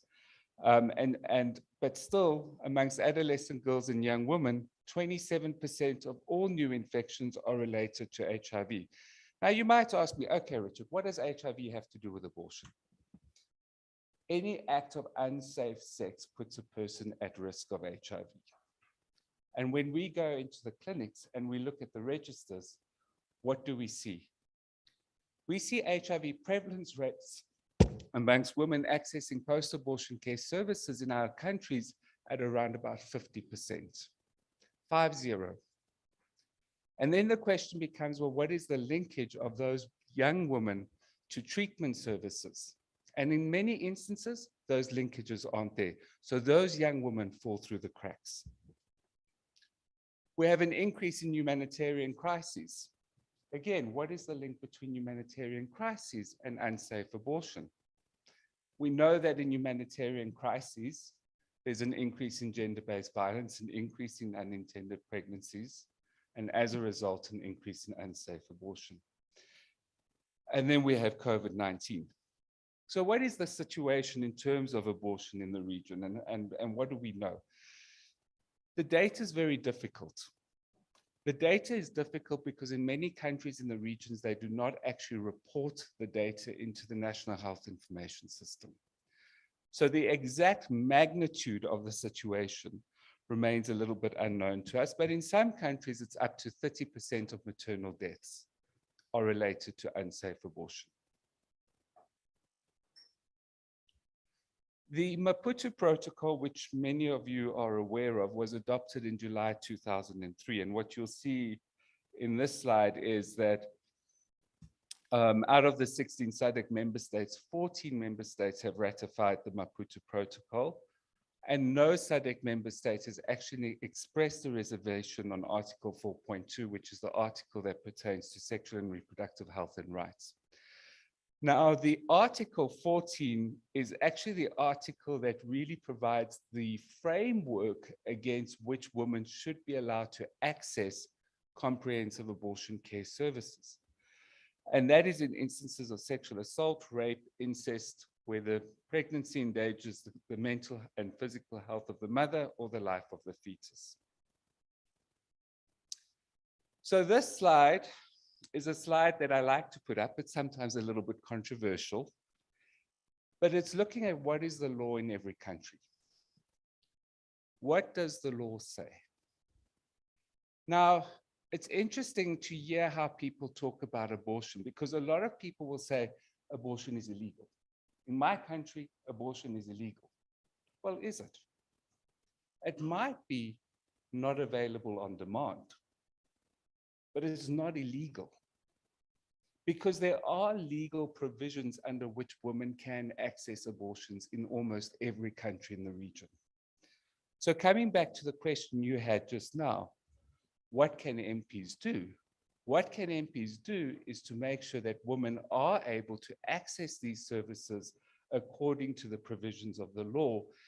And I think in particular to question some of the very strange policy decisions that exist together with these laws. So in some instances, there are laws or provisions, and it's not even in the law, it's actually in other policies, where a woman wanting to access an abortion, say in the event of a rape, has to get the consent of 3 different doctors.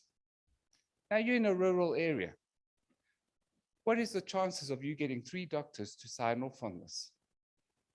And the example I'm actually using is from Zambia, which is what the law says. So in many instances, even though the legal provisions exist for women to be able to access services, there are other provisions that hamper their ability to actually access the services in the first place. Let's have a look at what was COVID doing. This is data that compares 2019 to 2020. And I've really I've taken the framework that I used earlier around maternal health, contraceptives, abortion, gender-based violence, and I'll show you a little bit of some of those slides, because I think this is the untold story. So what we're looking at here is facility deliveries. And you can see we're comparing 2019 to 2020. 2019 is in the blue line, 2020 is in the orange line. Now this data, next slide, please, sorry, my apologies. Next slide, sorry. This is the slide that I'm at. So the blue line is 2019 data and the orange line is 2020 data. And the data was collected by UNAIDS, UNICEF, WHO, and UNFPA. We've been tracking the impact of COVID on the provision of services across all 23 countries in East and Southern Africa. And we're the only region that actually has this data. So we're very privileged to have this data. So when we look at facility deliveries, we see that there was a slight increase in facility deliveries, but it sort of is in a little bit of a wave. And as you'll see as we go through the rest of the slides, many of these waves are actually linked to the restrictions of movement on people during COVID-19. So when it's not necessarily because of COVID-19, but it's because of the restrictions that were placed on people around COVID-19. And also, we know that there was a lot of fear amongst people accessing services, so that hampered the ability of people to access services. We know that there was a lot of disinformation. So there were a lot of issues going on behind these numbers, but these numbers are important for us to have a look at. Family planning, look at family planning. Next slide, sorry. So look at 2020.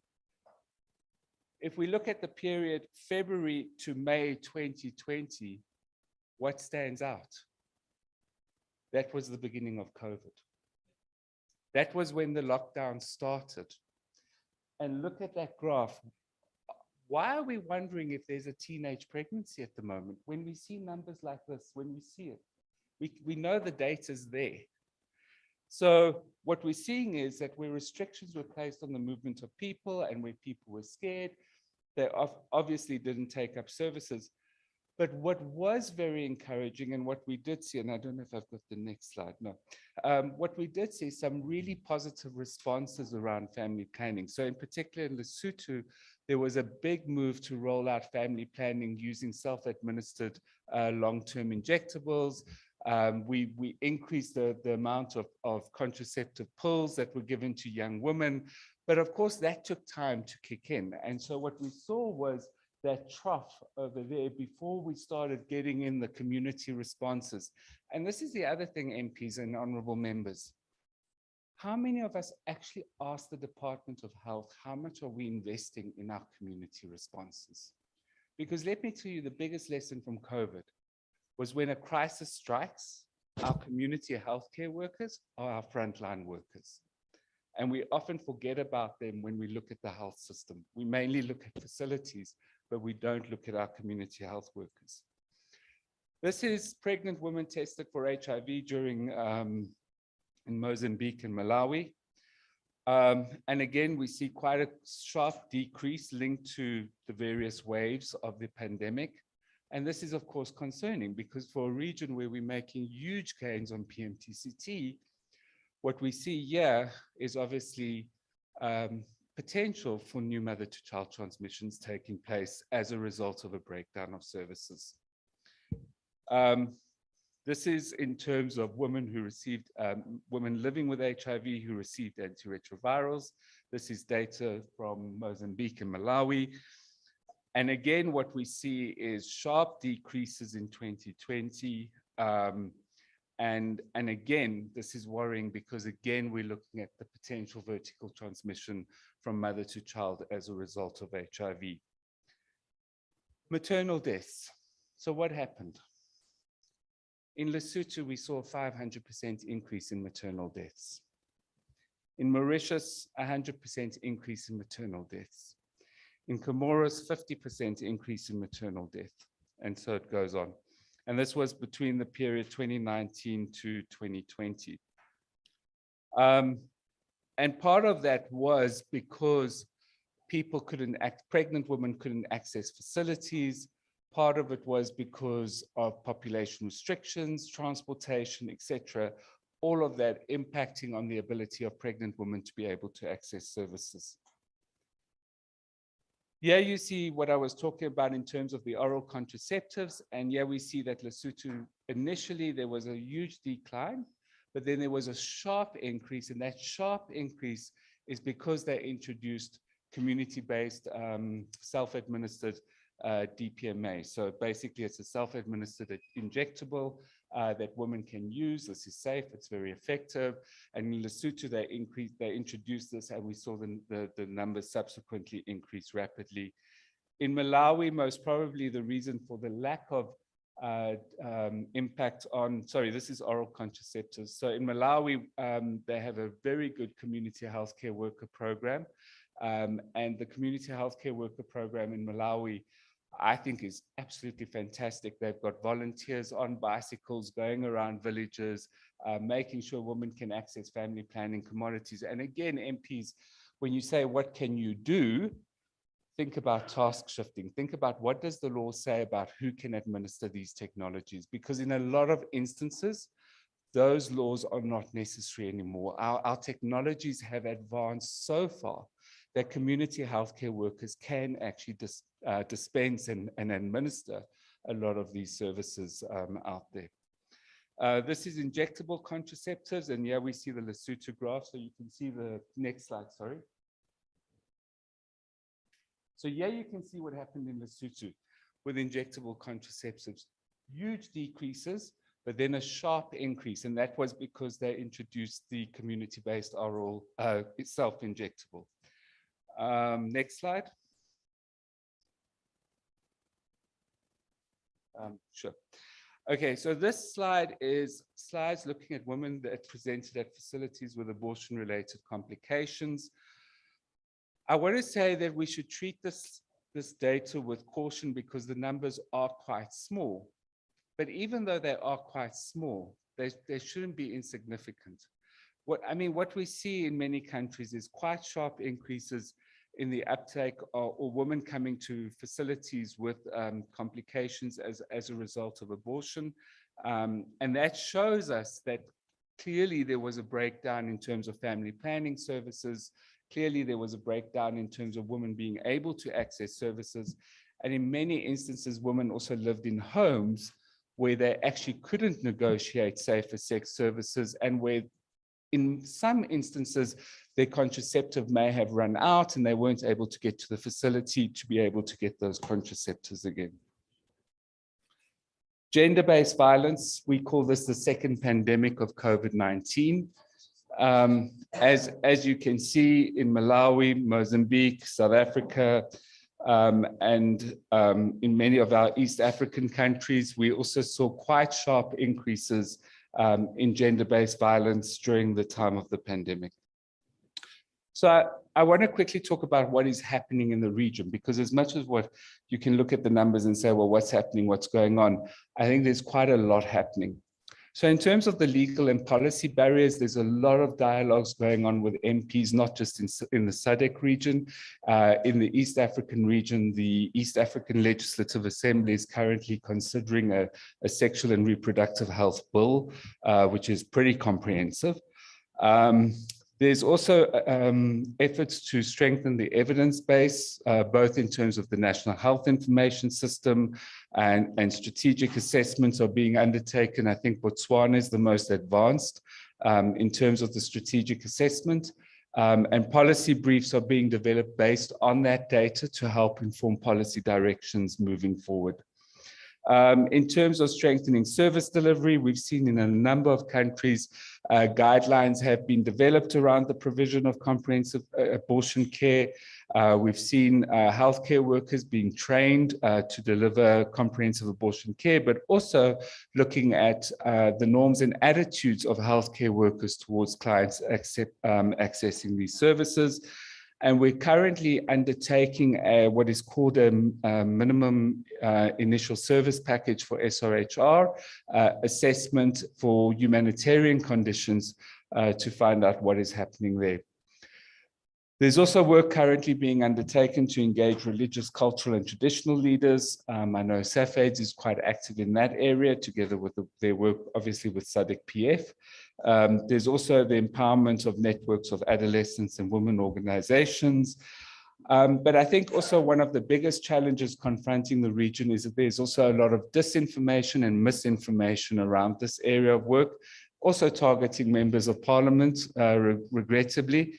But we are aware of these, and we constantly try and engage parliamentarians to make sure that parliamentarians have the latest information available so that they can make informed decisions. And then, of course, there's also now increasingly a lot of work being done looking at the costing and financing.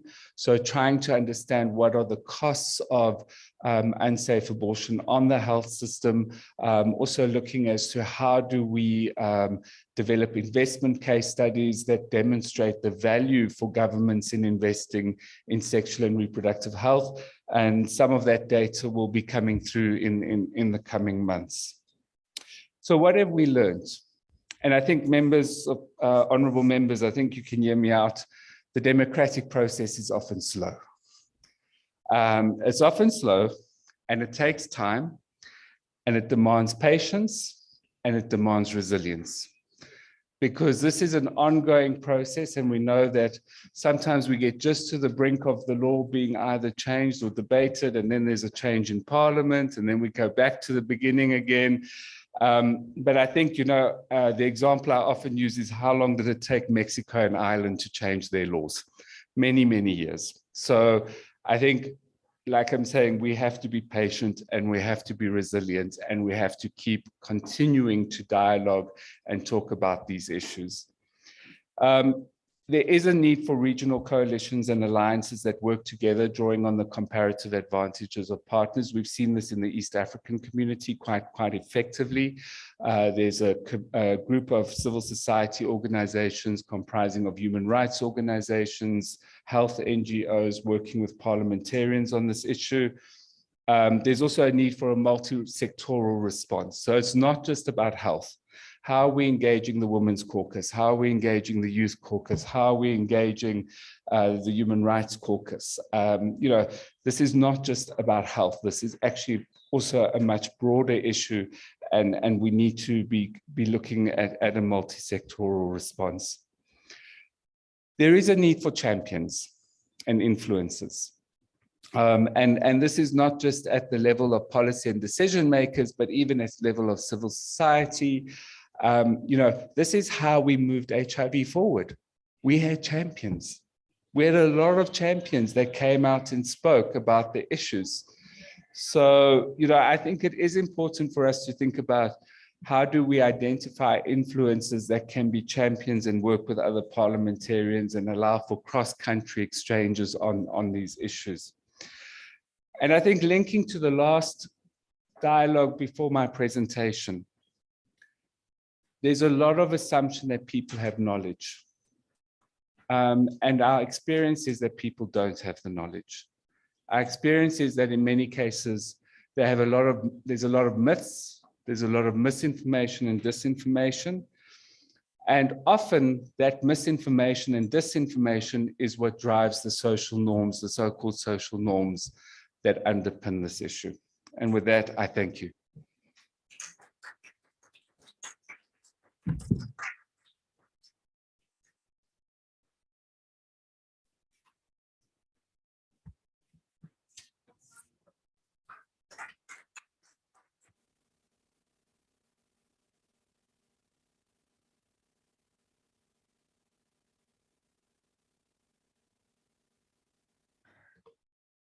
I think this presentation was quite relevant to fill in the gaps. I think the case studies raise so many questions, which somehow this presentation was able to align and respond to. The issues around evidence, the evidence was given in some countries, issues of commitments, issues of what you can do. I think this has really assisted us, and the rapporteurs should kindly take note of those, as we will be able to align those into the resolutions of the report. And if you need any more detail, rapporteurs for the groups, kindly contact Richard while he's here, or I may also provide his email for that. Honorable members, are there any burning questions? Richard, I think the work was done in group work. And I thank you so much for the presentation because it kind of put the data in a much more organized manner. I think the issues for debates were clarified in terms of what is it that needs evidence and where does the evidence lie. And you've done a good job of giving a broad picture around SRH, maternal mortality, among others, and highlighting the fact that whether or not there's engagement by duty bearers, it continues. And COVID situations, as an example, expose some of these issues which drive the inequalities and iniquities in our populations, especially women and girls.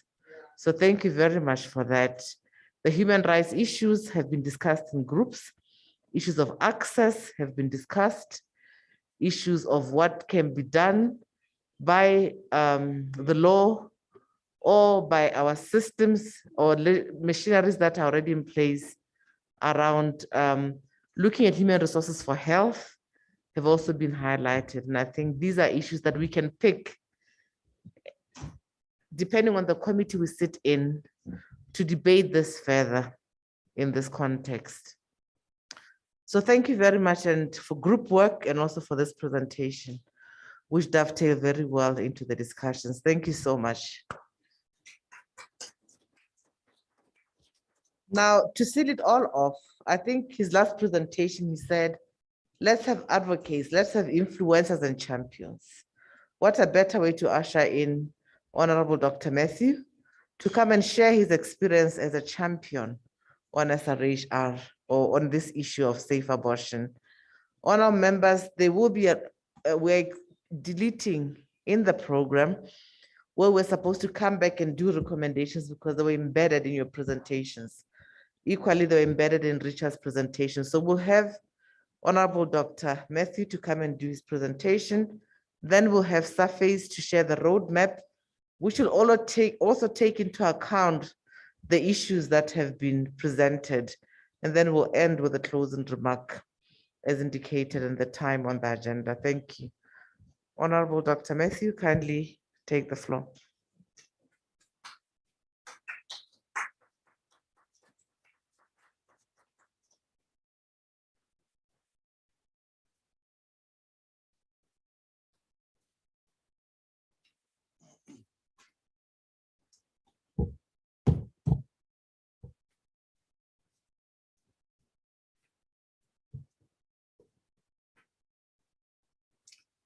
I hope you can allow me to take my mask off so that you can hear me better. Thank you. Right. My presentation today is a short one. It's about Malawi, our experiences there regarding abortion, and the outline of the presentation. If you can just go back, the outline of the presentation. I was told that I have to make this presentation in 7 minutes.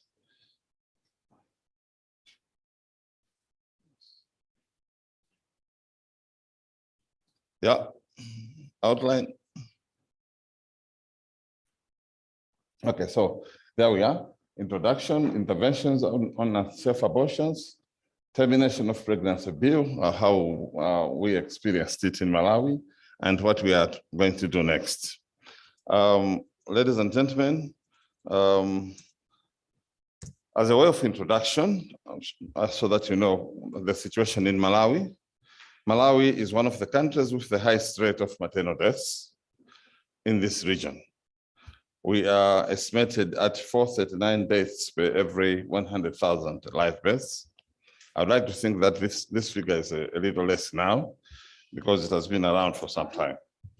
Research has shown that complications from abortion are the cause of 6 to 18% of those maternal deaths.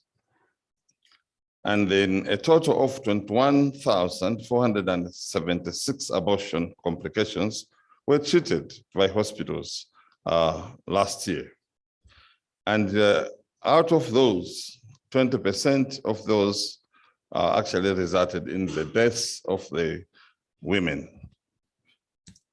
rapid assessment study by the Ministry of Gender on teenage pregnancies and child marriages during the COVID-19 in Malawi showed that the pandemic led to 40,000 plus additional teenage pregnancies between March and August in 2020.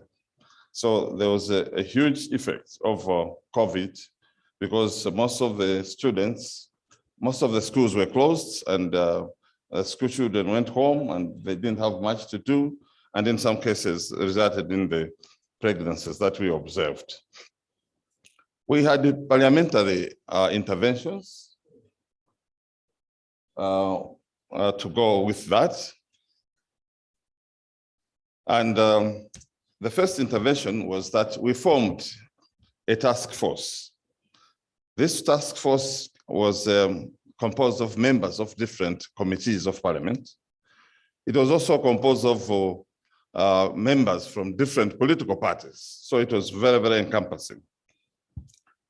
And the committees were health, HIV/AIDS and nutrition, social committee, and community affairs. All these members participated in the task force. There was also partner collaboration. We had some NGOs that actually supported the formation of this bill. And the NGOs were the Coalition for the Prevention of Unsafe Abortions, we call it COPWA, IPAS, Options, FIPAM, SAT, SRHR Alliance, and others were participating in giving Parliament support to make sure that this bill is passed in Parliament. What the stakeholders did was to make sure that each and every member of Parliament is aware, was to make sure that every member of Parliament is aware of the contents of the bill and also is made to believe that changing the laws was a necessary thing to do as a country.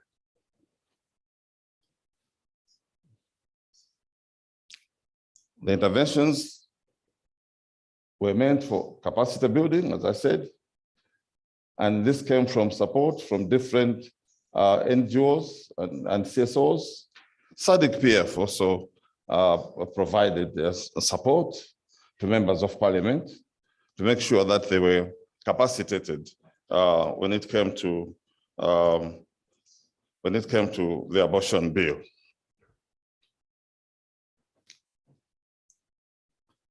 Oversight visits were also made.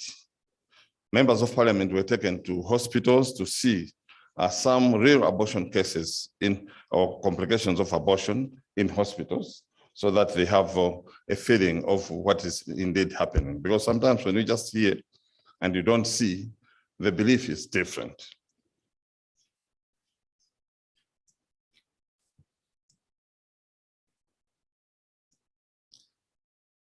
Now the bill itself.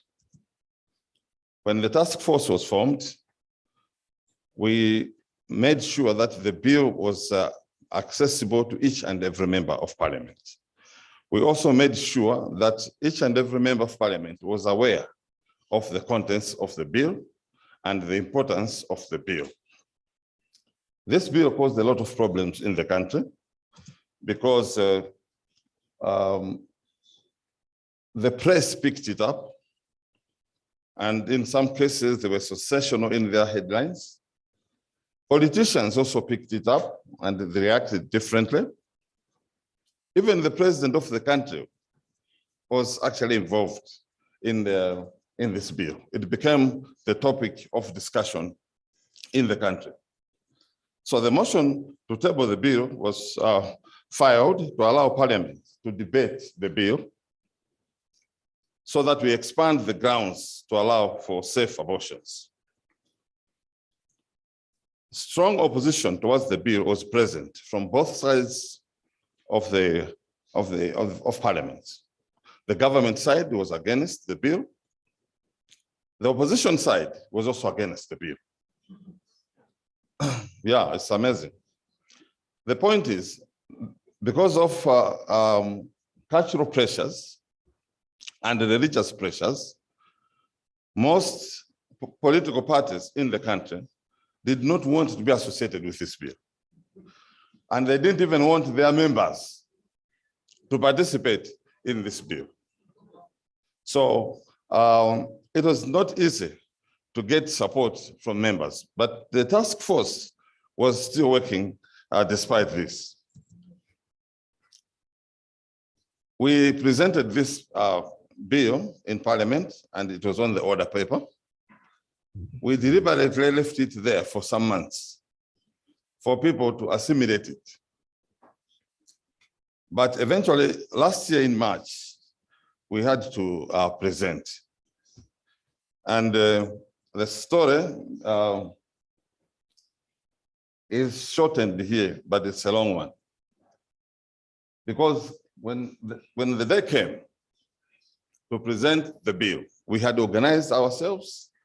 I was going to present the bill in Parliament. A member of the task force was given the authority to second the bill. Another member was also given authority to give support to the bill. But when the day came, the political leaders sent notes to the members not to second the bill. So one by one came to me to say, I'm sorry, I cannot second. My Secretary General says I shouldn't. And that happened one by one. Eventually, I was all alone. And you cannot present a bill without seconding. So I had to leave the house to go and recruit a member who could second. Lucky enough, a member was found who made some demands, of course. But he gave in and said, I'm going to second. So when the government side heard that we had found somebody to second, they just waited for us. When the time came and the speaker introduced the bill and that I was going to present, the leader of the house stood up to say, I have a motion that we should not discuss this bill, but instead we should discuss this. Those for say aye, there was a huge aye. And those again say no, and that's how we lost the whole case. So the issue was not discussed on the day, not because we didn't want to discuss, but because we did not have adequate support. We did not have adequate support when the motion was announced. So that marked the end of the motion and the bill for that day.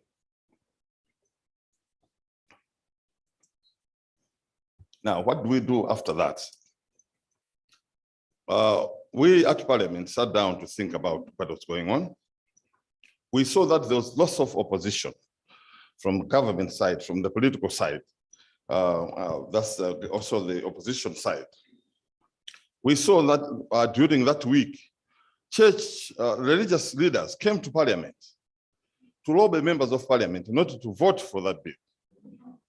And they brought in cash to give, the religious leaders, they brought in cash to give members of Parliament to vote against. I attended the meeting. I also received the cash. But that's what they did. And then what do we do next? And then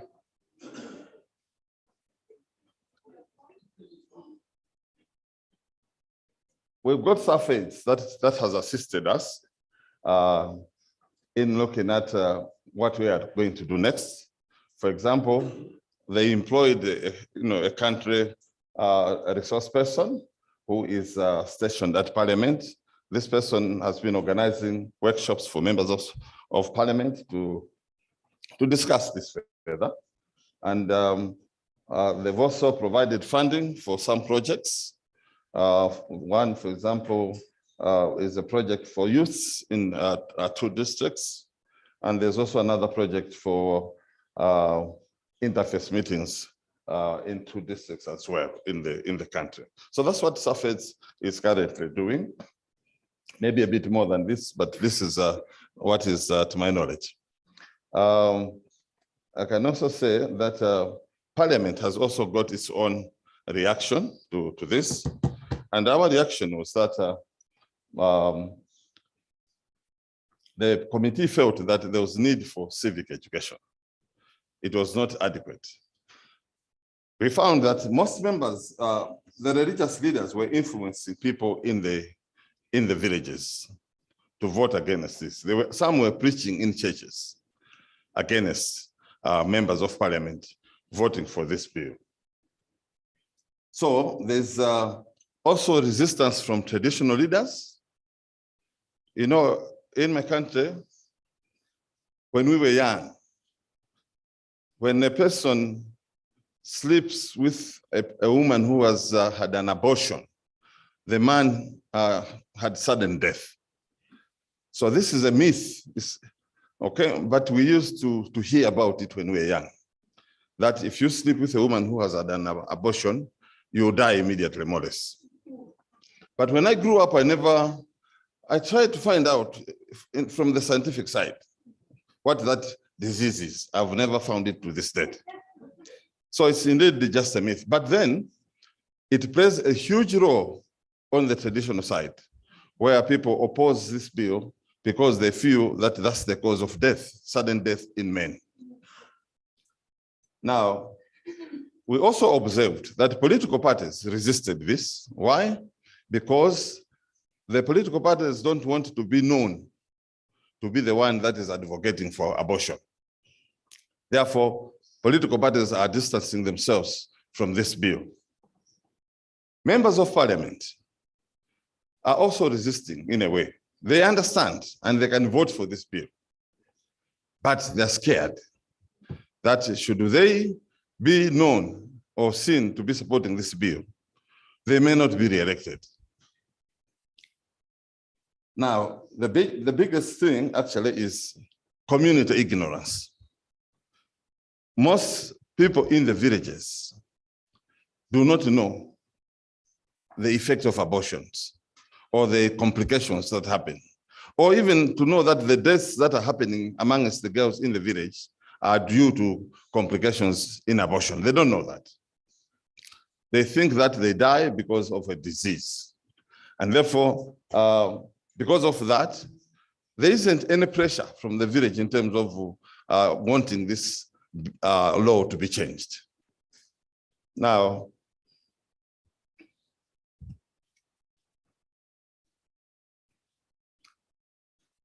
so Parliament has been waiting for feedback. We went back to the stakeholders and told them that, look here, we cannot change the law because of you stakeholders. We can only change the law if Malawians want the law to be changed. NGOs should not be seen to be changing the law, even if it makes sense. But they should go down to the village to convince the villager that, look here, this thing is killing you. And once they are convinced that indeed abortion is killing people, then the villagers will mount pressure on their members of parliament to change the laws in parliament. That way, we believe, is the way forward. And therefore, we ask the stakeholders to mount campaigns which should educate our people in the rural areas to make sure that they understand what abortion is all about, what abortion complications are like, and that most of the girls dying are actually in the villages. Because in towns, what we observed is that there are clinics that are providing abortion. Only that they charge a certain amount of money, about 25,000 kwachas, And if you pay 25,000, these clinics are able to provide abortion. Now, what it means is that those that are dying are the poor in the villages. And these are the ones we represent in our constituencies. What do we do about those? Do we just look away? And also, if you look at this debate, you will see that the absence of a man is very significant. The woman is the only one carrying out the burden. It is the woman, once a man is told that the girl is pregnant, most men shiver and they run away. Most men will say, this is not my pregnancy. Which day did you have it? Did I meet you that day? You know, also things come. Now, as men, we go away and the girl remains on her own. She can't talk to her parents. She can't talk to even her friends. Then she starts hunting for alternatives. And if the nearest alternative to her, to abort, she'll take it. And normally those are people who do not have the technical know-how to do the job. And that's why we have huge complications. About 20% of the complications result in deaths. So we are losing lots of Malawians. I've been told that the first quarter of this year, there are about 77 complications due to abortions in one district, in the very south tip of Malawi, that is Sanji. 77. Out of those 77, 15 have died. Now the question is, we as parliamentarians who've got the duty or the responsibility to change laws, what are we doing about it? The thing that we should know is that our hospitals have got technical know-how. They are ready actually to assist these girls and prevent these deaths. But the law is the one that is preventing them from going to hospitals and seeking abortion services from people who are not qualified. What should we do as parliamentarians? I was happy with the case studies that we were looking at, because they were actually asking us questions as members of parliament, as individuals as well. Should you just turn your back away from the girls? Especially knowing that the boys are not even being touched at all. They are far away. What was sad also is that Malawian women were not fighting hard enough. Very, very few women were for this. It was mainly men who were seeing the need for this. But of course, there are other cultural reasons why that was the case. So the point is, who is supposed to change the law? Is it the NGOs? Or is it parliament really? It is not parliament. It is not the NGOs. The ones to change the law are the villagers. Therefore, the most important thing as far as we are concerned is that all stakeholders should come together and mount a campaign that will make the villagers see and demand abortion. Once we do it that way, members of parliament will be under pressure to change the law through their voters. And once the voters are actually knocking on the member of parliament's door, the member of parliament will abide. But what is happening now is that the NGOs are coming to parliament, organizing workshops, giving allowances, and people are collecting these allowances, and they go away. Another day, you invite the members of parliament, they come again. Sometimes feigning ignorance, and they are educated on and on and on and on. But what is required now is that we should spend this money in the village, to move the villager, to show the villager that their member of parliament, one of his roles is to protect them and save the deaths of women in Malawi. Thank you very much.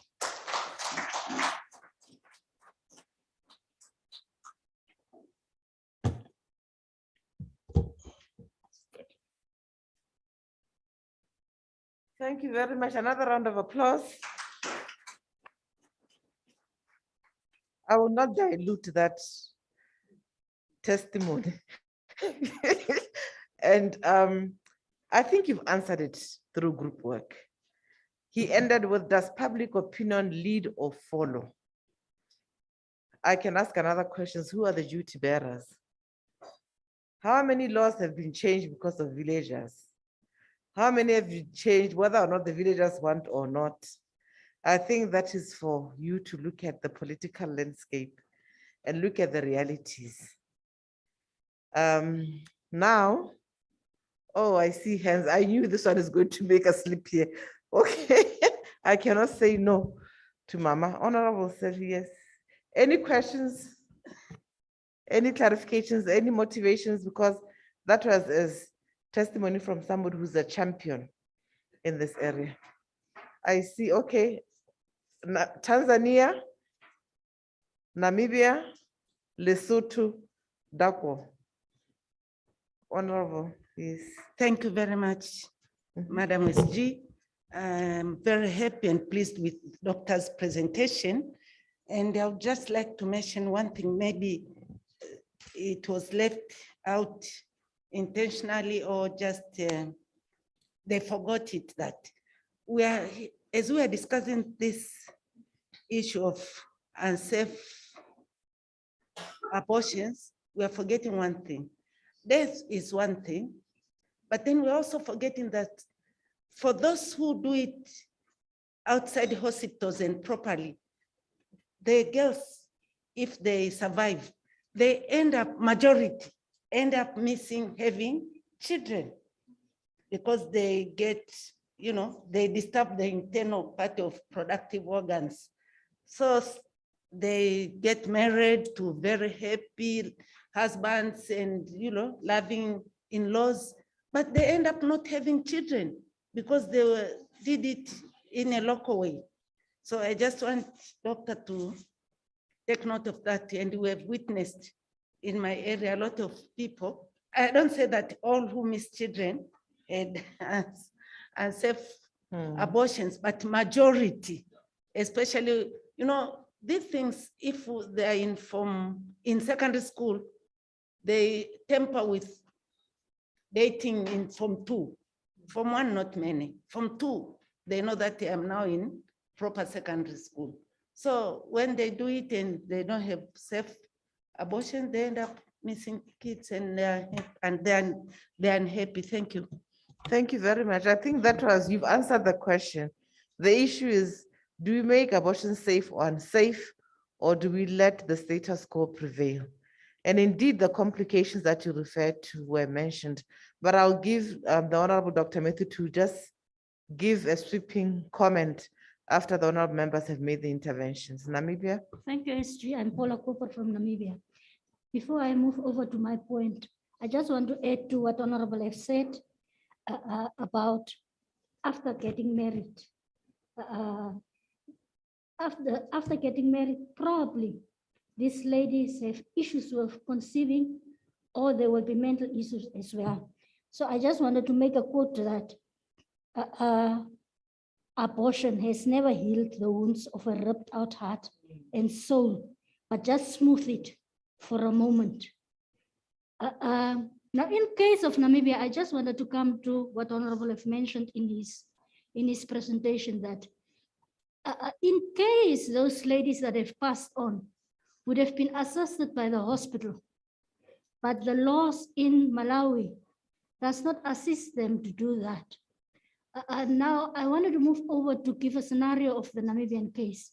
It's not that we totally does not allow abortion in Namibia, but in cases of health conditions of the mothers, or if there is a danger with the child, it's aborted.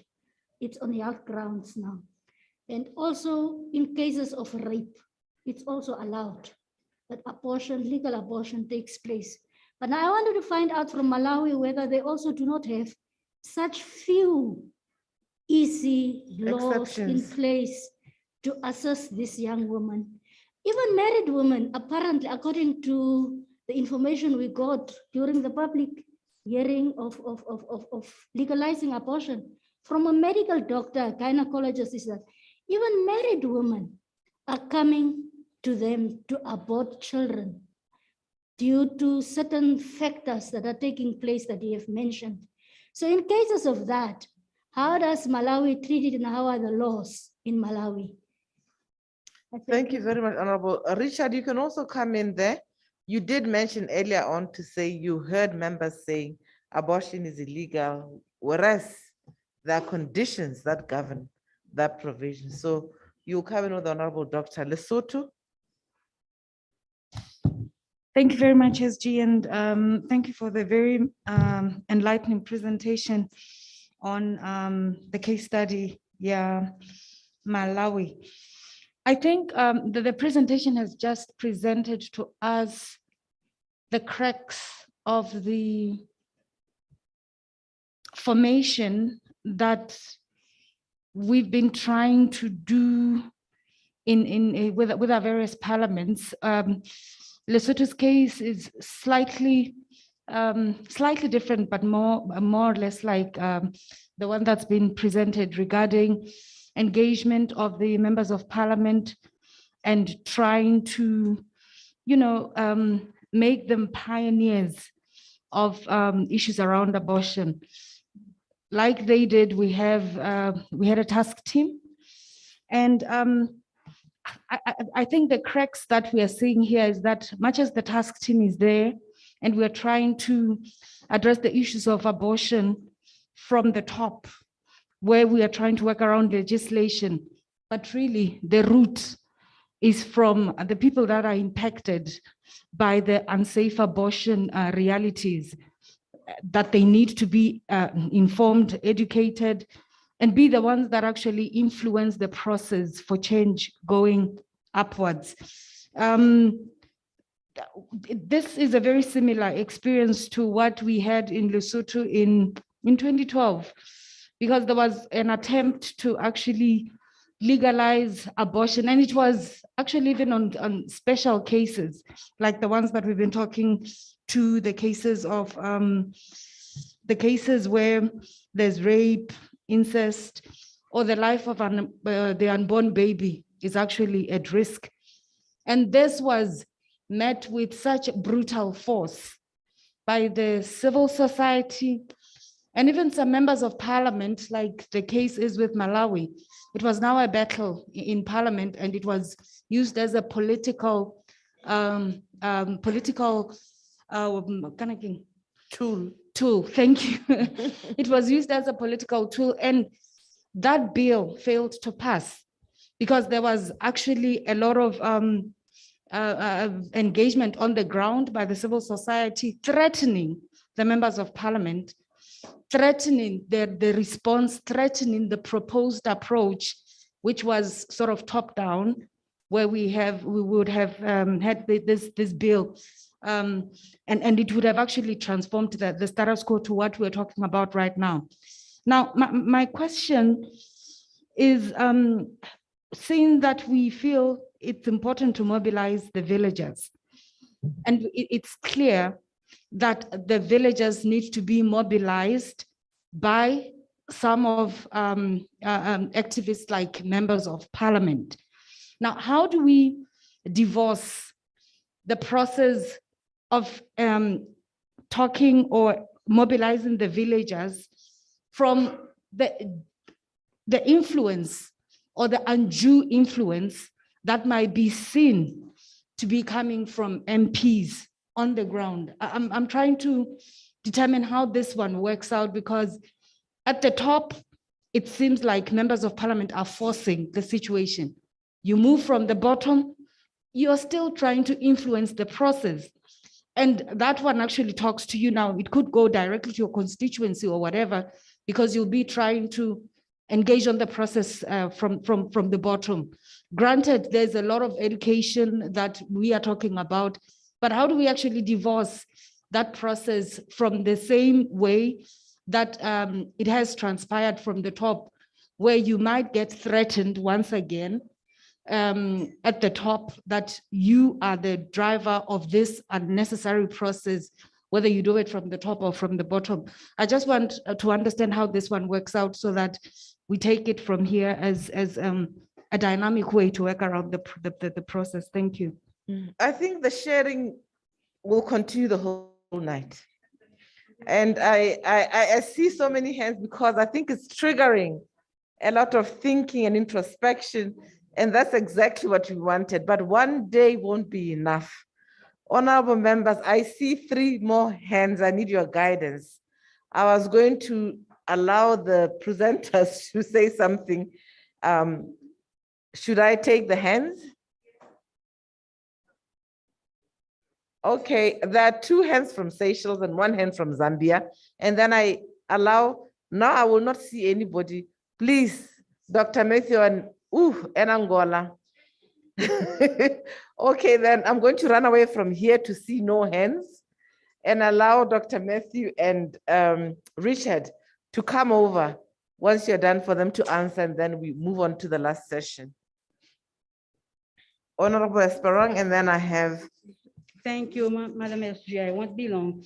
Yes. What has triggered this intervention after I was listening to Honorable from Malawi talking about the complication of unsafe abortion.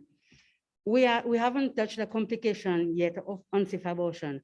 There are so many, from septic shock, septicemia, infertility, and so on, perforated uterus. And in most cases, those patients, if they succeed outside the hospital to abort the fetus, they would not report to the hospital. It's only when complications arise that they come to hospital and they are being counted.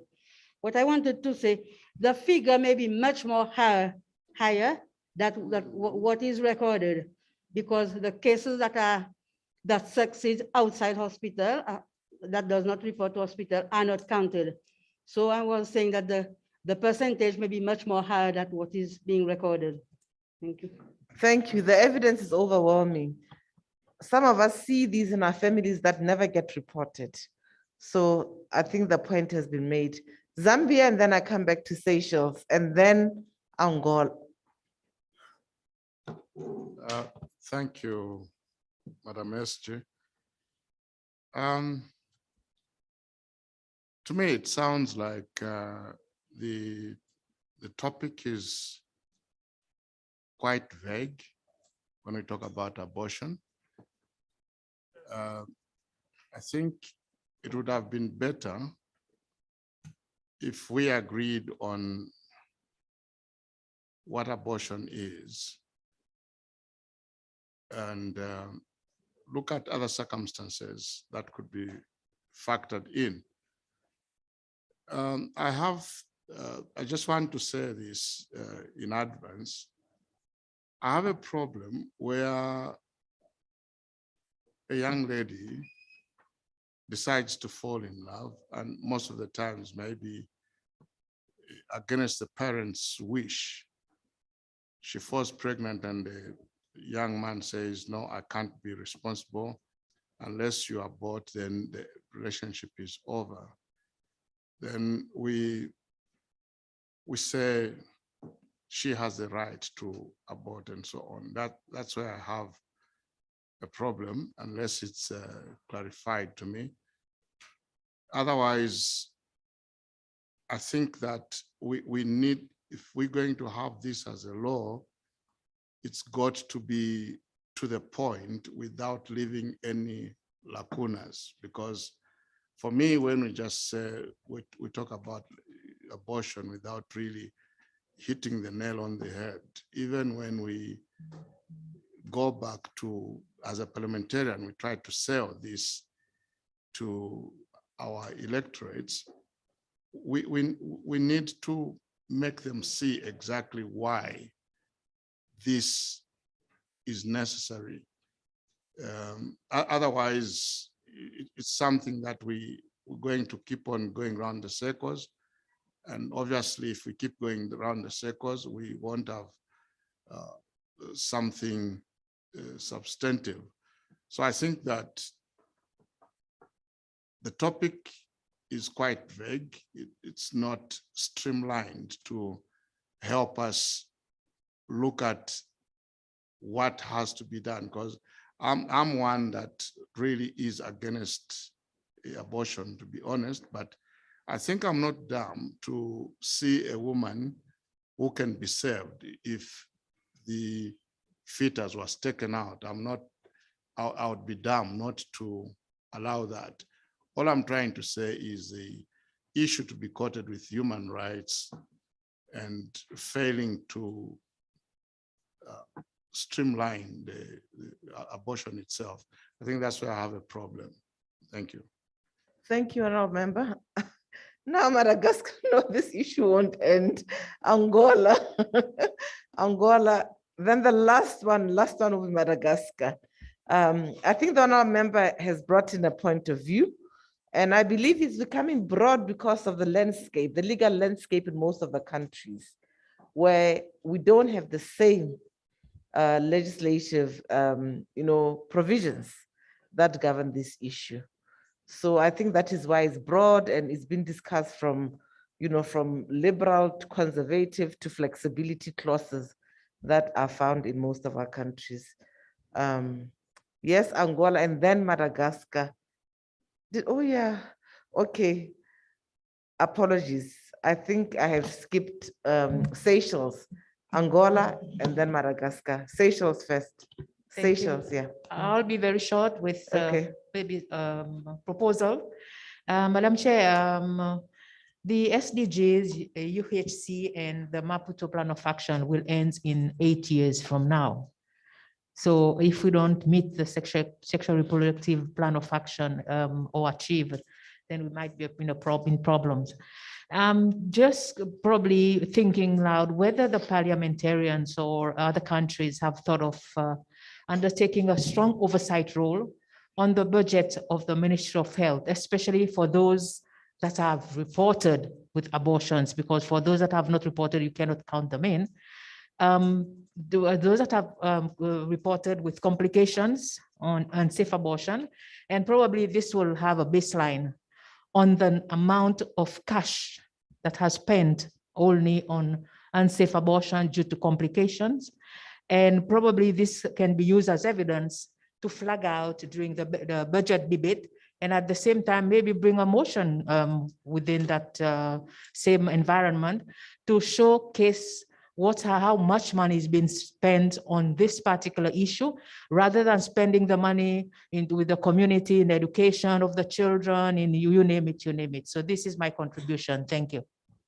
Thank you. There's a proposal for members to look at that formula, the cost of inaction of coming up with safe abortion provisions in the country, and to look at how much money is there, what could be spent.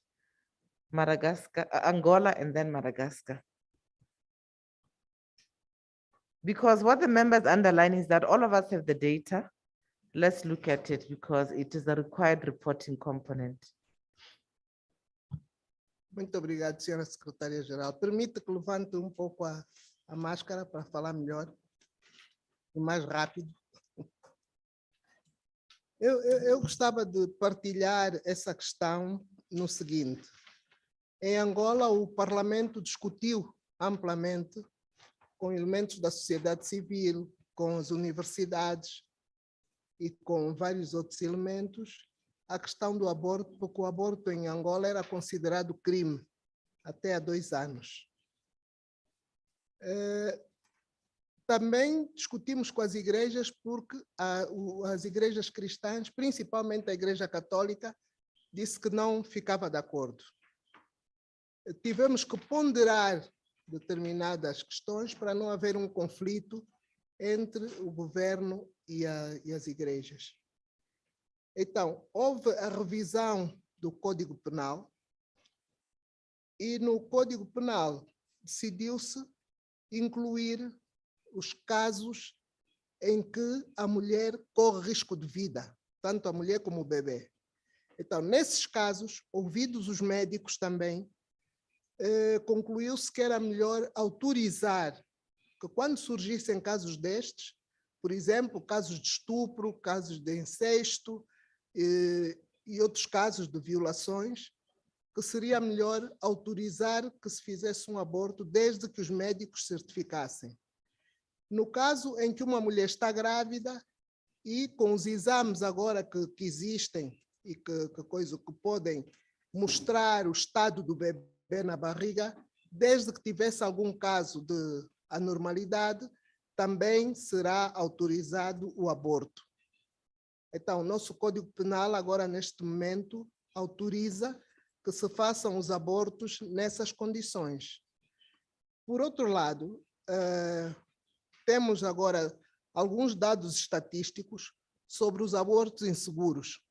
Estes casos foram feitos na principal maternidade de Angola, que é a maternidade de Luanda, Lucrécia Paim, dos últimos 3 anos. Então, foi assim. Em 2019, registraram-se 241 casos de aborto inseguro. Destes 241, 11 morreram, raparigas e jovens.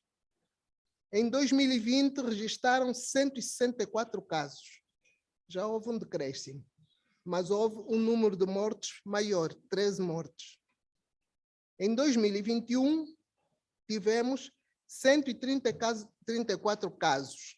Houve um decréscimo também no número dos casos, mas houve um aumento no número de mortes, 34. Observou-se uma tendência descendente devido ao trabalho que se tem estado a fazer de educação para a saúde. Está-se a introduzir nas escolas esse tipo de educação, com as jovens e com os adolescentes. Temos estado também a fazer um trabalho, o governo tem estado a disponibilizar contraceptivos para os hospitais fornecerem contraceptivos grátis às jovens, principalmente, aquelas que vão ao hospital e que procuram essa ajuda, porque nem toda a gente lá vai, né? Nem toda a gente vai ao hospital.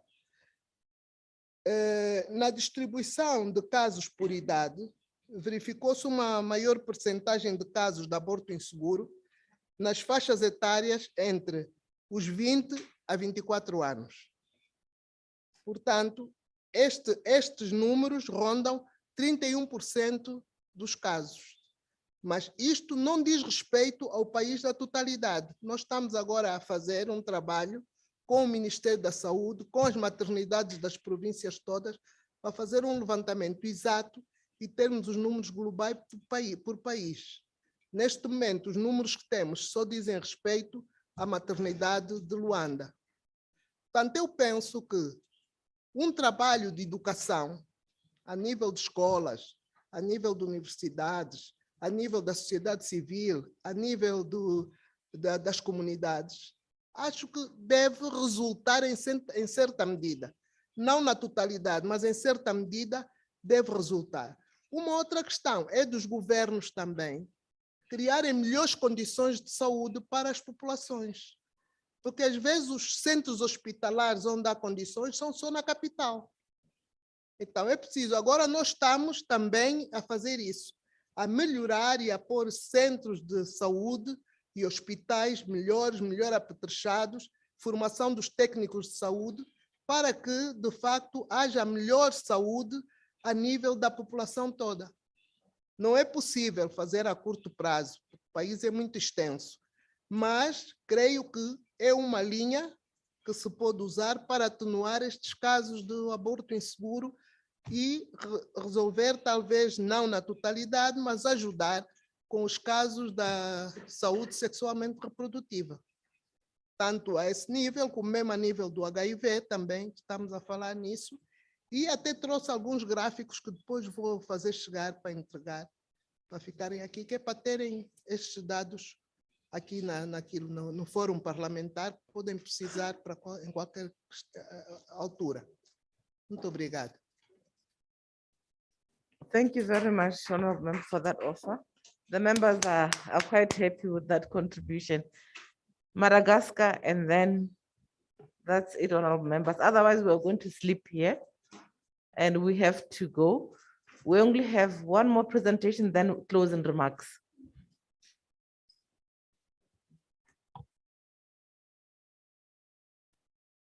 Merci, Madame la Secrétaire générale. On voit vraiment que c'est vraiment important ces sujets par rapport avec l'avortement sans risque, parce que on est tous, on se sent tous concernés. Et moi, je vais tirer seulement notre intention par rapport à notre rôle. L'Assemblée nationale, je vais dire. On a beaucoup de responsabilités à l'intérieur. Madagascar, on a fait l'analyse parce qu'on a fait réunion la dernière fois.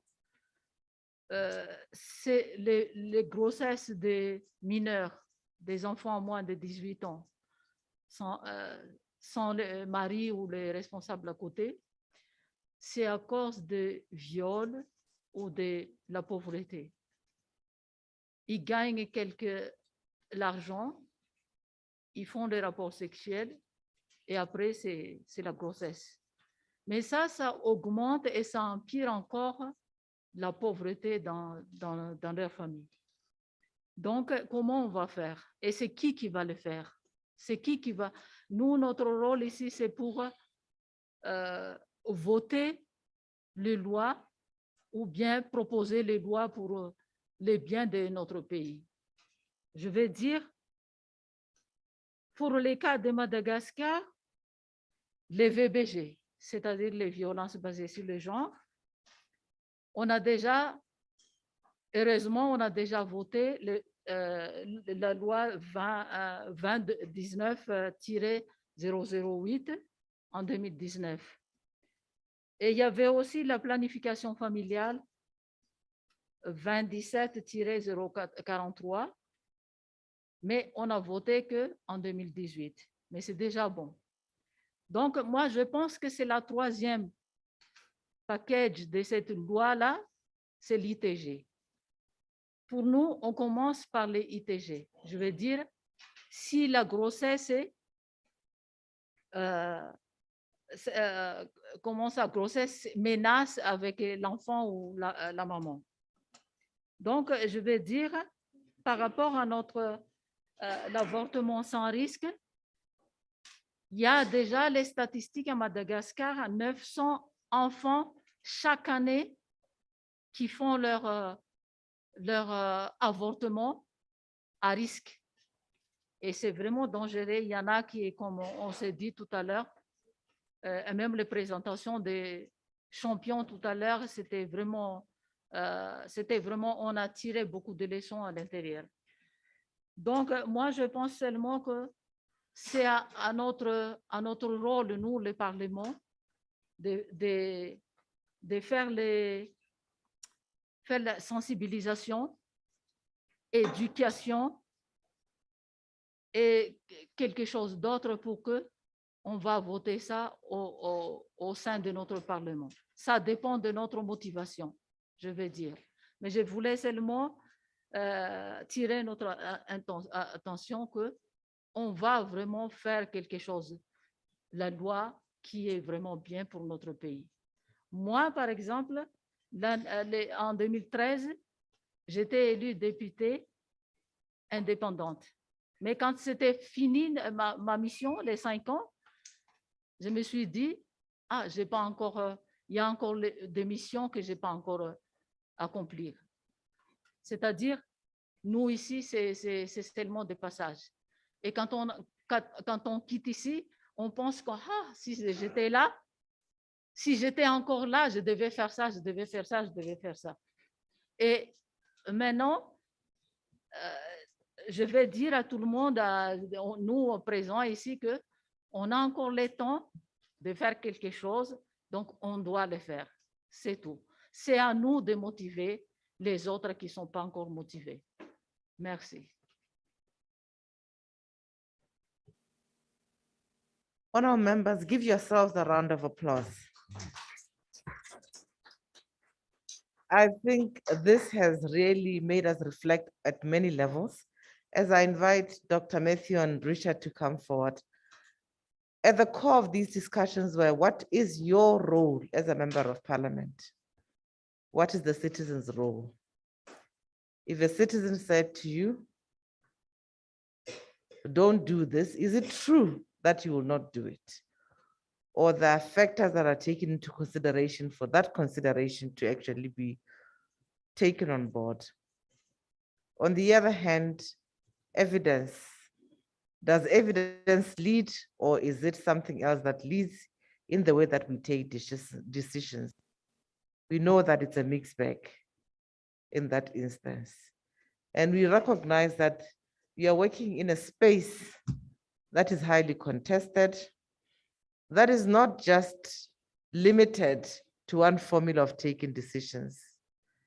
And therefore, it is important for us to separate ourselves for that which we stand for and how we move about standing for the people that we represent of our own conscience as members of parliament. Technical people are there to give evidence where need be. We also know that governments have arrangements with ministries who are the machinery of government, who give this information, by the way. And it is not always that the information is taken hook, line, and sinker. There are other considerations. By the time this comes to parliament, it is something else. And that is why we are here to say, let us give you as much knowledge to separate yourself in debates. Let us also give you the evidence so that you speak from your conscience. We also appreciate that you belong to political parties, and that in most cases you are there because of your political party. And sometimes, despite what you think and know, it is politics of the belly that takes center stage. Just to end, I will not come back here. I'll allow Dr. and Richard to speak, and then Charmaine, please take the floor. Some of you know about the Arab Springs, isn't it? We know what happened when there was an uprising with the Arab Springs. When you look at the literature in terms of what really was the problem, people thought people are going to say poverty, this and this. Those were not even in the list. People were saying political rights. They were tired of elites. They were tired of tyranny of the majority. They were tired of not having room and space to participate in their own lives. It may come to us in various ways. It will not come through poverty or the protection that we seek. Let us study the people. Let us study how far parliamentary democracy is going. Let us read the mood and see what type of representation our people require. I'll end here, honorable members, and say, forever educate yourself in terms of the needs, forever look at the systems that are in place and how those can be utilized intelligently. And that is the future of democracy. With that, let me allow just brief statements from Richard and Dr. Matthew in summing up what you have said, and then presentation closing. Those members who had prior appointments by 5 o'clock may silently move out.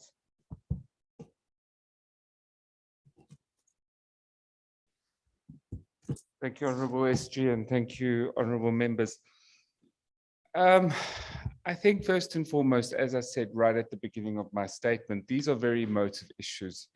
And I think they're also shrouded in so much social stigma. And what we really require is a total society response. And when I say by a total society response, it's about having dialogues with faith-based leaders, having dialogues with civil society, having dialogues in communities, and trying to unpack these issues so that people can also understand it. I do agree with the observation that in many cases, we only hear the cases that get into the hospitals that are the severe cases. But we also don't hear a lot of the cases that die. There's a lot of deaths that happen in our communities that are not reported owing to unsafe abortion. And so there is a lot of underreporting in this area of work. So I think it's both sides of the issue. In terms of the cost, We have currently commissioned a paper to look at the social magnitude and the costs of unsafe abortion on the health system. There has been a lot of costing studies done, so we do have the data. We're just trying to pull it together into one paper. But honorable members, let me also just reflect that we've got a paper that was developed about a year ago that really shows, and I think the colleague from Angola brought it out very clearly, that when you expand the legal provisions for safe abortion to happen, the magnitude of unsafe abortion decreases. So those cases do go down. And the more we expand the legal provisions together with comprehensive sexuality education, with access to contraceptives, and all of these things that are required, the cases do go down. I think, you know, at the end of the day, what we really are striving for is a world in which women can live their lives with dignity and respect, and where women can have the choices about their bodies and how to live and manage their bodies. Also, just to say that so I'm gonna be blunt about this. There are external groups, and we're very aware of who they are. In fact, there's a lot of research that has been done with them. There's a group out of Spain called Citizen Go, and there's a group out of the US. And these two groups are very active in the continent in terms of trying to roll back sexual and reproductive health and rights. And it's not just on abortion, it's on CSE, it's on the rights of LGBTQI, and it's across the board. We are currently also doing a paper to better understand these groups, because there's actually researchers that have been tracking these groups very actively for many years, and they know where the money is coming from, who is funding them, what their political agendas are. And I think we also need to be open to the fact that this is such a contested terrain, not just in Africa, but globally. So, you know, as soon as we get that data, I'll be happy to share that with the SG, because I think it is important for us to have knowledge about who these different groups are. We even have one group that comes in and says they're going to open reproductive health clinics, and then what they do is when the girls go in to get reproductive health services, they dissuade them from getting family planning or any other reproductive health services. So, you know, we know about this, we know this exists, and it's also important for us to share that information with you, for you to have a look at and to decide how you want to use that information. But I do have to be honest that unfortunately there are those groups that are there. And oftentimes you will notice that when a bill gets discussed, there's an immediate ramp up in terms of the emotive the dialogues and discussions around these issues. I don't envy you, honorable members. I think it's a difficult position, but I think at the end of the day, you know, the question was, who has the responsibility to change laws? And I was sitting there wondering to myself, sort of just as a question more than anything else, when there's a question on GBV, do we wait for the public opinion to be in favor of changing the law on GBV, or do we change the law because we think it's in the best interest of our people? I don't know. I'm not a member of parliament. I'm a technical person. I'm a public health person. But I think it is an interesting question that we should reflect on. Thank you, Chair.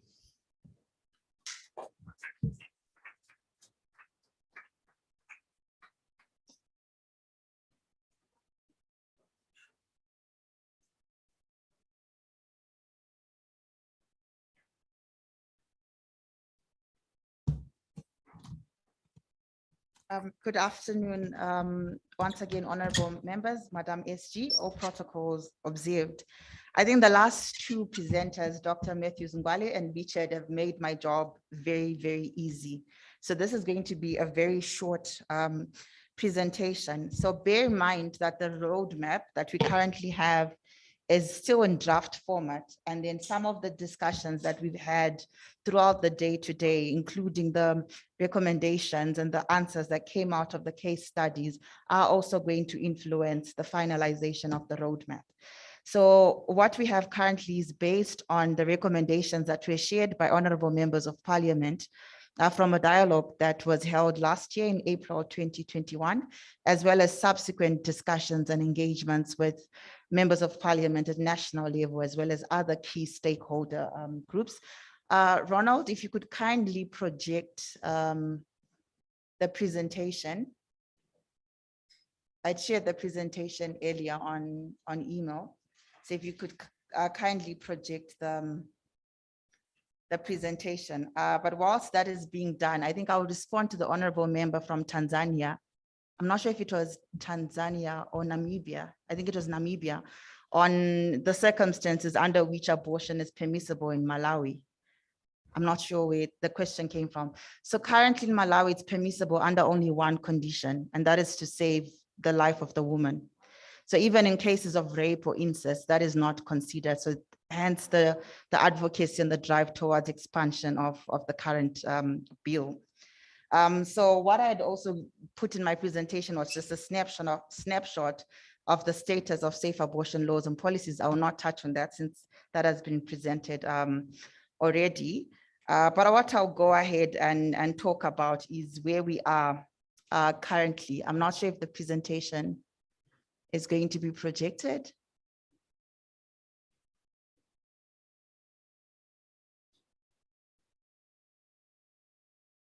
Okay, so whilst I'll just give a quick preamble whilst we're sorting out the presentation being projected. So whilst we had, or following the dialogue that we had with parliamentarians last year, one of the key recommendations that came out of the dialogue was for member states to collectively drive towards coming up with a model law on safe abortion if it's possible. We know that is a very long route and it takes a lot. It's a lot of investment to go into it, but it was something that member states put forward and saying it is a gold standard that then countries can then use.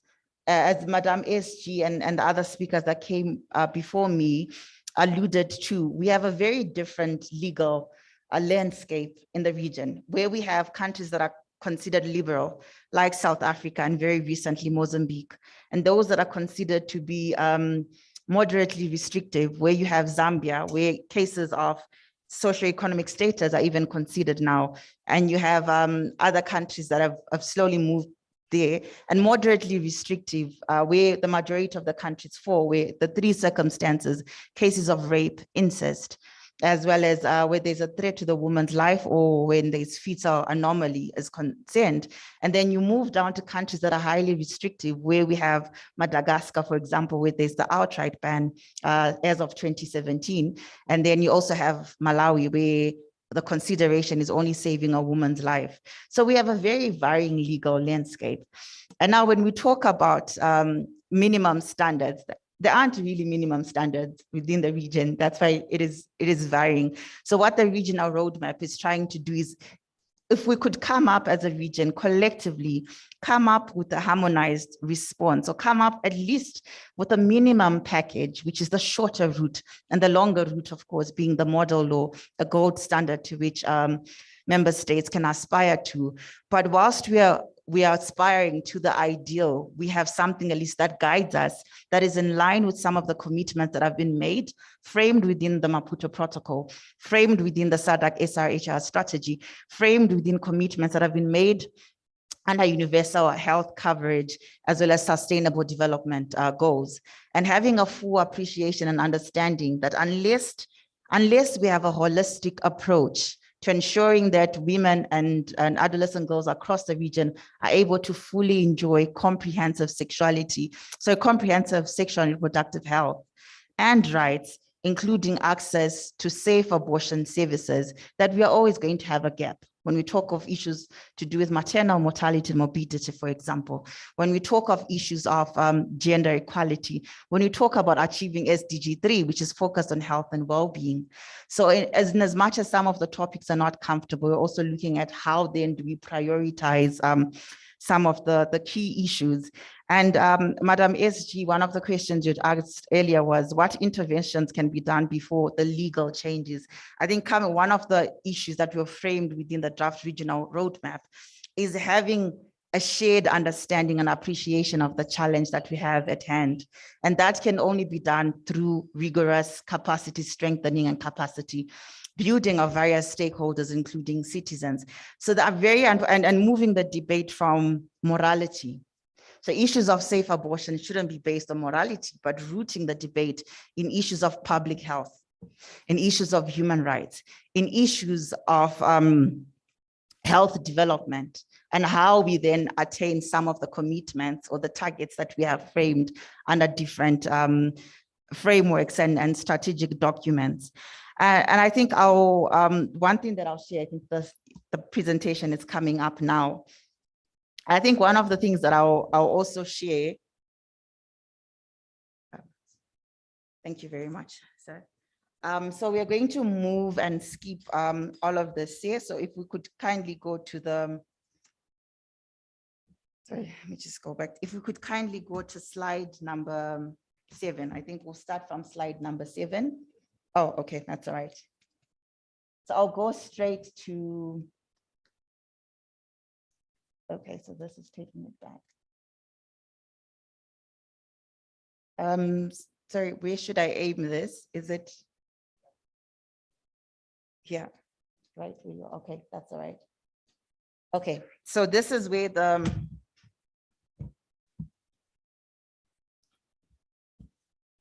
okay, so this is where we are in terms of just the framework, or in an illustrative summary of the proposals that we have from the recommendations from honorable members of parliament, as well as other stakeholders that we have been engaging with. And it also takes a look at some of the intersects with issues of the environment. And I'm happy that already from the engagements with the case studies, this was coming, issues of the environment, issues of socioeconomic development, and other issues. So the first key step that is proposed is key stakeholders engagements at regional and national level, focus on awareness raising and strengthening of collaborations. So the very unfortunate thing is that with the legal restrictions, even in circumstances where women and adolescent girls should be accessing safe abortion services, because of those restrictions, you find that access to information is then also restricted. So you have women that would ordinarily fall under categories which are currently permissible, for example, in cases of rape or incest, but because of some of the restrictions, that information then also becomes restricted, where you have women's health and their rights being compromised. We've heard of several examples where women have to go back and forth within the justice system before they can get a termination order. And sometimes they get a termination order when it's too late. But I will not go into this given the time that we have left. The second step is an establishment of a multi-sectorial regional working group.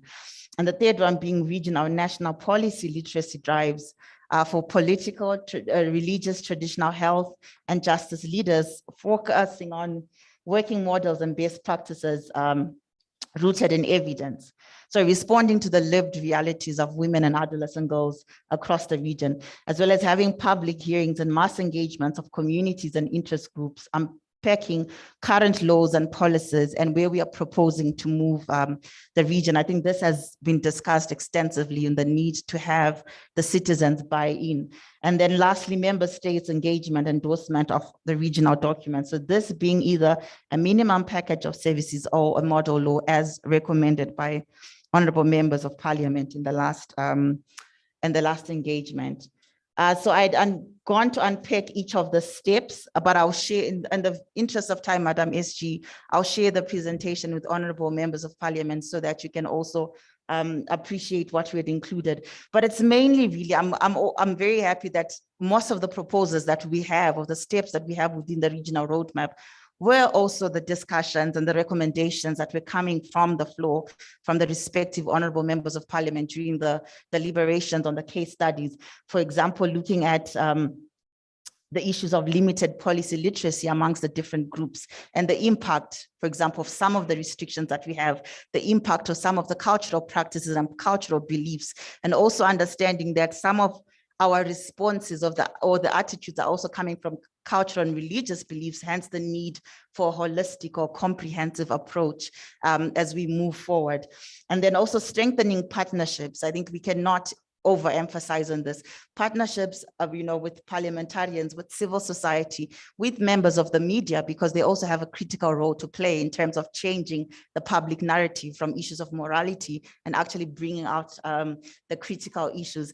Engagement with different groups, including religious and traditional leaders as well, to address some of that opposition that we've been discussing throughout the day, as well as acknowledging that regional engagements present a unique opportunity to bring together the various key interest groups, as well as collectively strategize and create solutions to improve access to sexual and reproductive health and rights information, as well as services. And as I'll reiterate what was mentioned earlier, that we cannot separate issues of access to safe abortion from other sexual and reproductive health and rights issues. There's interlinkages with early and unintended pregnancies, interlinkages with access to contraceptives, interlinkages with access to key information, issues of agency, of women and girls being able to fully exercise their agency, make an informed decision that is based on key and true information that also respects and puts at the core their human dignity and integrity as well.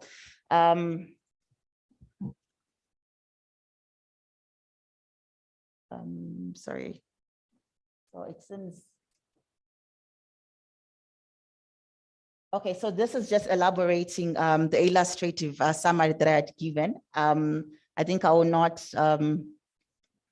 give much to this, but it's just unpacking some of the key interest groups that we need to focus on as we move forward.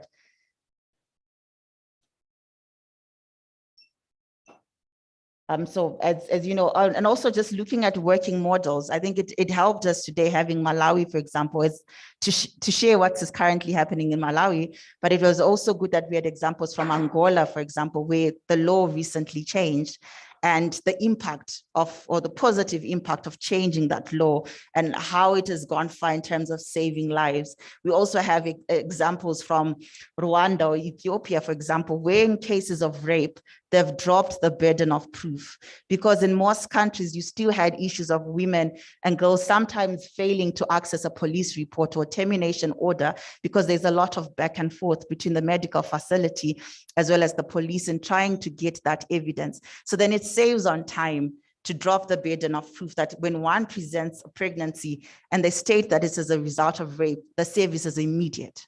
That is now the policy. And this has gone a long way in those countries in changing the statistics in terms of saving the lives of women and girls, as well as safeguarding their health and their well-being.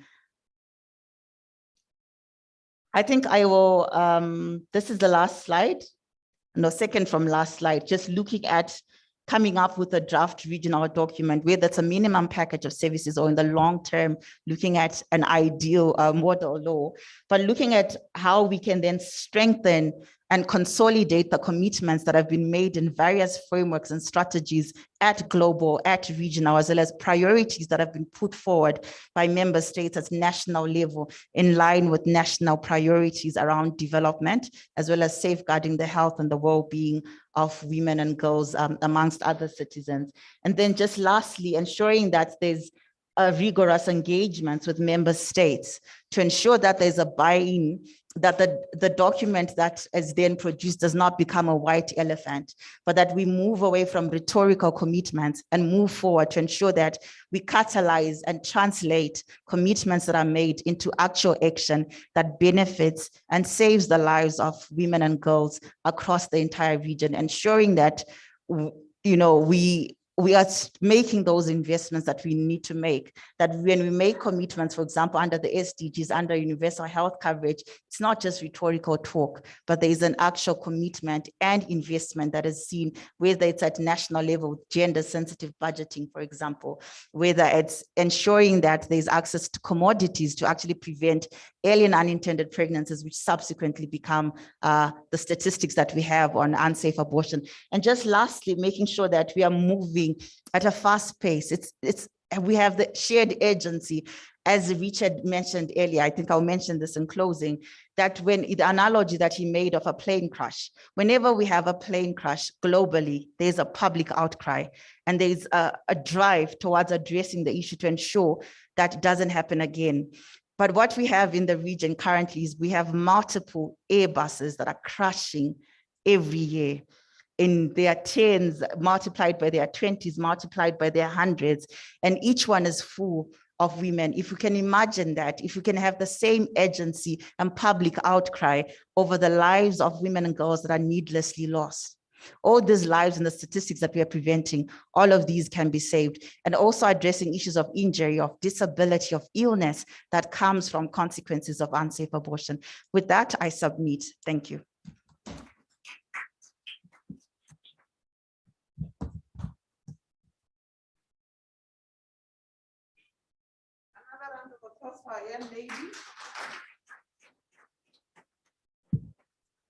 Yes, honorable members, this is the end. This is the end of our session, and thank you very much for your cooperation.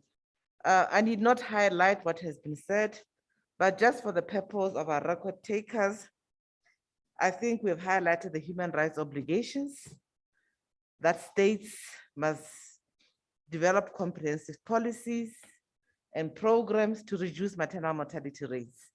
I think that one is not disputed, and that we must ensure access to birth assistance, access to prenatal care, emergency obstetric care, quality care, complications resulting from unsafe abortions, and maybe just to underline that most of the issues that we're talking about are already contained in the Maputo Protocol, they're already contained in CEDAW and many others.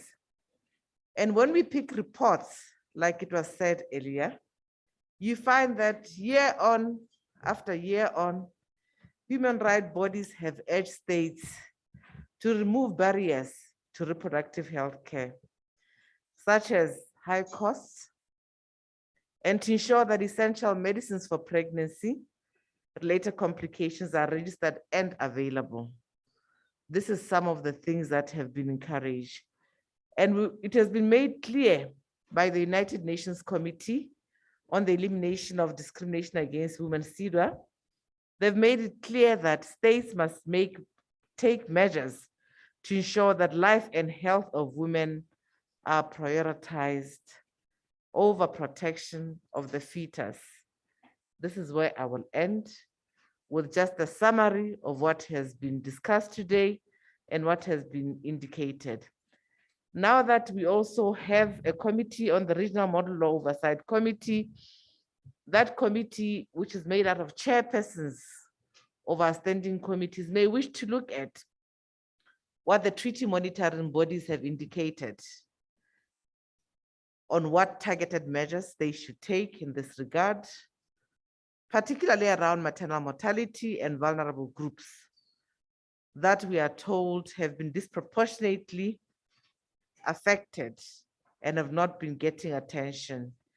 And I believe that this is said so in the face of elevated rates of maternal mortality, and they face additional obstacles in accessing reproductive health care because of stigma and discriminations. And these groups are many, as we have heard earlier. They also require us to look at the far-flung areas of our constituency, of our countries, the minorities. We must also look at indigenous women, migrant workers, and many more that are affected in this context. So I will not go further, except at this point to invite the chairperson of the Regional Women's Parliamentary Caucus, Honorable Regina Esperon, to come and give us the closing session.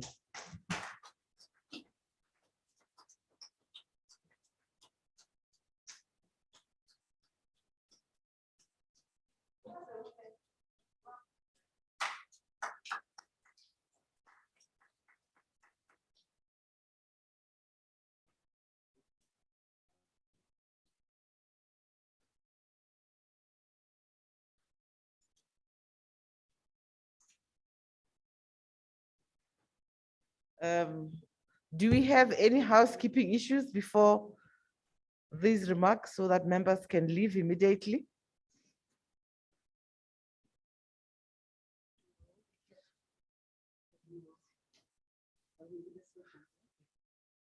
Okay, maybe give your remarks and then they'll give us indication, and also someone must come and discuss tomorrow's program and where members will be meeting.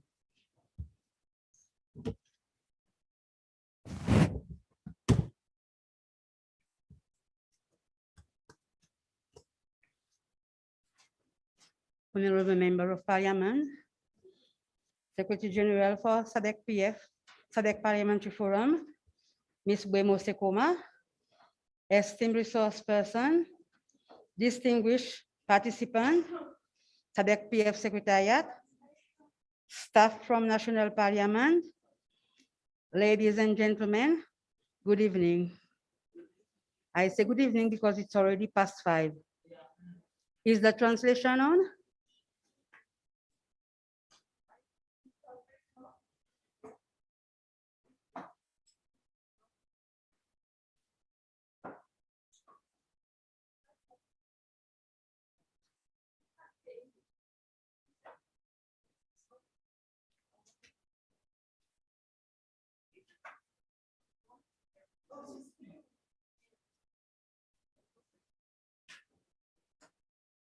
Shall I start again?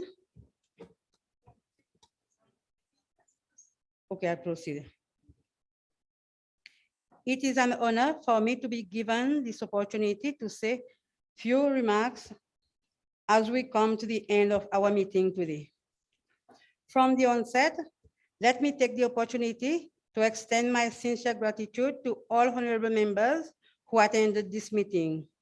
I also wish to thank you for your active participation and valuable contribution each member of us has made during the deliberation and presentation. Without your participation, honorable member, the meeting would not have been a success. Honorable members, the overall theme for the meeting was titled Regional Legislative Sensitization, High-Level Meeting and Policy Advocacy Dialogue. Having discussed this theme, we have been able to unpack and deliberate on the extent of unsafe abortion and catalyze policy advocacy action to end unsafe abortion and early and unwanted pregnancy through case studies from across the SADC region.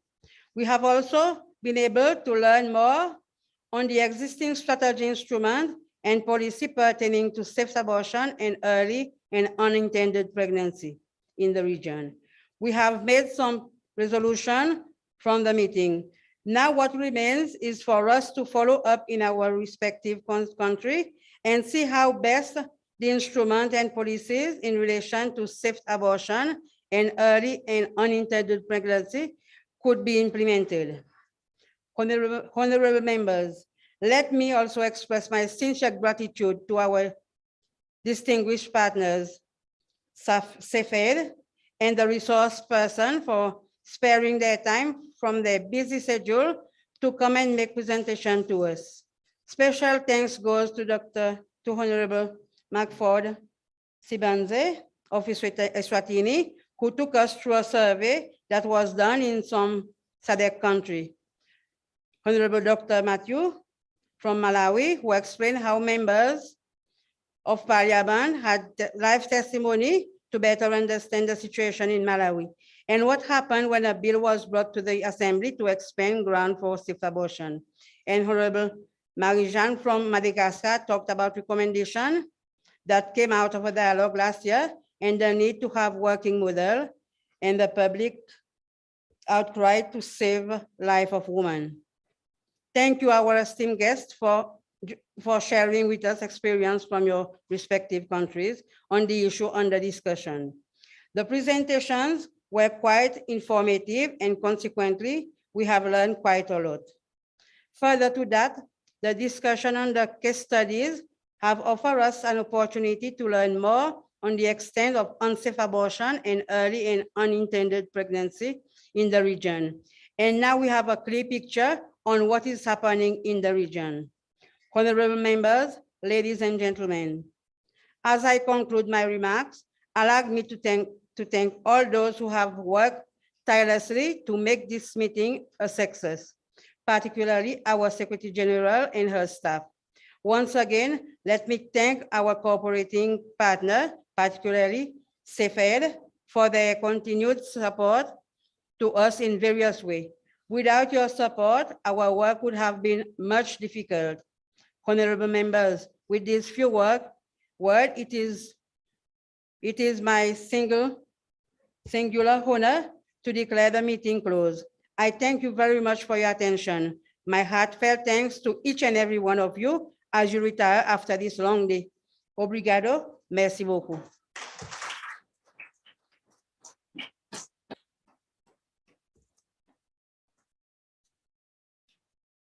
Now I invite the Secretariat for housekeeping issue and to give us detail for the program of tomorrow.